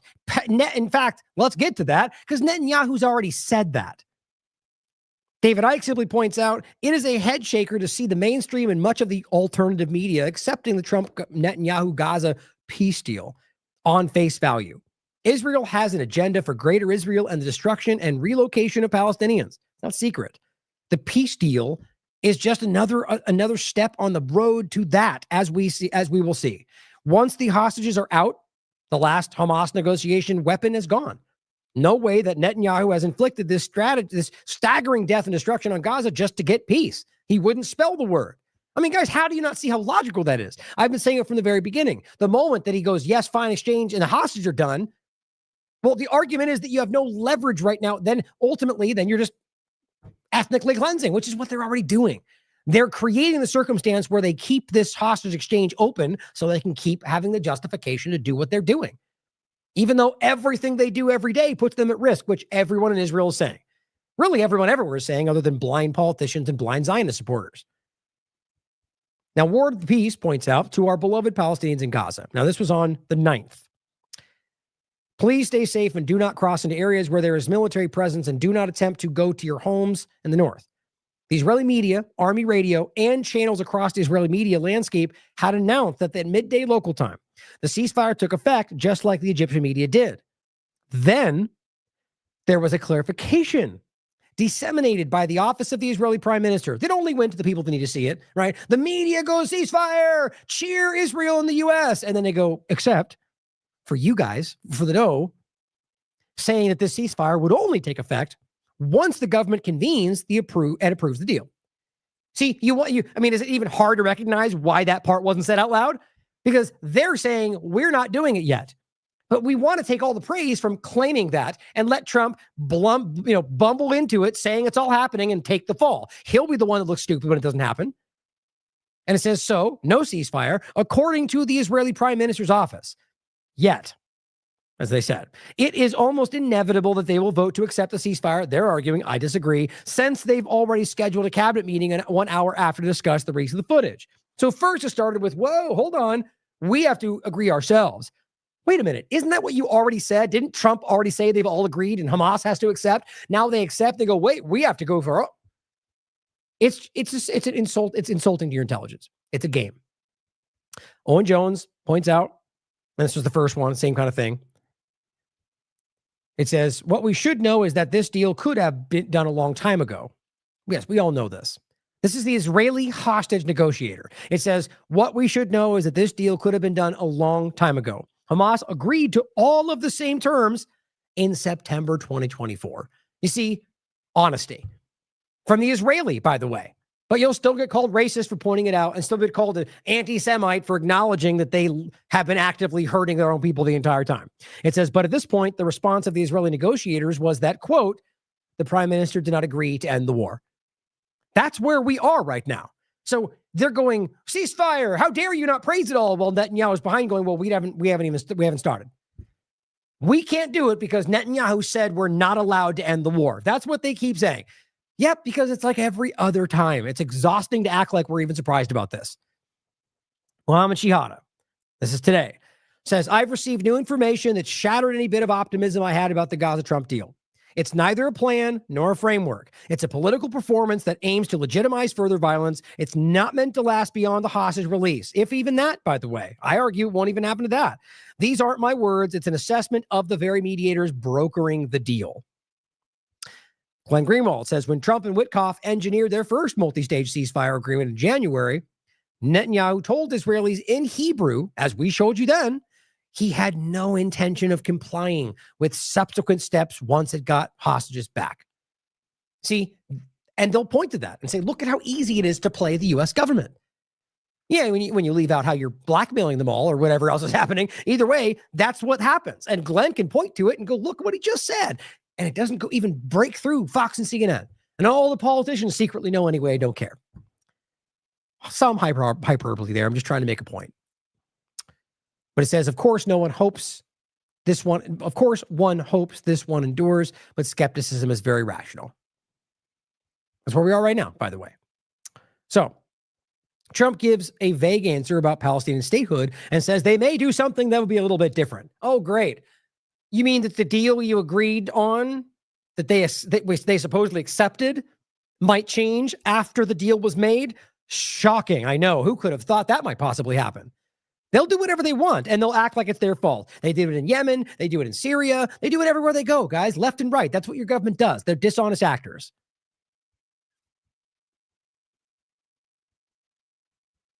Make sure I've got this 1 second.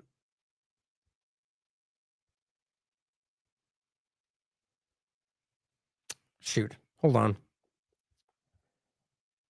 Don't know how I know I've got it. I can't see the video. Give me 1 second. Nope, not that one.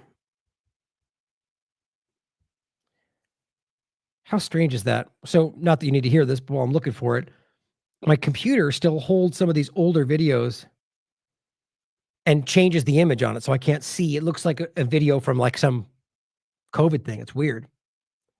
I'm being manipulated. Here we go. I think this might be this one. There we go. Sir, the 19th point of the 20-point plan said that in the future there could be conditions in which the Palestinians might eventually get a state. Under what conditions do you think the Palestinians could Well, we'll look at it at the time. We're going to see how it all goes. And, there's a point at which we may do something that would be a little bit different and may be very positive for everybody. But we'll be looking at that at the time.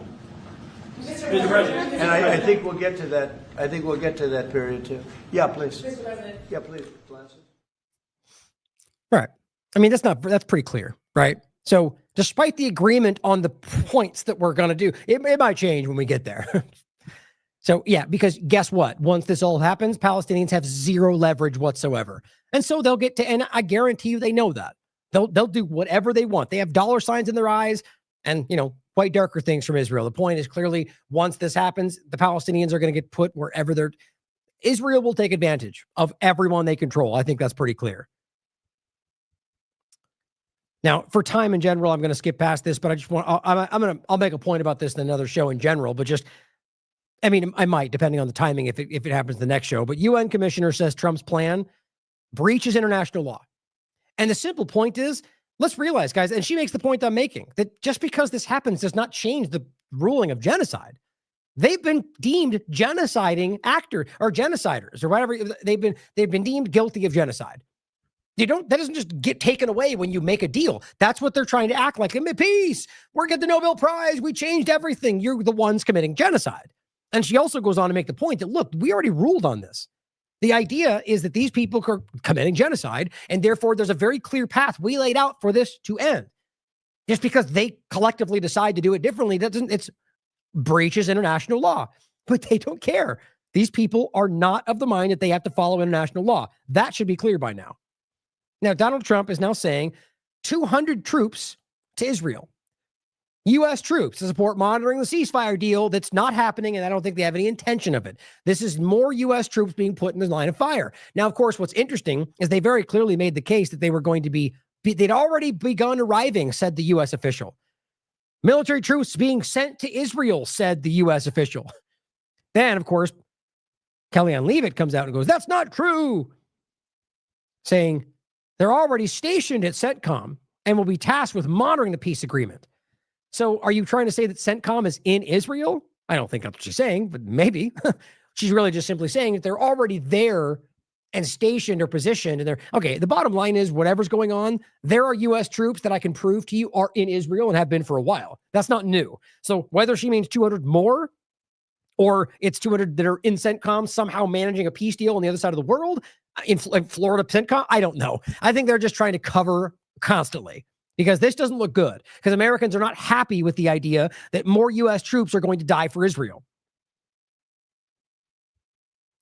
Janice Girl points out, but guess what, though? The community note on the Post, which is meant to debunk this, where it says, context needed, personnel who are already stationed in CENTCOM will be monitoring the peace agreement in Israel, working with the other international forces. Okay. She says, well, they put this out to debunk the Fox News headline, which sheds light on a bigger problem. The U.S. Central Command CENTCOM is responsible for defending U.S. interest in 20 nations. Why are we paying to defend 20 other nations? 2025 Dow budget is $1 trillion. It's a good point. Now in this, it says he'll initially have 200 people on the ground. That's literally what he's saying, the U.S. politician. It's just, so I think they're trying to hide that this is actually going on. It's not new, though. There's already people there. I've made this case before. His role will be to oversee, observe, make sure there's no obvious incursions. You mean a site from Israel currently bombing and violating the deal, right? Nobody can take this at face value. Glenn says every major poll in the U.S. this year is worse than the prior one for Israel. That more Americans now sympathize with Palestinians than Israel is stunning. As Curtis Mills notes, younger Republicans are 41 points less likely than older Republicans to side with Israelis. This is exactly a Charlie Kirk thing. This is exactly an ADL Greenblatt generational problem. That's what they're trying to hide from you. And that's all the more reason why somebody like Kirk would have been taken out. Here's Taylor Greene, and I agree with what she's saying. She goes, they're not Hamas. They're literally women and children. And you can't unsee the amount of pictures and videos of children that have been blown to pieces and that they're finding them dead in the rubble. Those aren't actors. That's fake. That isn't fake war propaganda. It's very real. Good for her. I still think it's largely opportunism. I could be wrong. Either way, I support it. These were children on November 7th, 2023, sending a letter out to the world. Kids in Gaza hosting a press conference in English, begging the world for life. We come to shout and invite you to protect us. We want to live. We want peace. We want other children to live. Well, this was 23 months ago. Israel forces have killed more than 16,365 kids since that time. This is the thing. This will change the way I view the world for the rest of my life. Young lives cut short on an unimaginable scale. This is The Guardian. Corporate media, October 8th, 2025. The 18,457 children on the Gaza's list of war dead. And I guarantee you it's more than that.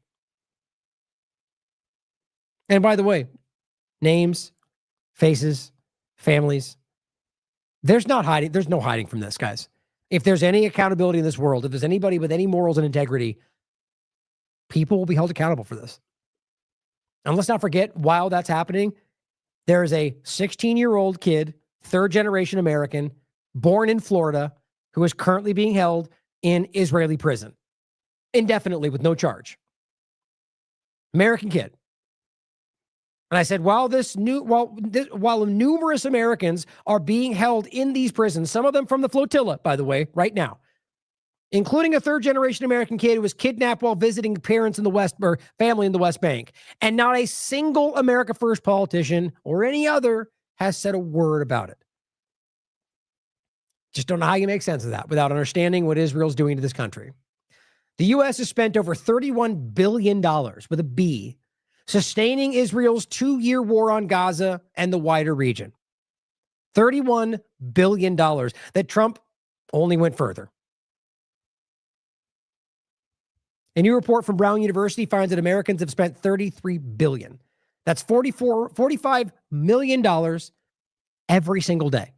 Right now, Trump is spending $45 million a day to commit genocide. Biden did the same. That is $4.85 a day for every single citizen of Israel. The American taxpayers have sent every citizen in Israel a $144 check every month for 24 months straight. Not America First, guys. Now, in general, on the West Bank, guess what? You now have Israeli media saying it's now time to shift their focus to what they call Judea and Samaria. That's the West Bank. That's happening on live Israeli media. They're saying it's time to focus on that, which was always the point, guys. Or one of them anyway. The reality that Donald Trump took money from Miriam Adelson so he could get $100 million from Miriam Adelson. And her condition was West Bank annexation. There's no hiding this. There's only ignoring it. Now you have settlers, illegal settlers, who rape and torture and burn houses down. That's been publicly covered by everybody. Raising the American flag on a pole in an illegal Israeli settlement. Is this the quiet part out loud? Andre X. I'm going to play 2 videos for you to end today. Okay? This is an American citizen in the white. It's an American citizen who's an activist, along with Audrey X, who was there documenting and calling out the West Bank settlers. Watch this video and understand what happens here. Watch the reality of what these settlers are allowed to do to legal owners of the... First of all, Palestinians who own the land they're on now were displaced there back when they first got displaced because of the Nakba. And then you get illegal settlers like this that rush in and destroy their homes and force them off the territory, right? If I don't take it, somebody else will. Yeah, that's a real quote. Because that's how they believe. And they are stealing and robbing and being praised for it, and the IDF supporting them with a gun. And yet we're supporting this? This is democracy? This is the reality of what's driving what's happening in this country. And I want you to understand this and see how real this is. And what happens to the American citizen as he gets dragged away? Did Trump speak up? No, he's probably in a prison right now. And then we'll play one more video about the funding of politicians in this country and how obvious it truly is. Start with this one. Take a step back. This is not your land. This is not your cable. You're doing damage to private property. So the settlers started digging up a cable that leads to the Palestinian houses over there in the village of Ras Al-Awja. And they're still here. There they are. And then we got a visit from Zohar Sabah, the engineer of the ethnic cleansing of the village of Marajat. So this is Zohar, a sanctioned settler who is directly responsible for the ethnic cleansing of Marajat and for countless terror attacks against Palestinians in the South Jordan Valley. So the army arrives, and now the settlers are continuing to dig up Palestinian pipes in the presence of soldiers. על סמך מה? על סמך מה? לא להתקרב. תעצור, אתה הולך עליו, נו, מה? תוריד את היד שלך. תעצור אותו, מהצוואר שלו. אתה חושב לי? לילי! Don't touch me with your gun. Move away. Don't touch me with your gun. אתה חונק אותי! אתה חונק אותי! חונק אותי! נושך אותי! אתה חונק אותי! אתה נושך אותי! נו מה? אתה חונק אותי! That's an American citizen. יש מצב אחר, יש להם התחייבות. Hey, don't touch me. You just attacked me. Move away. Don't touch me. Don't fucking touch me. Move your hands away from me. Hey, move away from me. Move away. You gonna do anything? He just attacked me. You're gonna do anything about it? You're gonna do anything about it? You just watched him. All she's saying is, speak Hebrew to me. They don't care. Even if you were speaking Hebrew, they wouldn't care. These are Palestinians, and they will publicly tell you, as he's showing you on 100 different videos, that they don't deserve to be there. They're not human. They don't exist. We can do what we want. Trump, Netanyahu support us. I mean, all of this is on video. Who cares, though, right? Attack me. When I talk about Israeli child soldiers, I mean that in a very literal way. Right now, this kid, who's like 14, is enforcing the orders of the soldier.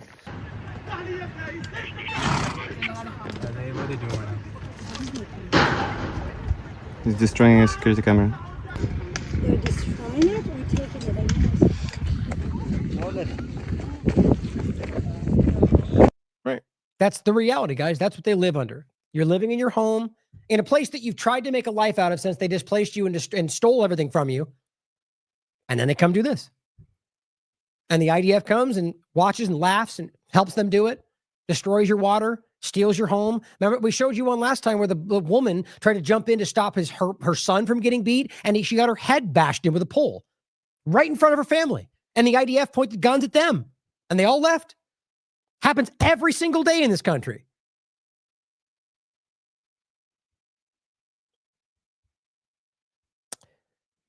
So lastly, the people that support that, the people that have allowed that, facilitated and grown that in their country, are the ones doing this in this country. The country's government and many others are undeniably bought and paid for. And it's not just Israel. It's not just Zionism, but it's a huge part of this. And I said that old NASCAR advertising joke just really doesn't do it justice. That you get called racist of all things when calling this out speaks volumes. Congress should wear jackets like NASCAR drivers so we can know who bought them. Truly. And then Gen X Girls post, which is what I'm taking this video from. Oh, it just gives you the video for some reason. But we'll play this to wrap up, guys, and I'll leave you for it. It's a clip talking about AIPAC. Now, recently, AIPAC came out and made this big denial about how, I think it was Matt Gates, who said that they would walk around AIPAC things, they'd scan their barcodes and like dance for their money kind of thing, which we know actually happens. And then she goes, well, AIPAC denies the barcode scam with their fundraisers, but what about this scam? This one was caught on camera. The truth is that quite obviously we know that this house works. We have, I mean, here, just this real quickly. This is not a secret. Then I don't even know they've denied this. Republicans who come to me and say, that's wrong what AIPAC is doing to you. Let me talk to my AIPAC person. By the way, everybody but me has an AIPAC person. What does that mean, an AIPAC person? It's like your babysitter, your AIPAC babysitter who... You get it. We've talked about this many times. How in the world does that not show you everything you need to see? So this clip is simply showing you an extension of that, right? That the barcode scan, that's nothing new. What this simply shows you is the on-the-record reality of what these people expect. Doesn't mean it's always what gets delivered, right? And that's why things can shift and whatever else. But understand this is one visible, almost surface-level part of how they control this government. Doesn't even get into blackmail and Epstein overlaps and any, and like dark horses, Manchurian candidate types or whatever, people that are slowly built into the system over the process of 20 years, or Palantir surveillance and AI infiltration. I mean, everything combined, I think we all know. I don't even think I need to convince anybody anymore. The question is really, what are we going to do about it? Violence, I don't think, is ever the answer in this conversation, but I think the reality is, first and foremost, that we simply acknowledge to each other that we see what's happening. And we start to drive this conversation at the highest, most, the most surface level part of the conversation, which is why you then end up having somebody in the corporate media going, are you doing this for the Epstein list? That's how that works. force it into their conversation so that where it has to be, at the very least, they have to create a narrative or something to pivot from it. Get them on their toes, keep pushing back, because the reality is they're already there. You're having an effect, and they see that, and they're terrified of you. And that's why everything that's being pushed right now, I think, is to create that world where they don't have to rely on your pretend vote or what you think or what you know. It'll be them coercing you. The social credit, digital ID, panopticon reality where you have to comply or other things happen. And now it's not about trying to scare everybody. The point is, we all see that building. They're promoting it. The point is that I know we can stop this if we actually truly stop the partisan game and just stand up for your principles and call this out and talk with people. I know it. Catherine and I had the same conclusion at the end of the show. It can feel overwhelming, insurmountable. The truth is, though, we wouldn't be doing this if we didn't deeply believe that we can make a difference. Stand up. Find the courage. Now is the time. I love you all, as always. Question everything. Come to your own conclusions. Stay vigilant. Our undercover reporter wanted to learn more about how funding is secured for congressmen. Speaking of the devil, David Oakes, a prominent pro-Israel advocate, invited Tony to a fundraising event. Oakes later called him to discuss the details. Is it just a social event? No, hold on. I'm going to email you a list of the people that this group supports. This is the biggest ad hoc political group, and definitely the wealthiest in D.C. Hold on. Mark Kirk, Senator from Illinois. Ted Deutsch from Florida. Barbara Comstock, she's the Congressman from Virginia. Richard Byrd, North Carolina. Kelly Ayotte, she's fantastic. She's in the Arms Committee. They'll walk in the room and they'll say, everything here's off the record. And then they'll say, here's a little bit about me, and then people will ask very specific questions. The fundraiser was being held in a wealthy suburb of Washington. The APAC group, it makes a difference. It really, really does. It's the best bang for your bucks, and the networking is phenomenal. Congressmen and senators don't do anything unless you pressure them. They kick the can down the road unless you pressure them, and the only way to do that is with money. Right now, our current contribution limit from any person to a candidate is $2,700. Now, that's a lot of money, and that can certainly buy some gratitude with the lawmaker. But if you really want to add punch to that type of buying of favors, what you do is you get 50 or 100 people together at an event like this, all chipping in $2,700, and then you bundle it all together and hand over the total amount to the lawmaker. At that point, we're talking anywhere up to $250,000. So suddenly you've got a group of people with the same demand they want from the lawmaker handing over $250,000. That buys a lawmaker.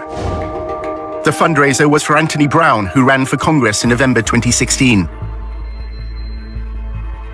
This is direct spending. Brown's going to use that $30,000 to do ad campaigns.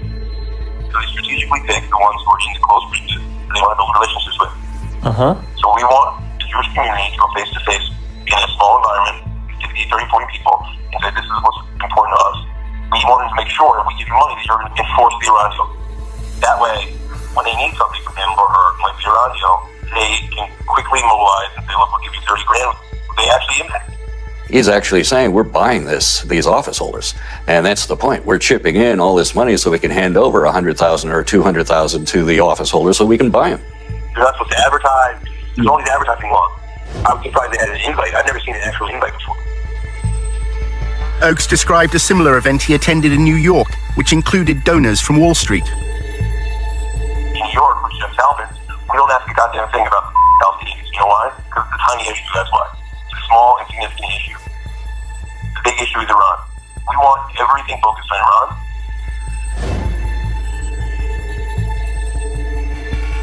What happens is Jeff meets the congressman in the back room, tells them exactly what his goals are. And by the way, Jeff Talbot is worth $250 million. Basically, they hand him an envelope with 20 credit cards and say, you can swipe each of these credit cards for $1,000 each. There is a disclosure law that is designed to highlight whether there may be potential money laundering going on in events like this. And that is if the funds are earmarked And that means the organization has to disclose who showed up at that event and how much each individual chipped in and what they handed over to the lawmaker. What's the name of the group that puts this on? It doesn't have a name. There's no name. It's an ad hoc political group. For all the legal reasons, people pool their money. What this specific group is doing to try to avoid that disclosure requirement, it isn't taking money and then putting it in its own account and then handing it over to the office holder. It's just collecting credit card information and then turning that over directly to the candidate. Therefore, it's not violating the earmarking law, and they're not reporting this. All we would see on the campaign finance reports are the individuals who contributed, but there'd be no record on those campaign finance reports that they worked together as a bundling group, that they were all at this event. All we'd know is person A gave $2,700, person B gave $2,700, and we'd have no idea they're working in tandem with each other. The one in New York is 10 grand over 2 cycles. It's a minimum commitment. Some people give a lot more than that. Whatever your commitment is.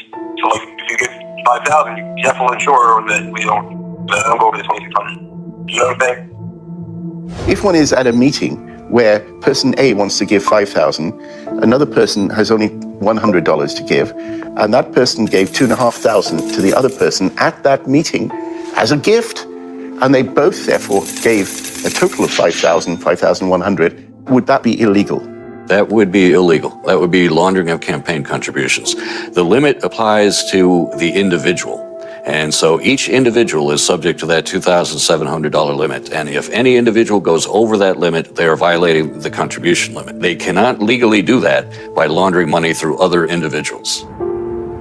If you give 5,000, you have to ensure that we don't go over the 2,600. You know what I'm saying?